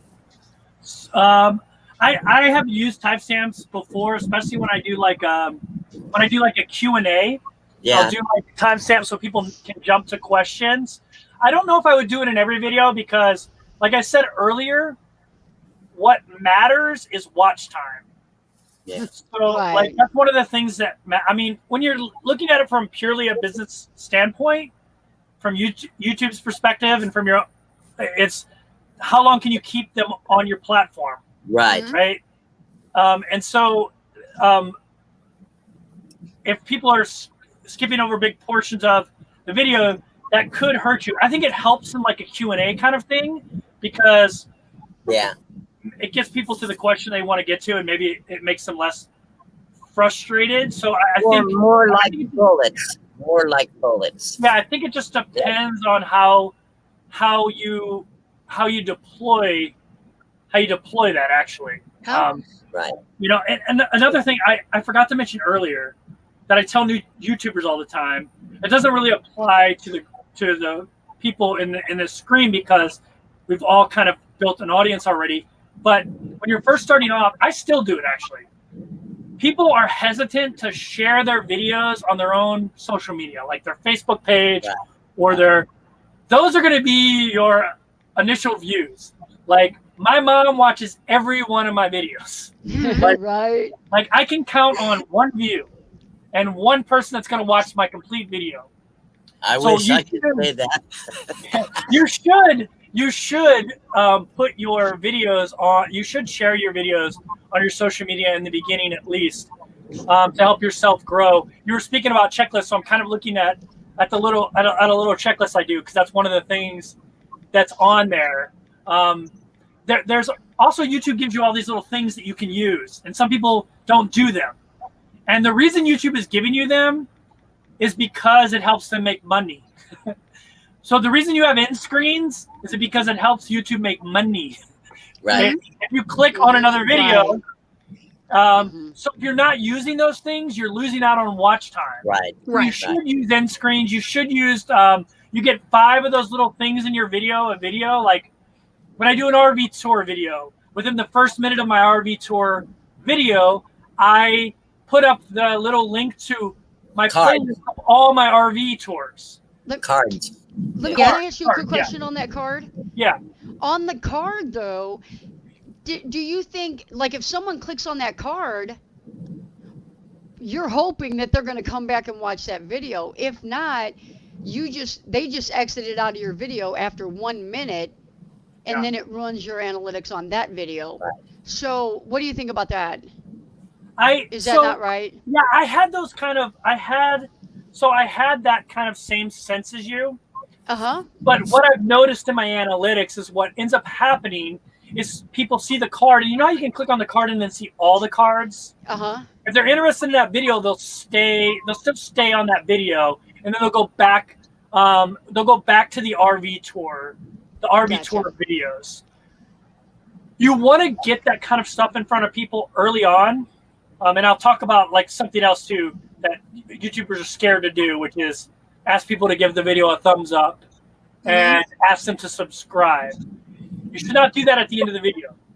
If you ever look at your analytics, like you'll see I mean, you guys know this. You'll see a view, you'll see a video, and initially it drops off, and then hopefully it levels off somewhere around 50-60% of your audience stays, and then at the very end it goes like this. Boom. Right when they see that you're closing, they're gone. They're gone to the next video. You want to hear, like, and subscribe. That's why you should always do that stuff early on. Your audience is watching and going to continue to watch. Right. Because you're not going to get those at the end, and those things are so important, especially if you make it where your audience realizes why they need to do it. Like I always say, if you don't mind, hit the thumbs up video. It helps other people find this video, or the YouTube algorithm will push this video out to more people. The more likes and the more comments I have. So if you don't mind, tell me where you're watching from. And I get that all the time, like Pennsylvania. Like that's it. That's all I'll see on the comments. But UK, Germany, Scotland. Yeah. Back to your question. I think the benefit outweighs the risk of losing them. Even if you recommend somebody else's video, I don't know if you know this, but if somebody clicks on an end screen or something else from your video, you still get credit for that watch time on that video. So you still get that credit, even if it's somebody else's video. You still get credit for it. So I think the benefit outweighs the risk, because if somebody's on my RV video that's maybe 10 minutes long, and they're going to click on the RV tour one to watch my 14 RV videos, maybe come back and watch them, maybe save that playlist, or just watch them all right there because it's a Sunday and they got nothing better to do. Then I'm going to end up getting 2 hours of watch time instead of 10 minutes if I didn't have that card up. So that's why I think maybe the benefits outweigh the risk to that. But I do understand that. I do understand that concern, though. Well, I don't worry now. Of course, maybe it be because I'm grown already monetized, but I don't worry a lot about watch time. But I figure if people like my channel, they'll watch. Yeah. But I don't worry so much about that. You know, I don't really worry about much of anything. I figure if they want to watch my channel, they will. You know. Yeah, but no, I agree with that. I haven't really messed with analytics at all, but maybe I should pay more attention to all that stuff because, you know, the tags thing, that's really important stuff. I never realized. And cards, here's my problem. Okay, I'm old. I'm 68 years old. My memory is really short. And plus I had the stroke. I can't figure out how to do so many of these things. Even though I watch tutorials, I watch YouTube videos that show you how to do it. I don't get it. So I guess I'm never going to have my channel really right. But so I decided it's going to go if it's going to go. But, you know. Dee, we can do a private stream and I will show you like the analytics. There are a few things that you should be watching, Yeah. but you don't have to know everything Right. in the analytics section. But Yeah. we can do it if you want. Just I'll message you. I'm off the next couple of days. I work tonight and then I'm off 2 days. I'll help. We'll do a private stream and Lucretia You're can going come to in. spend the Obviously, next she can few days putting in tags. I know, right? I'm doing that at work tonight. People need to stay out of the ER. Well, Nobody get injured or sick. Nobody. People Well, just stay at home. I noticed your box fan tour video right away. I can always tell, like, I can look at a channel really quickly and like spot things that are significant. And You know, I have 2 tours of the Well, box. I just saw the one from like a week ago because I like Oh, okay. 54,000 views on a channel with Right. with Yeah. under 10,000 subscribers is pretty significant. Yeah. That means YouTube is pushing that video out. And in my mind, I was thinking this video would have 300,000 views if you had a thumbnail and the search stuff was optimized. I'm like, this would, I guarantee you it would have 300,000 views because it's getting I views. don't even understand thumbnails. I don't even understand. It asks you if you want to put a thumbnail. Where do you get the thumbnail? What thumbnail do you do? You know what I'm saying? Yeah. That's kind of, I'm so not tech savvy. And you wouldn't believe, Kevin, I actually worked in a computer software company that made computer software. I was a supervisor back then. Yeah. I mean, literally. And I troubleshooted all kinds of stuff. And I dealt with the big credit bureaus.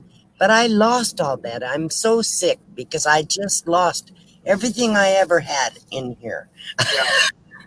Well, So the thumbnail, my recommendation to people is there's a really cool free website called Canva, CANVA.com. That's what Kelly uses. Right. Yep. Yeah, and so you could make a thumbnail really easy on there. You could have one set up and that you use every single time where you just go in and change the words and maybe swap out the picture. I switched to one on my phone because I just found it easier for me to do because Canva is starting to monetize a lot. And so I found an app that was like $4 that works really well. It's probably stealing all my data because it's like a Chinese company, but I don't care. But so I just use this app to do it, and it's been pretty easy for me. But Canva has templates. Like they right. have a YouTube thumbnail template, so you can just throw your stuff into that template, and it's actually pretty. I mean, if like the stuff you're doing to your YouTube channel, it'll probably be easier than that. And then you just save it, and then when it asks for that custom thumbnail, it's just like uploading the video. Seems like every time I try to do a thumbnail and I try to upload it when I publish my video before I publish it, I start it in private and then try to set up the thumbnail, but it always says it's too big. Yeah, that's why you got to. So when you go to Canva, they'll have a specific section for YouTube thumbnails. You got to use that because if you try to upload a regular picture, it's too big. So Canva will do that for you. It'll put it in the correct size. So when you go to save it, it'll automatically be the correct size. A lot of people that first start with Canva don't use the YouTube thumbnail specific one. Well, I've done that. It still sometimes gets that message. I don't understand. Maybe I'm doing something wrong. So maybe Johnny and I can work on, or Kelly, and I can work on that more. But because I really do want to put a thumbnail, a good thumbnail, not just what YouTube puts in there. Yeah. You know? Yeah. But I don't know what I should put in there. We can help you. And Dee, you missed it earlier when Kevin was talking about he'll take a picture of himself and crop it and then like put up a picture of the box van and then your picture next to it and then put your title and then like he said, keep everything out of the right corner. We can walk through it, but when you rewatch this replay, he talks about the thumbnails a little bit. It's there you go right there. Look at his picture. Yeah. And you can do that on Canva. We'll do that later. Okay. We'll talk about that Kevin, later. do you actually recommend using the same thumbnail for all your videos? No, because then people will think they already watched the video. Right. So Exactly. yeah, it's got to be. It's got to, like, I tell people, like, try to keep it down to 3. Try to keep the thumbnail around 3 to 4 words. Yeah. Unless you do like how to, like, kind of tiny or Right. something, and then you could do like how to live in a van or something. Right. Yeah, it should be like 3 words. It should. That's the number one thing. Like, Okay. think about how you do it. Like when you go to Right. YouTube, like most things you click on are because Yeah. of the thumbnail. You half the time you probably don't even read the title. Right. But, so you see the thumbnail, and that's where the moment of your decision happened. That's why I was super impressed by that video that had 54,000 views, because I was like, if your thumbnail was good, if you had a specific thumbnail that had like your picture, a 68-year-old lady living in a van, right. like that video would have at least 300,000 views. It might even be one of those million view videos. Yeah, Okay, Johnny, we have to go to work. I know. No, Message it really me would. I mean, tomorrow. the fact that it's got 50,000 views on a channel with 10,000 lets you know that YouTube is pushing it out to people, and your click through rate would be so much higher with a better thumbnail. But the fact Kevin, that you have that already do you means ever work with people individually? I mentioned this I call earlier. first. I don't like doing that because I like Your turn. but I would help you out. I mean, I would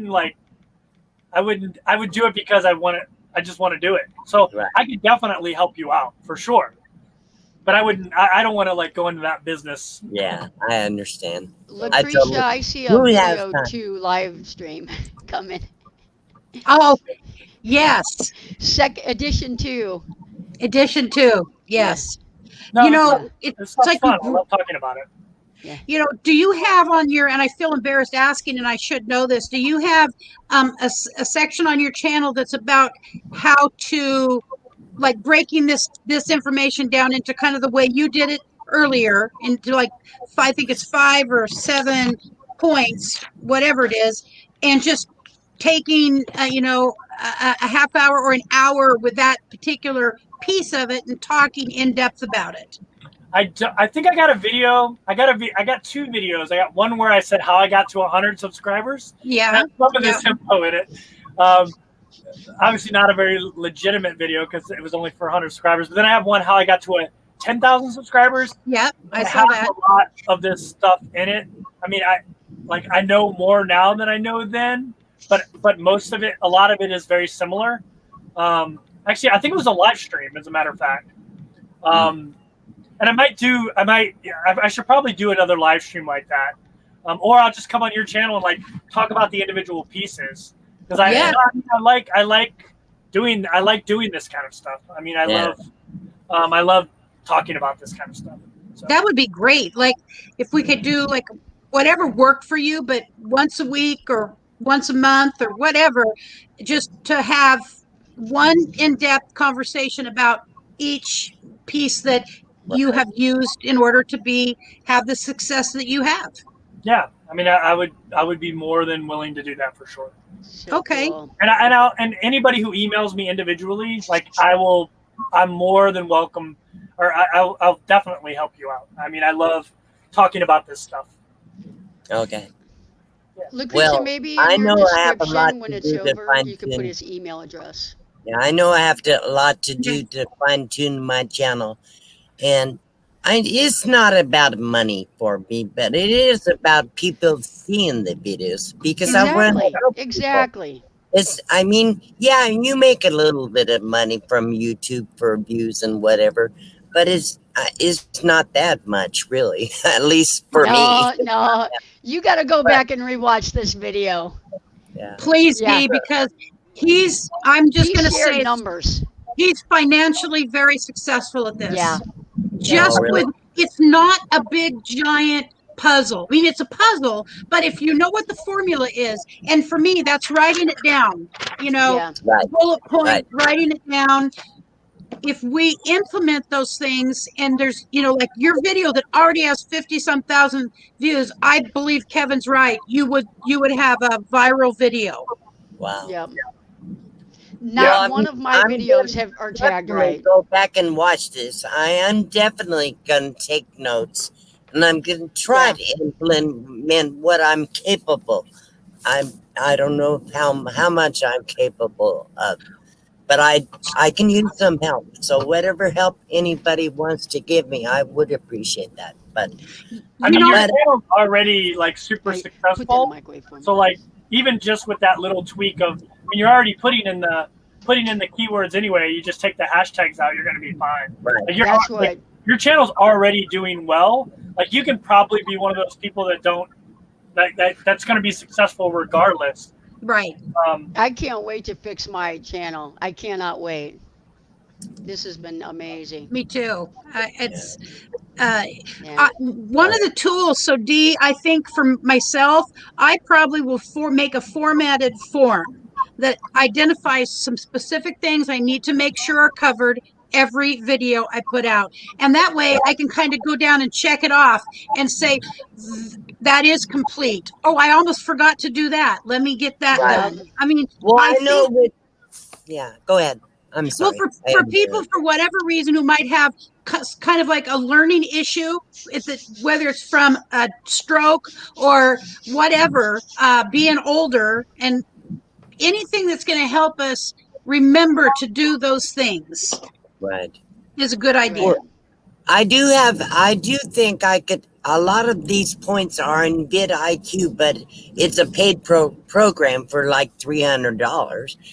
Will tell you what you need to work on, but that's out of my range, first of all. But secondly, it's still too complicated for me to get, and because I can't retain this stuff. So I don't mean to say, well, poor D, you can learn. I don't mean that. I can learn, but I learn slowly, one step at a time. Yeah. Guys, I have to drop down. I got to go get ready for work. This has been phenomenal. Okay. I'm going to keep listening while I'm getting ready, and I hope to see you Johnny, tomorrow night. text me when you're available. We'll work together a little Yep. bit. I may Okay? not Me even too, sleep when Johnny. I get off work. Lucretia, All right, dear. thank you so much, Kevin. This has been a blessing meeting you, sir. Yes, I'll it email has. you. I appreciate that. Thank you, Johnny. Have a good Thank night you. work. Thank you. All right, bye, dear. I want to thank Kevin for answering all our questions. You have a wealth of knowledge, and people need to know about that. And you can I know you're already very successful.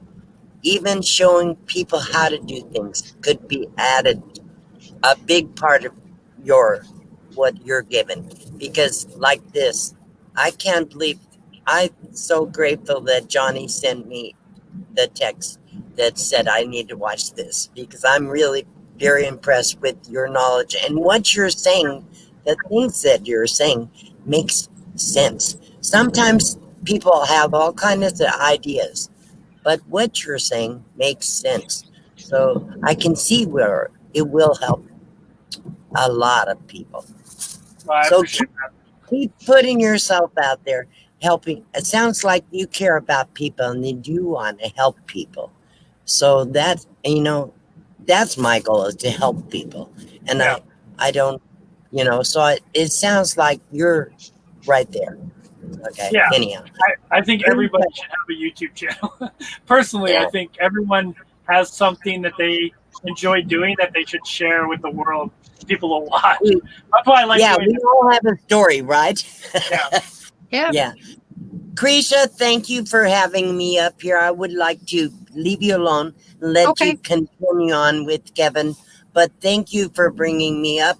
Thank you for letting me ask him my questions. I appreciate that. You're welcome, and thank you for coming up. I can't wait to watch more of your videos. Oh, thank you. I'll have to start watching yours. I never heard of you before, so believe me, I'm going to start watching. Thank you. All Thank right, you. Dee. Thank you. Bye-bye, honey. Bye. Okay. Let's see. On van life mode says, oh, wait, no, I went on van life mode.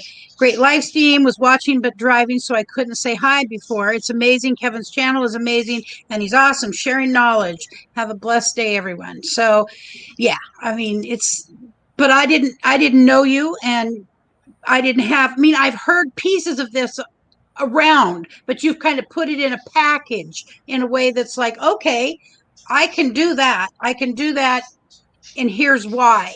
You're connecting. It's not just saying to do something, but you've connected why that helps. Like with using Dee's video as a great example, having a video that already has so many views. If those couple of extra things were done, it would be phenomenal. But I mean, Yeah. it's phenomenal anyways. That is, Yeah. I mean, to have I mean- 54,000 views with a channel with 9,000 subscribers, I mean, that means that YouTube is pushing that to people, and people are clicking on it, despite the things that could make it better. Sure. Like she was talking about, like, I'm not like really concerned about money, and it's really not. It's not about money, but it's nice to make that extra money. Yeah. And in my mind, I'm like, that video could have made you $10,000, and I'm sure that's a lot of that's a lot of money for most people. So it's like even just optimized a little bit, because that video is so successful on its own. That means it's good.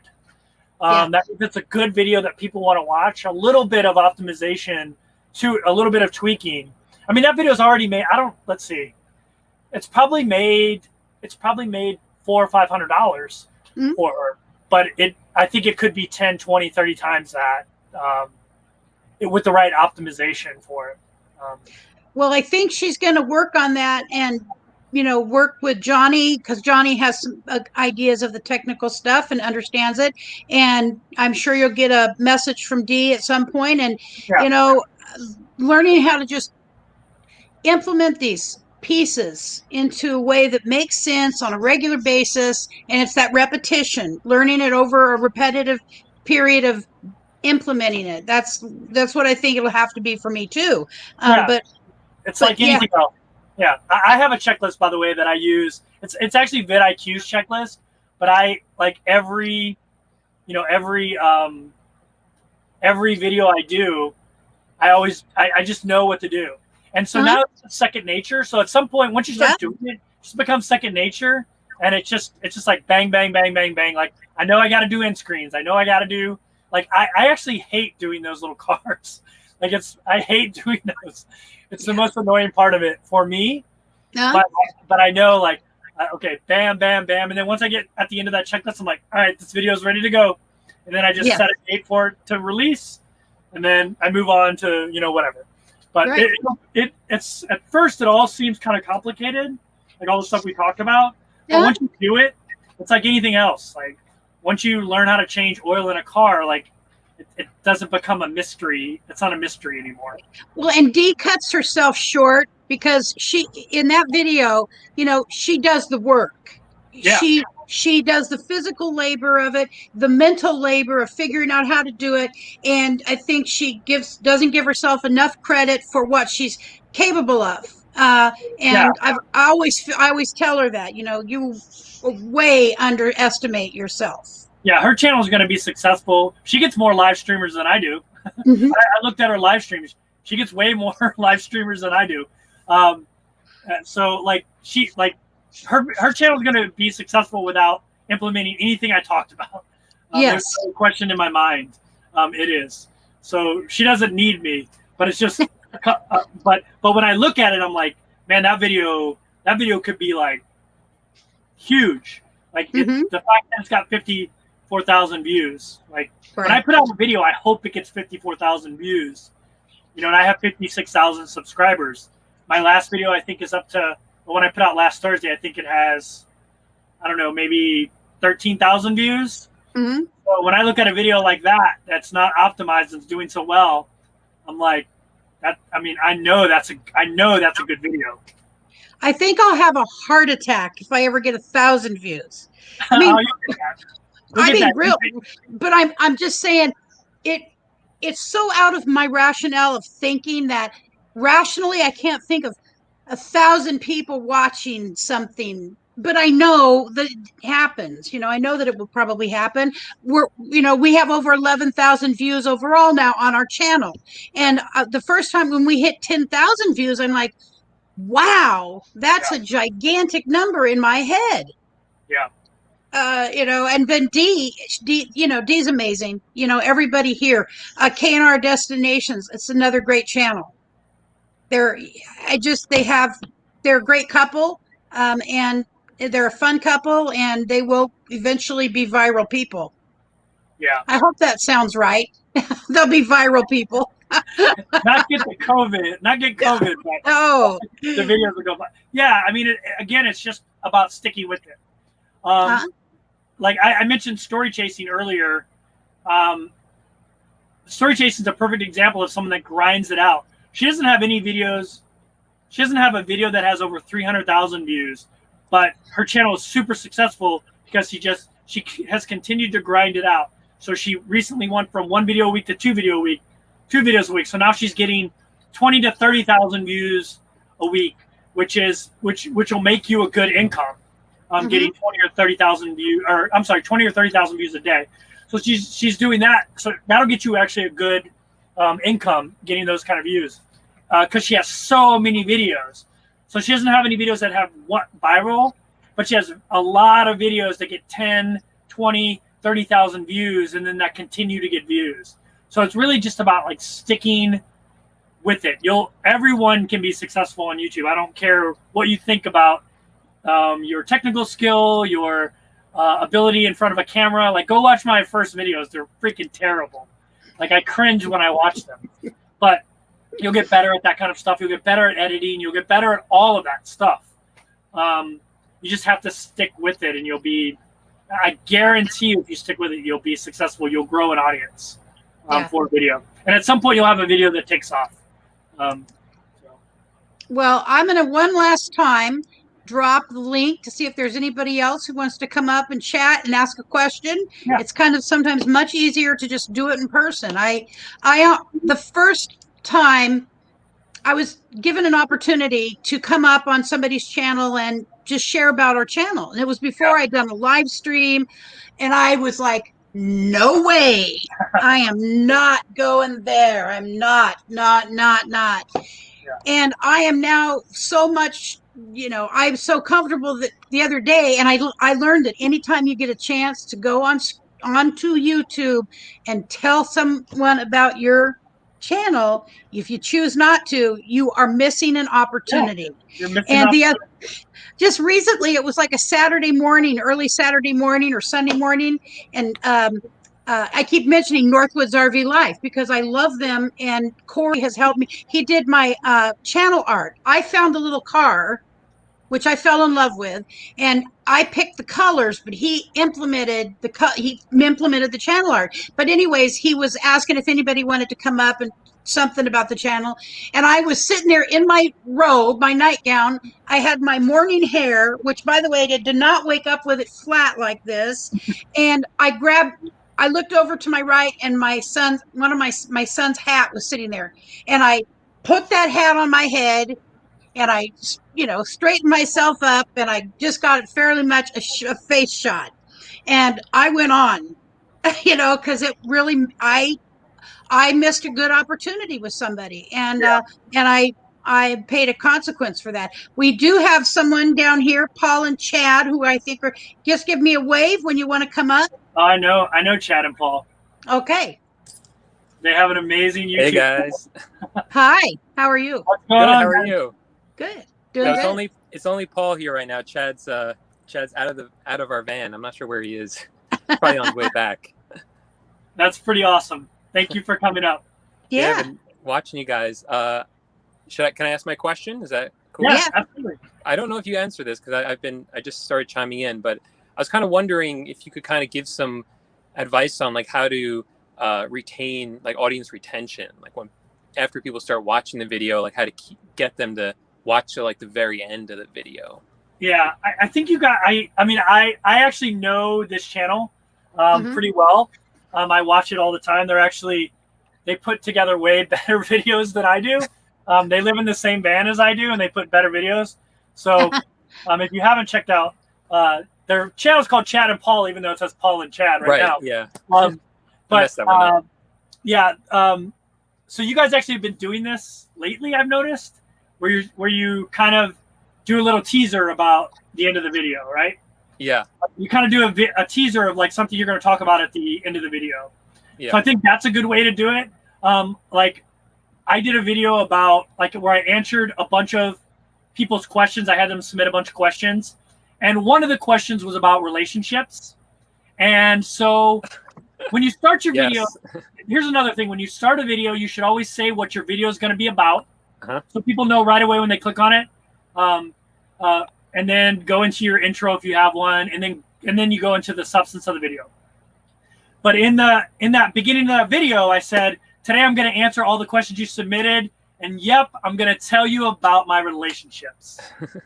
And that was the very I said, if you stick around, I'll tell you about my relationships. And that was the very last thing I said in the video. So if you wanted to know about my relationships and my dating, even though I was very ambiguous about it, right. You had to stick around to the end, or you at least had to fast forward through each part of the video. Yeah. Eventually No, I watched that whole video. Because I wanted to know. I was nosy. So that's a way to do it, to get people to stick around. I think on my, let's see, on the last video I did, I said whatever about my video, and I said, at the end of this video, I'm going to have some outtakes. So stick around for the outtakes. Oh, yeah. And so there were outtakes at the end of the video. And I know you guys have put outtakes in your videos. Yeah. People love freaking bloopers and outtakes. So So I think if you put those at the end of the video and you mention it at the beginning, that's a good way. So kind of having a teaser at the beginning of your video, that'll keep people watching the video. I think that's a good way to keep people around and watching your whole video and getting that like keeping your. And another thing is to go back and look at your analytics and see where people. Sometimes you'll get these spikes in a video where people fall off, and go back and look at that. Like why? Like I was in the Navy for 20 years, so I have kind of a sailor mouth sometimes. And I remember looking at a video one time and seeing this big dip of where I lost like 10% of my audience. And so I went back into because you can go in the analytics and look at that section of the video. Like, what did I do? And I said a curse word. And that just turned people off. And they exited out of my video. And then I had another time where I used to do this little thing in the middle of my video where it kind of like there's a graphic that would pop up, and what I realized is it made it look like it was the end of the video. And people were dropping off. It was me trying to get them to subscribe, but it looked like the video was over. But it really wasn't. I was only like halfway through it. And so I kept noticing this dip in that spot. And I'm like, oh, it's a stupid graphic. So I got rid of the graphic, and that dip went away. So another thing is looking at your analytics where there's big drop-offs and seeing why people are dropping off. Like maybe it's your pitch for them to subscribe is too long, and you need it to be really quick. Like this video, hit the thumbs up button.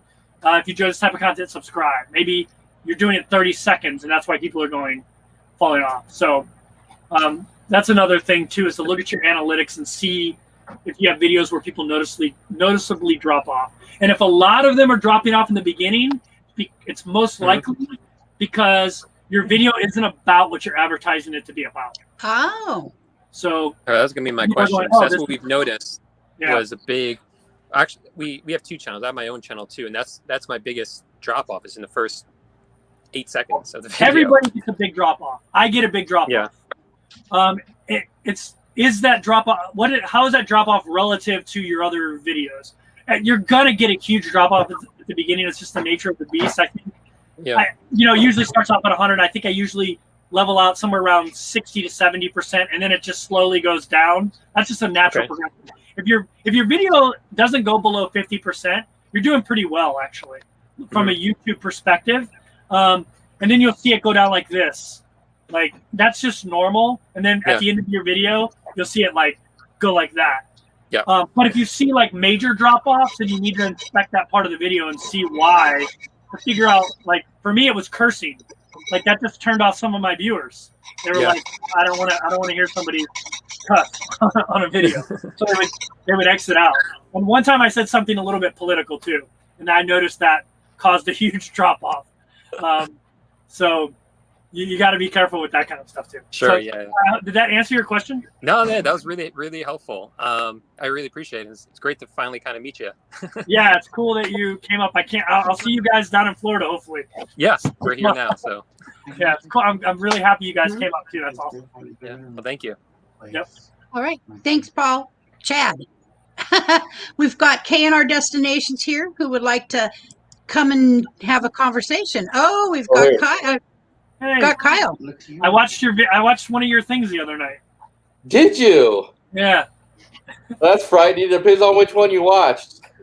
Oh, what was it about? I actually lost my internet connection like in the beginning. I think you were gonna have me come up actually in the video. I think. I can't even remember what it was about, but it was. I just saw it come up because I watched Lucrece's channel, and it came up. I was like, oh, I'll watch this live stream. Oh, yeah. Yeah, we were kind of obnoxious. That's why I was like, well, it depends on which one you watch. I think you were asking somebody questions. Like, oh, it's possible. I mean, we got you were doing like a Q&A or something.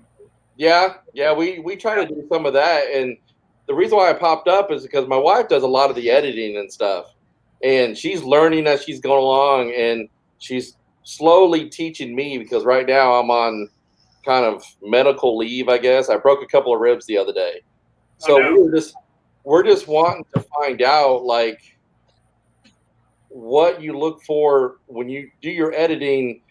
What things do you look to make sure are there to catch people's eyes? Because we have videos that do really well that we wouldn't think that did well, and then we have ones that we like, oh man, this is going to do awesome, and it's like, yeah, that's every video I think is going to do well is a guarantee that it's going to do bad. Like for me personally. yeah, I just recently did a pink RV tour, and it was the most amazing RV I've ever seen. I saw that. My audience didn't watch it. really. It's one of my worst videos, and the couple was so interesting. So like I have that same issue that videos that do well or videos I don't. That's why I don't know how long you've been watching, but I mentioned not censoring your own content because you don't know what your audience is going to gravitate to. And so sometimes you think you got a bad video, and it like my best viewed video is one I wasn't going to release because there was some audio problems on it, and I didn't think I painted the person in a well enough light, and I didn't want to release it. But she was like, no, please release it. And I'm so glad I did because it ended up being really successful for her and me as well. So that's a really hard question for me to answer because I have the same issues as you. The videos I thought that pink RV video was going to be 1 million views. Well, yeah, that sounds like it'd be epic. And I think it's not even at 7,000 views. And for me, that's not Right. not a very good video at all. And it's really sad too. I feel like kind of to blame. Maybe I didn't do the SEO right because this couple really deserved their video to do well.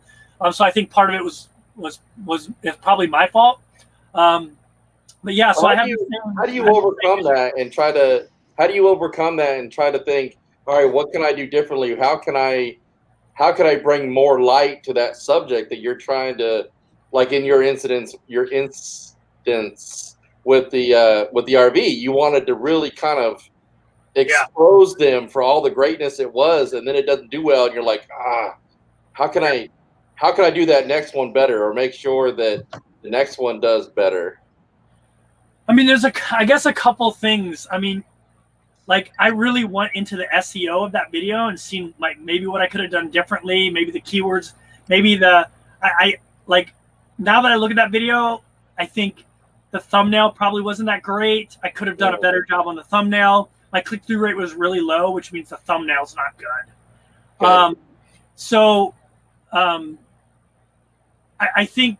I think going back and like trying to figure out like why it didn't do well, and then going out and looking at videos maybe that have the same subject matter. I don't know what the topic is, but whatever the topic is, go out and search and see what videos did well with that and try to figure out what they did right. You know, look at the keywords they used, look at the like title,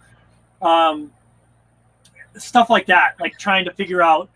I think that's where we struggle are those keywords, like those ones to search for, because you're trying to capture all the different aspects that you used in the video, but sometimes I wonder if the keywords that we use are not the ones that really need to be placed in there.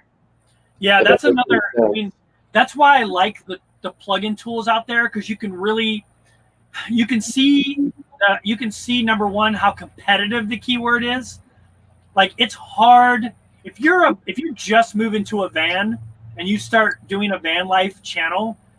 That is a really hard keyword to rank in because there's so many people making van life videos, and so van life might not be the keyword that you should use. Maybe a term that's not searched as often, but is not as competitive. So if van life is searched, I know this because I use this term all the time. Van life is searched 1.5 million times a day in YouTube. So I know that. But it's also one of the most competitive ones to rank at. Van lifer is searched. He'll come back. I'm gonna lay hands on the screen. Of course, that's the worst facial expression you could have. So whenever I do my thumbnail, right, that would be that would be epic. Actually, I wish he would do my thumbnail for this video, just for this live stream, and see how.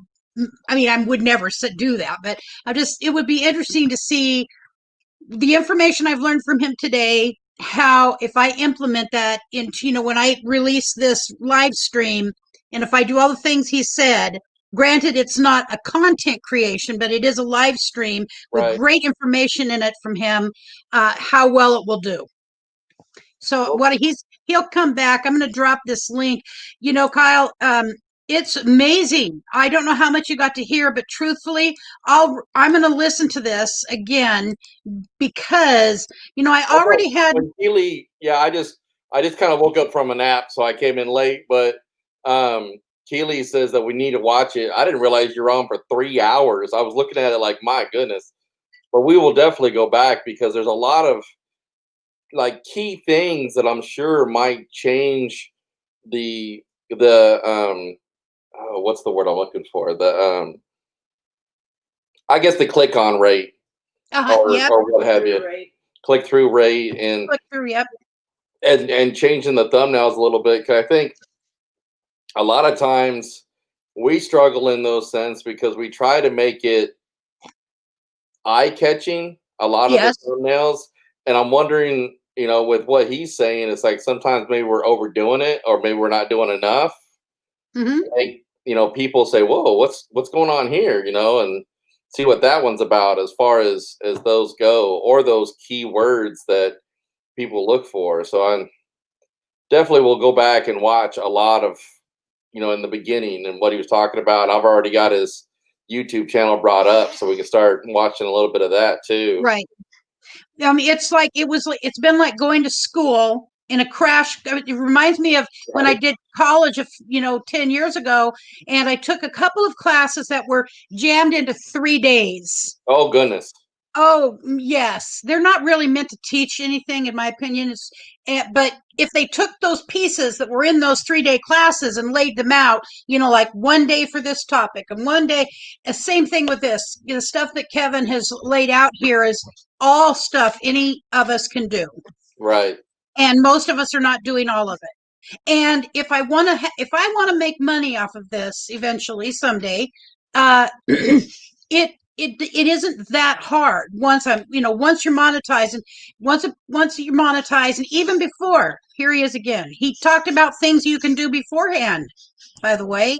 All right. Sorry about that. That's all right. That was the greatest freeze moment of your life right there. One that I I had a good out, like a good. I was laying hands on the screen, you know, doing a prayer on the screen. Oh no. So my point back then was like find keywords that still get views but are less competitive, because if you can get, it's better to rank high in a search term that gets searched 70,000 times a day than it is to not be ranked in a search term that gets 1.5 million views. Yeah, it makes sense. I mean, your goal is to get ranked in those at some point, because that's where you really get a flood of people. But and you should still use them in your keyword and your tags. 500 characters and your tags. Right. But maybe you want to do your title instead of van life, do you know, van lifer, I don't know, van lifers first week in their van. Right. First week living in a van. Okay. Something like that. What happened, because I did a drone video that I thought would do really well. It was basically me crashing my drone. I did a whole video clip on it. But I think now that it makes sense, because I used the DJI tag, which is probably another one that gets used. Well, how many did you use all 500 characters? I don't think so on that one. I think I think we did maybe 50 characters, but we used a lot of the keywords I thought would people would search. But now that you're telling me that, you know, some of those are searched so many times, and I probably ranked 1,347th in you know, the amount, it probably makes sense why it didn't do as well as I thought it would. Yeah, I don't know exactly what the algorithm or what this, I'd have to really research it, but I think like something like drone crash or like something like that probably would have been, there would have been a way to do it where you probably could have put the DJI in there, but capitalized on more keywords, like and you could have put the DJI in the thumbnail, maybe like completely destroyed my I don't know. That would have been epic, because I ran it. It went into a fence and just exploded. So it was. Well, another thing is to check videos that have had that kind of thing and done well as well. Okay. I lost a DJI Mavic Pro on an island in Thailand. It's probably still sitting there right now. It hit a tree on the island, and it was a bunch of little tiny islands, so I had no idea which island it was either. Oh my goodness! And the video went to my phone, so I still had the video on it like sent it to my phone, so I got to watch the crash on my phone. Still sitting out on some island in Thailand. That makes my stomach hurt just thinking about that. That's a big fear of mine, because a lot of times I'll take mine up and I'll lose connection with it, and it'll start freaking out and go down, and I'm like, man, if I'm over some water or something, it crashed. It ran into a tree on an island. There's a bunch of little tiny islands. There's probably 1,000 of those little islands out there, and I was like, wow, I know which one it's on. Oh my god!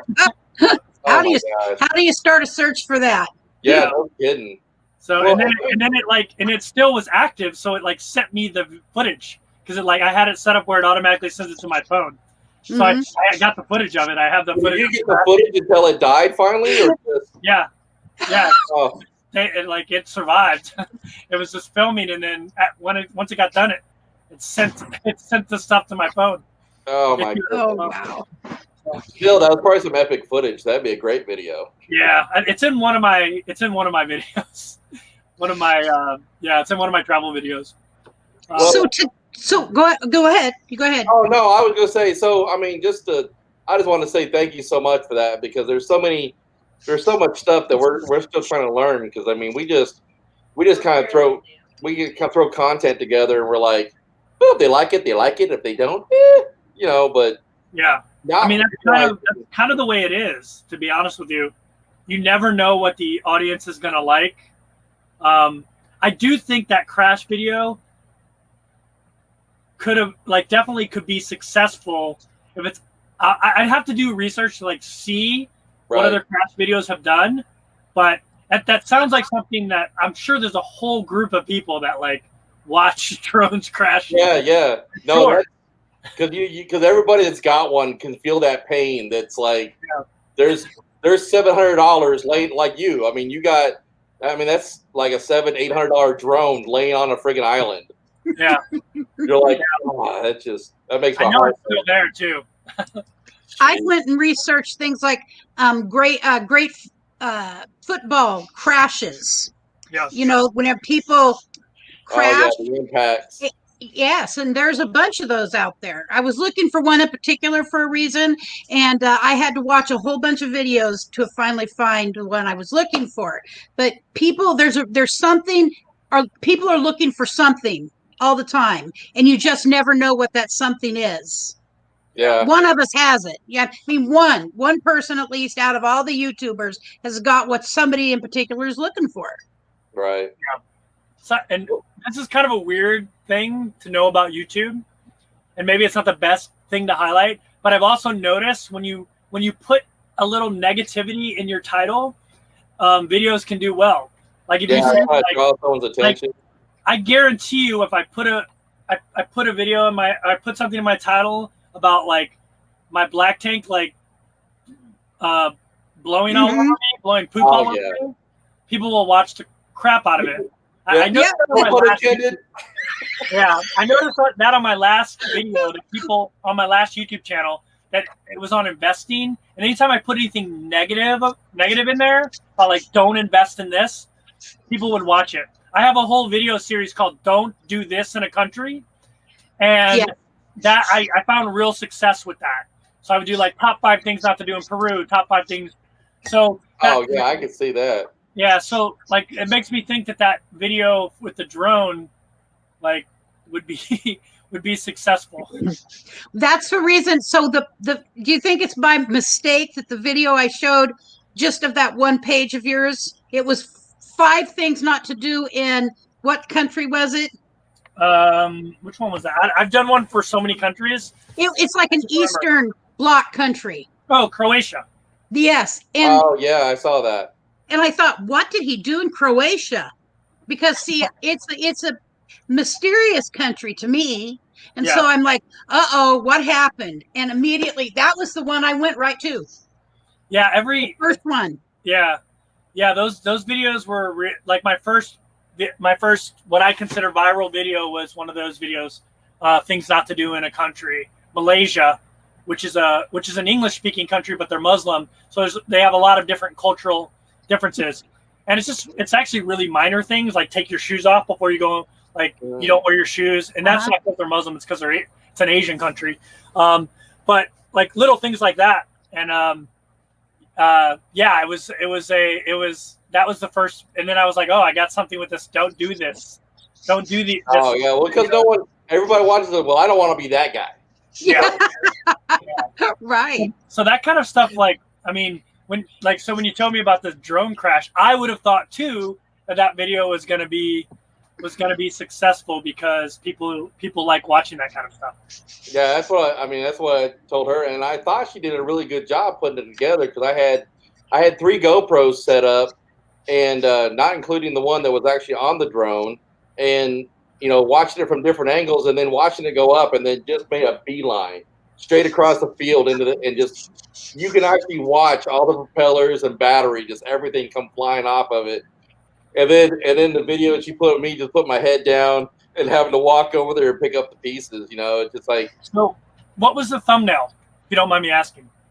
What it say? No, I mean, what was the picture and everything?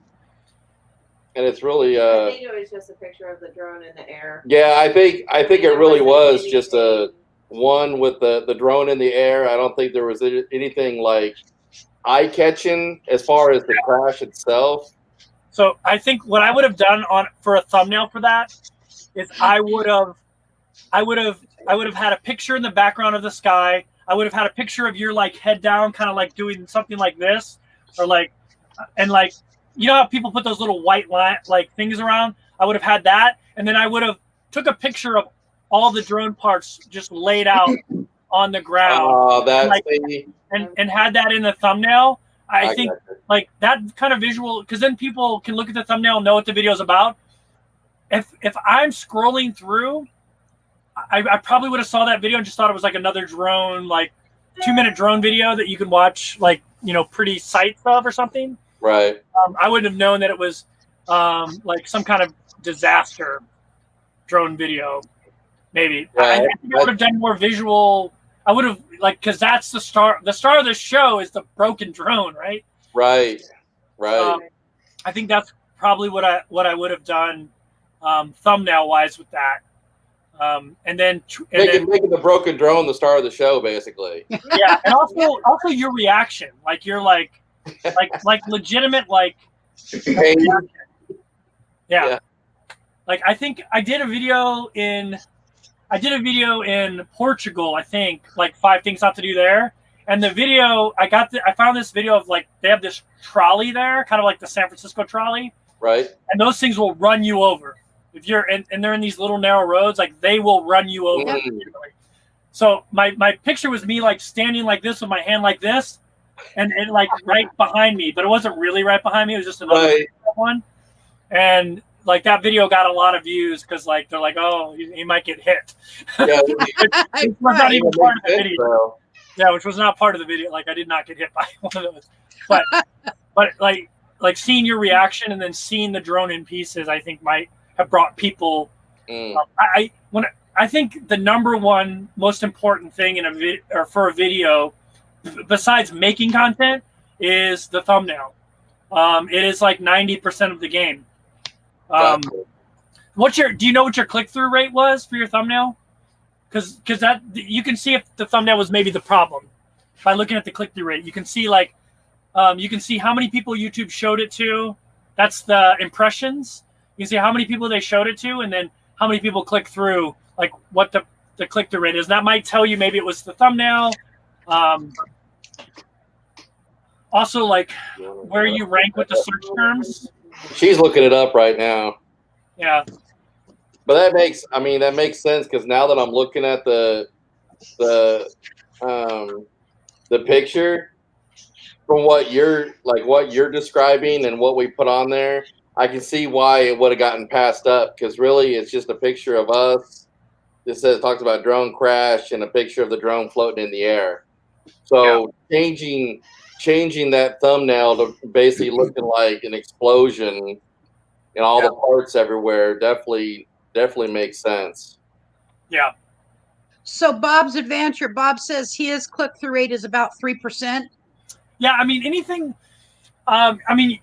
Based on that click-through rate, you have some work to do. But anything above 4%, YouTube considers a good click-through rate. When you first release a video to your subscribers, you really want it much higher than that because your subscribers tend to click through more than a general audience would. That's why I said earlier, when your video, like my video that's got 1.1 million views, only has like a 2.2% click-through rate, but it's been showed to 12 million people. No,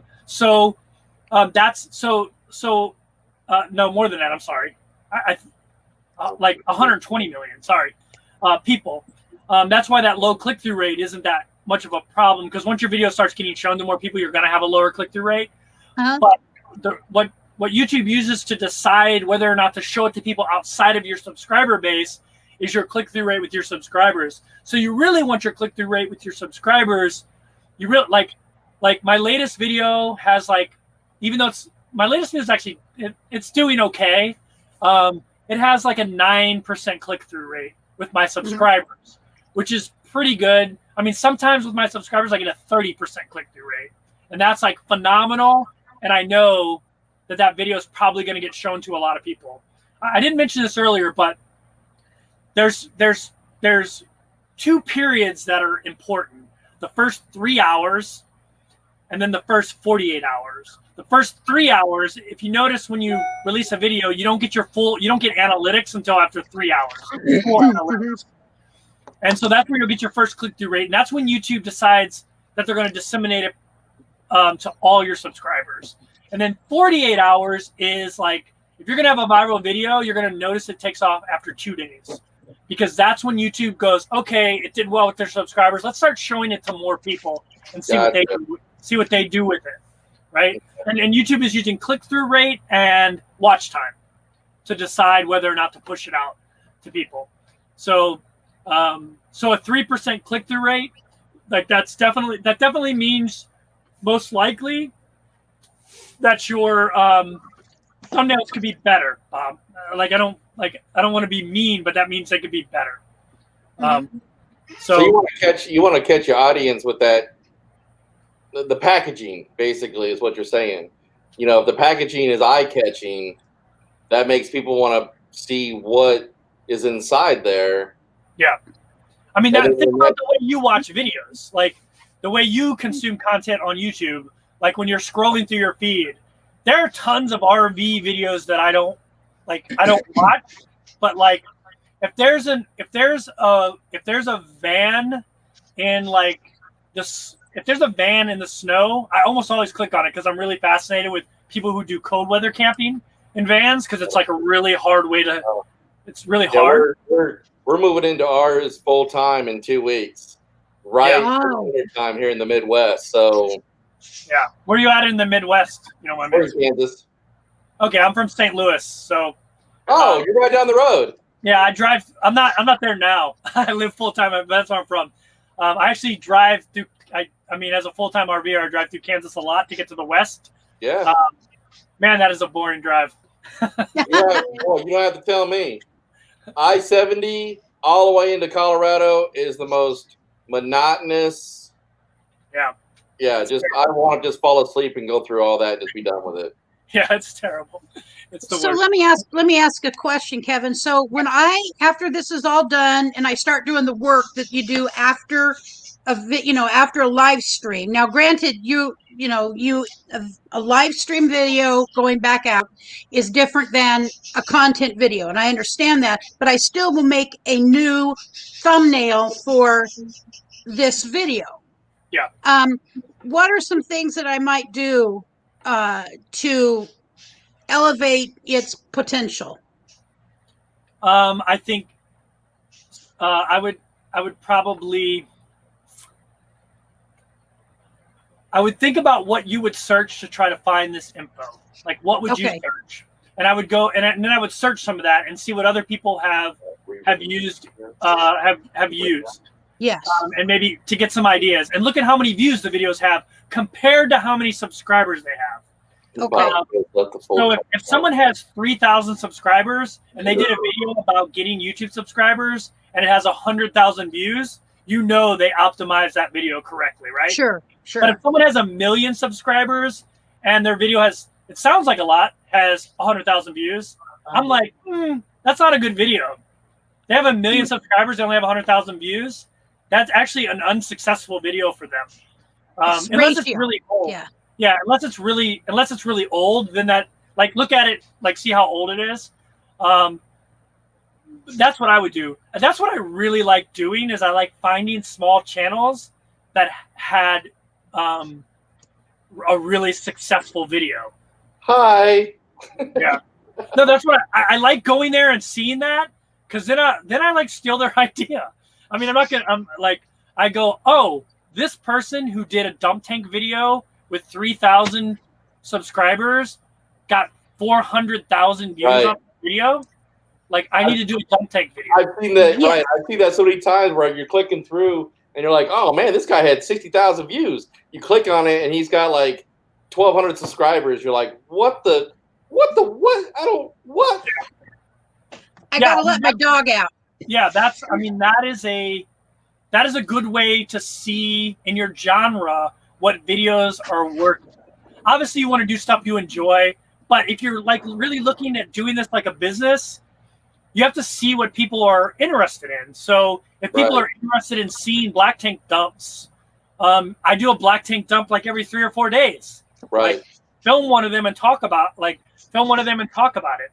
People really want to see me cook in this van, and I don't cook. But I'm trying to like figure out how I can do that because like my audience like wants it. It's like my #1 requested thing on my channel when I ask for ideas. And it's all with us. We're going to try to focus on not just. I mean, we're hoping to pull some good views with the cold weather camping because the whole preparation for it and all that stuff. But like, I love to grill, so I'm hoping that we got this new portable grill. So we're hoping to kind of pull people with that because a lot of people have asked for the cooking videos and whatnot. But yeah, now that the information that you're providing, that the thumbnail, like the packaging, is basically just, if you make the packaging right, it'll draw people in to watch it, and then hopefully, what you laughing at? Blaine. What Blaine say? You said it's poop in a bucket. Poop in a bucket. There you go. Yes. Yeah. Hey, people love that stuff. Yeah, that's. I mean, when we went camping before, when we first started RVing, we always tried to include the black tank dump, because obviously, if something goes sideways, That's where it's gonna happen. that's what's going to happen. If that people will just go crazy over that. Yeah, every time I miss dumping pee all over myself in video, I've really been mad at myself. That's what we were just talking I know I about. just missed a 1 million view video. The other day, I about dumped my motorcycle, pulling it out of the back of the RV because the ramp folded up. But we weren't recording it. And we're like, man, that would have been YouTube gold. Yeah. What was that? That was my fault, totally.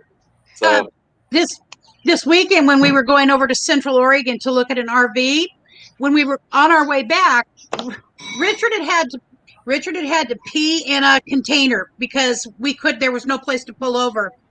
And later on, we were going up the pass, and he put this can out the window and dumped it, and some came back in on him. oh no, and it's all over the car and all over him.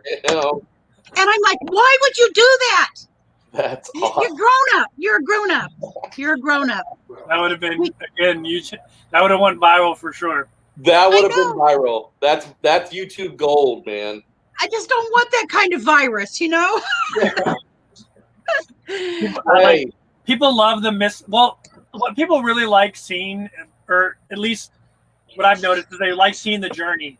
And if you're new at it, like, people should, like, that's why I was telling you, like, you should be documenting your search for your RV, because people like the journey. They like coming along for the, like, they don't want to see you when you're like when you're successful, they'll still watch you, but they really want to know, like, how, like, but watch you get there. yeah, the things you had to learn. Like, one of my popular video of mine is when I first got this van, this beautiful van.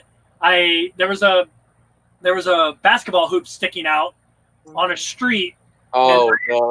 I had just started, like, my van's almost 10 feet tall, and I whacked it all down the side of my van. But that's something to talk about, and I talked about it in a video about it. 5 things not to do when you buy a new van. Yeah.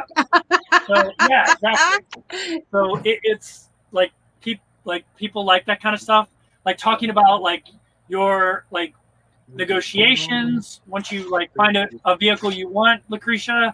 Like, all that stuff is, like, stuff that people really really love to hear. And also, like, kind of like we're doing now, is like networking with other YouTubers. Obviously, if you can go to QuickSight and get in one of Bob's videos, you'll have 100,000 subscribers overnight.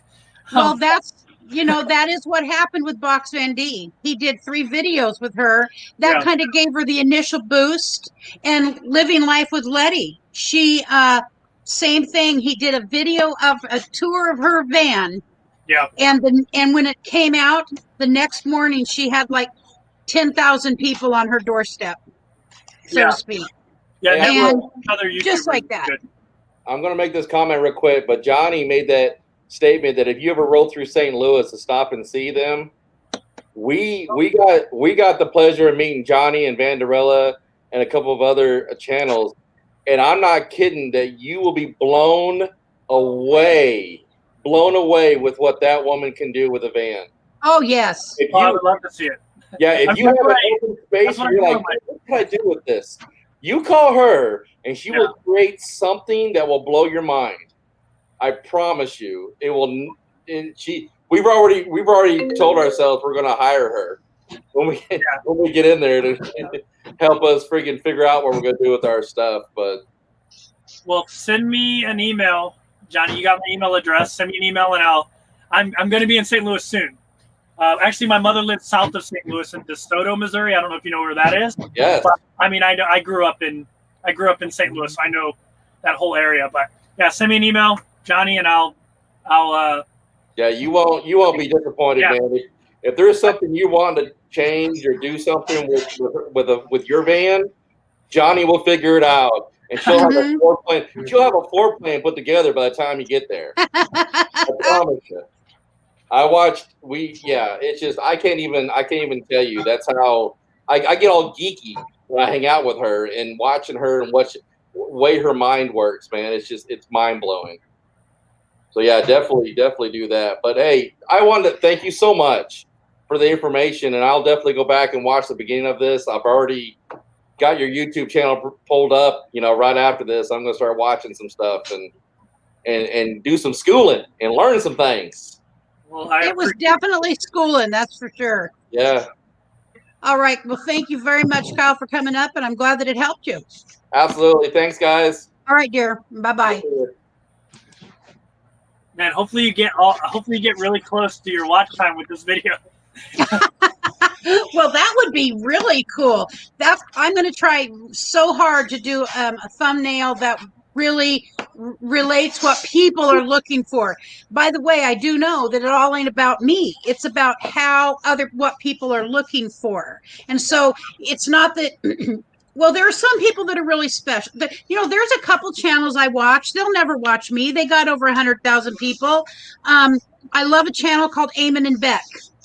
Yeah. And they're a beautiful, beautiful young couple. Yeah. And, traveling the world, but they're homebound now in Canada, as you probably know. And watching them build the new van, I love doing that. But just seeing their travels. But, they'll never know who I am, but that doesn't matter. I enjoy them. Yeah, you don't know that though. No, I mean, you never I watched that channel Beer for Breakfast. They have 100,000 subscribers. I had 500 subscribers, and in one of their videos, they gave me a shout out, and it got me a bunch of subscribers. Oh wow! You never know. And it's one of those things where I still think my channel is it is a small channel. But it's big. That some people think it's huge, with 50-something thousand subscribers. So it's all relative, and yes. At some point, you're gonna have 1 million subscribers if you stick with it, Lucretia, and then you're gonna be like Eamon and Beck are gonna be like, I wish Lucretia would watch would come on our channel, So it's you never know. You never know what's going to happen. The guy who came up earlier, Paul from Chad and Paul. I think those guys make way better videos than me, and they're going to be one of these days. They're going to have 5 million subscribers, and I know they are because their videos are just quality stuff. But they're always asking me for advice on my channel, and I'm like, you guys are your channel's really good. Just keep making videos. But there's something that you do that they connect with, and that they, there's a couple people who have even less than I've got that I watch them all the time because I enjoy how they communicate. I enjoy how they are good with their guests, and they pay attention to detailed things, and they will be people who eventually have, I believe, very large channels as well, but when I looked at yours and I saw 56,000 people, and I know that we don't ever, this is kind of my last question, is that I know that we can never, once we get past, my dog wants back in, and he's a German Shepherd, so he's my son's dog, but no, that's okay. What he wants. That's okay. Come on. What I've learned is that anytime I interview somebody that has a dog, if I have the dog in the video, my video will get at least 10,000 more views. Oh, goodness. The dogs are always in the thumbnail. If you notice any more videos where people have dogs, the dog is in the thumbnail. So people love dogs. So my dog is a beagle. She's 20 years old, and she's still running a beat. She's still active. So she eats her food, or she doesn't eat all of her food, and this is what the German Shepherd does. He takes her bowl and he finishes it and he brings it to somebody. It's like, I'd like a little more food and not just what Patty got. It's so funny. But so let me see if I can remember my question now. The dog, I'm going to kill the dog because I believe I've lost my question, and it was actually a fairly important one, but it'll come back at another time, and I'm sure so I really would like to do this. If we can talk more about doing this on a scheduled basis, once a week or every couple weeks or whatever works for you. I mean, we'll take whatever you've got. I don't want to abuse your knowledge. No, I really enjoy doing stuff like this. I like coming up on other people's live streams. I'm actually learning from you guys, like the little community you have, like the interconnected community. I can't remember everybody's name because I'm really bad at it, but I've watched a lot of live streams because I came on your live stream. I've seen you bring people up, and like I just use the YouTube live stream program, and so you can't bring people up. You can't do any of that. You got to have one of these kind of plugins, and I don't know how to do that. Like I don't know how to do this, what you're doing here. And like, it's something I want to learn because I'm like, I would love to bring in some of my viewers that watch my channel. I'd love to bring them into my live streams and have conversations with them. So like your channel and those other channels I've watched has actually motivated me to like figure this thing out with the little duck, whatever this program is. It's called StreamYard. This is what the program I'm using right now is StreamYard, and I'm not using it, unfortunately, to its full potential yet. But StreamYard, you can have, there's a free version, and I believe you can have a couple people up, and then there's a paid version, and it's a lot cheaper if you buy it up front, like $250. I'm not able to do that, so I got the monthly one of like $25. But it's what I can do, and so you can bring up to 10 people, 9 or 10 people up, and you can have all these cute, like a facade of what you're like. There's one channel who theirs looks like old wood, like a blue and dark old faded wood. I love that look. I have to get together with her and have her teach me how to do that because I don't know how. But it does offer you some flexibility. Like I've heard also about the whole YouTube, doing the YouTube one. It doesn't give you these opportunities to bring people up and whatnot. Yeah, I love this. And you can use it on the phone or on a computer. I have a laptop and I've done it with my phone.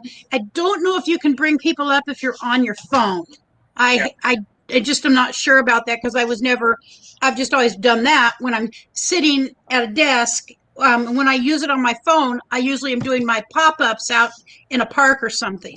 I know what my question was. You reminded me. So as you're building a community, I'm at 1,200 people. I know many of those people. I know their names, at least their channel names. I know a fraction of them much better, but I know generally when someone comes in my live stream that there's someone I'm connected to, or if not. So when I'm a person. I enjoy these conversations. I enjoy getting to know how people do all of this and just who the person is themselves. And when you get to a certain point, that is gone. You're never going to be able to know 3,000 or 5 or 10 or 56,000. So do people at a certain point, first of all, the question to you is, how do you handle that? And secondly, do you think that people that have grown up with you, so to speak, feel lost in that? So I mentioned this earlier, I answer every single comment. And it's something I do every morning when I wake up. The first thing I do is I log on to YouTube and I go through and answer my comments. And so I recognize names. So I am really familiar with my audience still, even at 56,000 subscribers. I know a lot of them. You get really familiar with them. And also when you do that, I don't know if you know this, but you can see how long they've been subscribed. You can see, like, it'll show you. There's a little, like, when you go into comments, you can see, like, they'll have a little red. Yes. Yeah, they have a little red thing, and if they comment all the time, there'll be like a little purple heart, like that they're a top commenter. So you can see that kind of stuff too, and know. When I my live streams are usually between 150 to 300 to 400, and it hasn't been unmanageable for me yet. I've still been able to stay connected with people. Sometimes I lose my place in the questions. sometimes I lose my place in the questions. So what I do during the live streams is I say, hey, if I missed your question, type it again. I have them do star, star, star, question, star, star, star, and then the question, so I can identify questions really quick. And so that's how I've stayed connected at this point. I know if I keep growing, that at some point that's not going to be possible. But I think I'll still. I mean, I make an effort to. I know who comments all the time because I just get familiar with their picture, with their, stuff like that. So, yeah, I just kind of stay connected with them.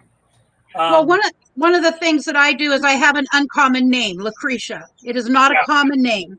And so almost always when I comment in a comment section, I always sign my name, just Lucretia. And people very quickly see that name because it's not common, and they comment about it. Yeah. No, that's a good way too. I mean, that's a good, Every little thing we can do to connect with somebody. Yeah, that's one of the actual concerns I have about growing. Not that would ever stop me, but just making sure that people always know that really is, people are the number one concern I have, and that always be the most important thing. Because without these people that subscribe to us, we don't have a channel to start with. Yeah. I mean, the good thing about when you get big as a YouTube channel, you can still do live streams and they're still usually manageable. I know there are some people, I know at some point it might get really hard if there's like I see some live streamers and their chat is moving so quickly. Yes. That there's no possible way to keep up with it. Mm-hmm. I think that's where you kind of have to get a moderator to feed you questions, like maybe texting you over your cell phone or like communicating some way, maybe getting a moderator so you can so you're able to do that. I mean, I'm not at that point yet, so I haven't really struggled with that. Another thing I do that kind of speaks to what you said is anytime somebody, let's say Jonnies Journey commented on my video, I'll always answer the comment. Obviously I do that every time. And then at the end I always say, thanks for watching and commenting, Johnny. I put the person's name in there. If they have it's a weird name, if it's something I don't really like if it's like burning up the roads, I might just say thanks for watching burning or BUTR or something like that. Yep. I might, or Jonnies Journey, I might even do JJ. But I always try to personalize each comment as well. And that helps me remember the person too, because I'm like, oh, I've seen burning up the roads before. I know I've replied to this person in my on my YouTube channel. So I think that's another way to stay connected. I am curious though, because I'm not at that point yet. I'm not at a point where I can't answer every comment. Okay. And my live streams, I answer every single question too. So I'm not at a point. I'm not at that. I'm not at that point yet. So I don't know. Maybe I'm hopefully I get to that point, because that just means I'm successful and I can come back on here and give you a better answer on how I manage it. That would be nice. Yeah. I did. I have in emails talked with Bob Wells, and he always, if I ask him a question, he emails me back an answer. It might take a couple weeks, or even sometimes less than that. And then I watch him in his live streams, because he could easily have 1,000 people in a live stream. Yeah. And he does have someone that is kind of reminding him of questions or whatever. But it's important. I think I agree. I mean, I agree. It's important. And to use a person's name, it's just a respectful thing. It takes one second, 2 seconds, so quickly, because people I've seen people take things personally that were not meant personally. Yeah. So. Yeah. My philosophy has always been, if someone takes the time to write me a comment, as long as I'm physically able to do it, I'm going to answer every comment. Right.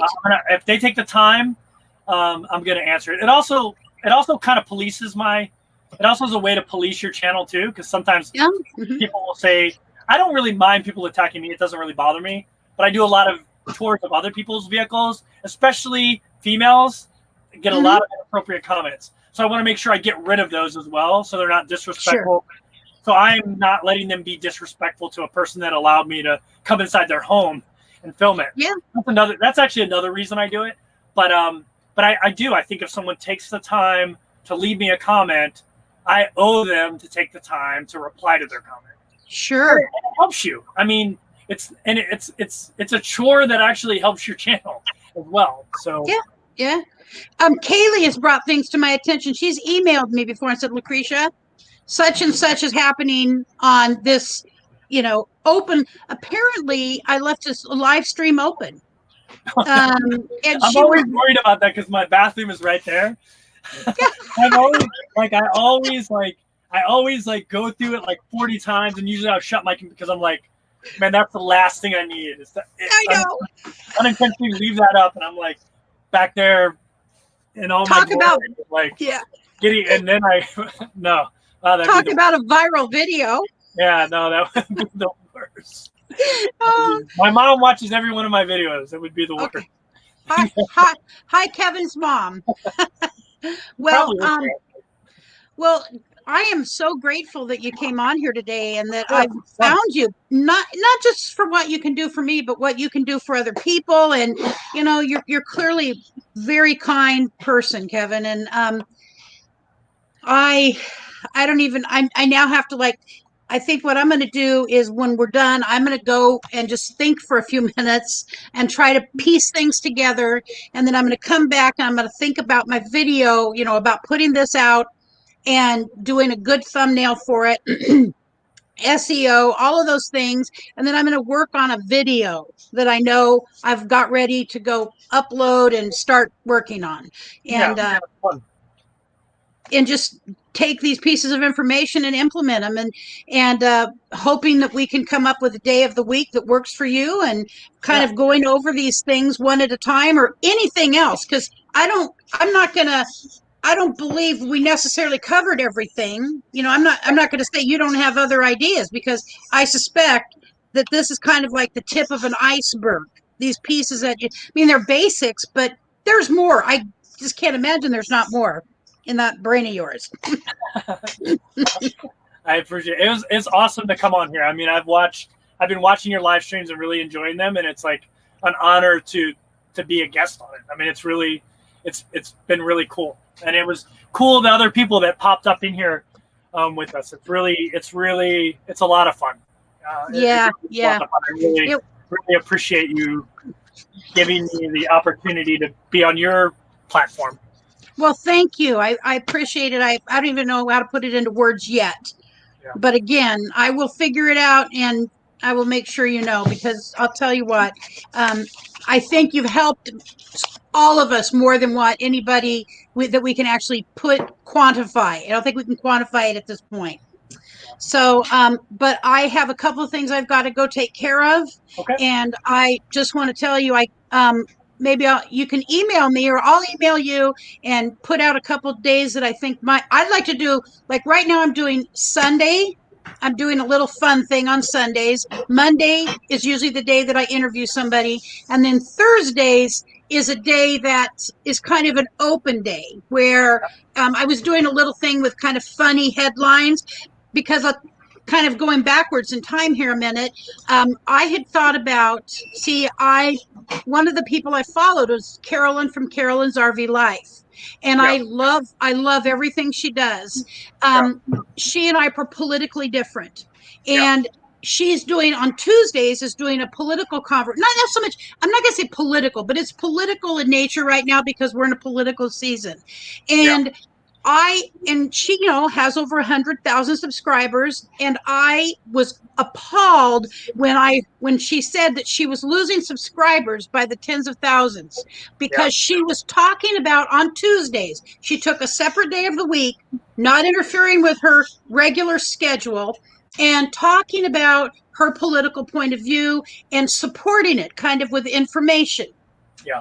And people were still coming and unsubscribing because that wasn't what they wanted to see. And she said, made it clear on Tuesdays what I was going to be talking about. And you don't have to come on Tuesdays. I'm still going to do my regular stuff on whatever days of the week they were. And she was, genuinely confused about why people intentionally wanted to do that. Well, I came and I came back to my own channel and I put out the option of once a week having a guest speaker on and talking about how to deal with our conflicts in a positive, respectful way. Like I could talk to her every day of the week and not be disrespectful to her beliefs at all, because she has an absolute right to them, a moral and ethical, a legal right to believe what she believes. And so does everybody else. And I may disagree, but I don't have to disregard the rest of you as a human, or disregard the rest of you for the work that the work that you do that I respect. Why would I throw the baby out with the bathwater? But you know what? Many of the people who watch me regularly said they would unsubscribe. Yeah. And I am, it's not that I'm a coward, because I'm like one of the last cowards. I do not generally back down from anything. Yeah. But that's kind of one of my unfortunate hallmarks, is I can be extremely stubborn, and I'm so small of a channel, I really couldn't afford to do that. And by the way, it's not really my passion right now. If I felt really passionate about it, I would have said, well, I'm willing to risk that. The master's degree I was working on when my back started literally crumbling was a master in public policy. Yeah. And I was going to work towards that degree to, probably work with, helping research, doing a particular policy, whatever that might be, which I'm actually fairly good at. And so I kind of miss that. And I thought, well, I could bring that into my, mix it up here. No. Because I was way confused about that. They don't want to hear anything political, and that's okay. I respect that as a general channel. I don't do that at all. Well, my advice to people on that, I think I mentioned this the other day, is you can always start another channel and tell your audience about it. Yeah. And direct it. And I mean, not to tell Caroline how to run her channel, but because she's been successful. Yeah. But if I was going to do something like that, what I would have done is start a completely separate channel and announced it like, hey, this is what I'm going to do on this channel. Come and watch this channel. Don't worry, Carolyn's RV is still just going to be about RVing. And then you could have directed those people that wanted to watch that over to there. And then because what happens when you do that is people get things that they don't want in their feed, and then they're like, I don't want to hear about this, and then that's why they unsubscribe. That's why people unsubscribe, is because stuff pops up in their feed that they don't want. Sure. And so that's always my advice to people is, if you want to go off topic of your channel, just start another channel and direct your audience. And the ones that want to watch that will go over there. And then the people who are searching for that will be able to find your channel, because they won't find that on Carol if they are searching for that, because Carolyn's channel is about RVing. So they're not going to find her political stuff, even if they're looking for it. So, that would have been not that she needs my advice. She's built a really successful channel. But that's what I would do if I was going to do something like that, like go off topic. I'm really into investing, but if I tried to talk about investing on here, I would lose a bunch of people. So if I ever want to go back and do that again, I'll start another channel specifically for investing. So anyway, that's a channel I'd listen to. Corey from Northwoods RV Life, he started another channel it's called Tech Buddy or something like that. It's more about the technical stuff than the RVing stuff. Yeah. And he hasn't really had a chance to do a whole lot with it, but I signed up. I subscribed to that because I really am nerdy in that way. I want to understand, and it's not just being nerdy. I guess if I want to have a successful YouTube channel, I need to learn how to YouTube. Yeah. And that involves some technical stuff. But all right, well, I'm going to let you go. And again, I appreciate what you've done for us from the bottom of my heart, and I can't wait to have to get together and do this on a regular basis. Yeah. Not necessarily, we're not going to hostage take you for 4 hours every time, but but It was you fun, do. though. It was fun. I enjoy doing this. So for me, it was good. I needed a way. I'm in a kind of a strange area for me. I'm only here for one night, so I didn't have anything to do anyway. So it was a great way to pass. It was a great way to pass the time and meet some really cool other YouTubers. So I really appreciate it, Lucretia. All right. Well, thank you so much, and we'll be in touch. Okay. Have a good night. You too, dear. Whoo wee, man. Now that's kind of left me on a high, I have to say, emotionally, and I'm excited to now try and take this information and put it to good use, because that's the whole point of doing this. And not only is he just a super smart guy, Kevin, you are a really cool guy, and I'm very impressed with what you know, and I'm impressed with the fact that you're willing to share it with us in the way that you did, and that seems to be something that you really enjoy doing, with is helping other people. And so thank you, and thank you, Kaylee. Thank you, anybody who is still on here, especially anybody who was moderating for me, and I don't even know, it's gone from my phone for some reason, but we will find a way to get him back on a regular basis, and I'm going to do everything I can to make a thumbnail to reflect how good this afternoon was. It deserves it. Okay. And again, feel free to, once you see this, to share it with people. Make sure you tell everybody about it, because he was like going to school. You're like going to school, Kevin. All right, guys. I love everybody. I love you all.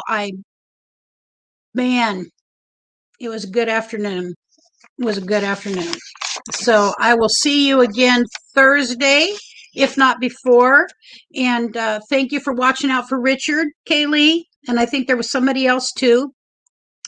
Deeply appreciate that. He's doing okay. Just as a quick update, he's doing okay. He's just very, it's a tough couple days. And he will get better. And we should never have went Saturday, is what I can say. As it was bad judgment on my part, and I should not have suggested it. All right. So thank you for coming by. Thank you for having coffee. If anybody had coffee, I had 2 of these mugs full. This is like literally a 2 or 3 cup mug. So anyways, thank you guys. See you on Thursday. Have a great day. Stay well and stay safe.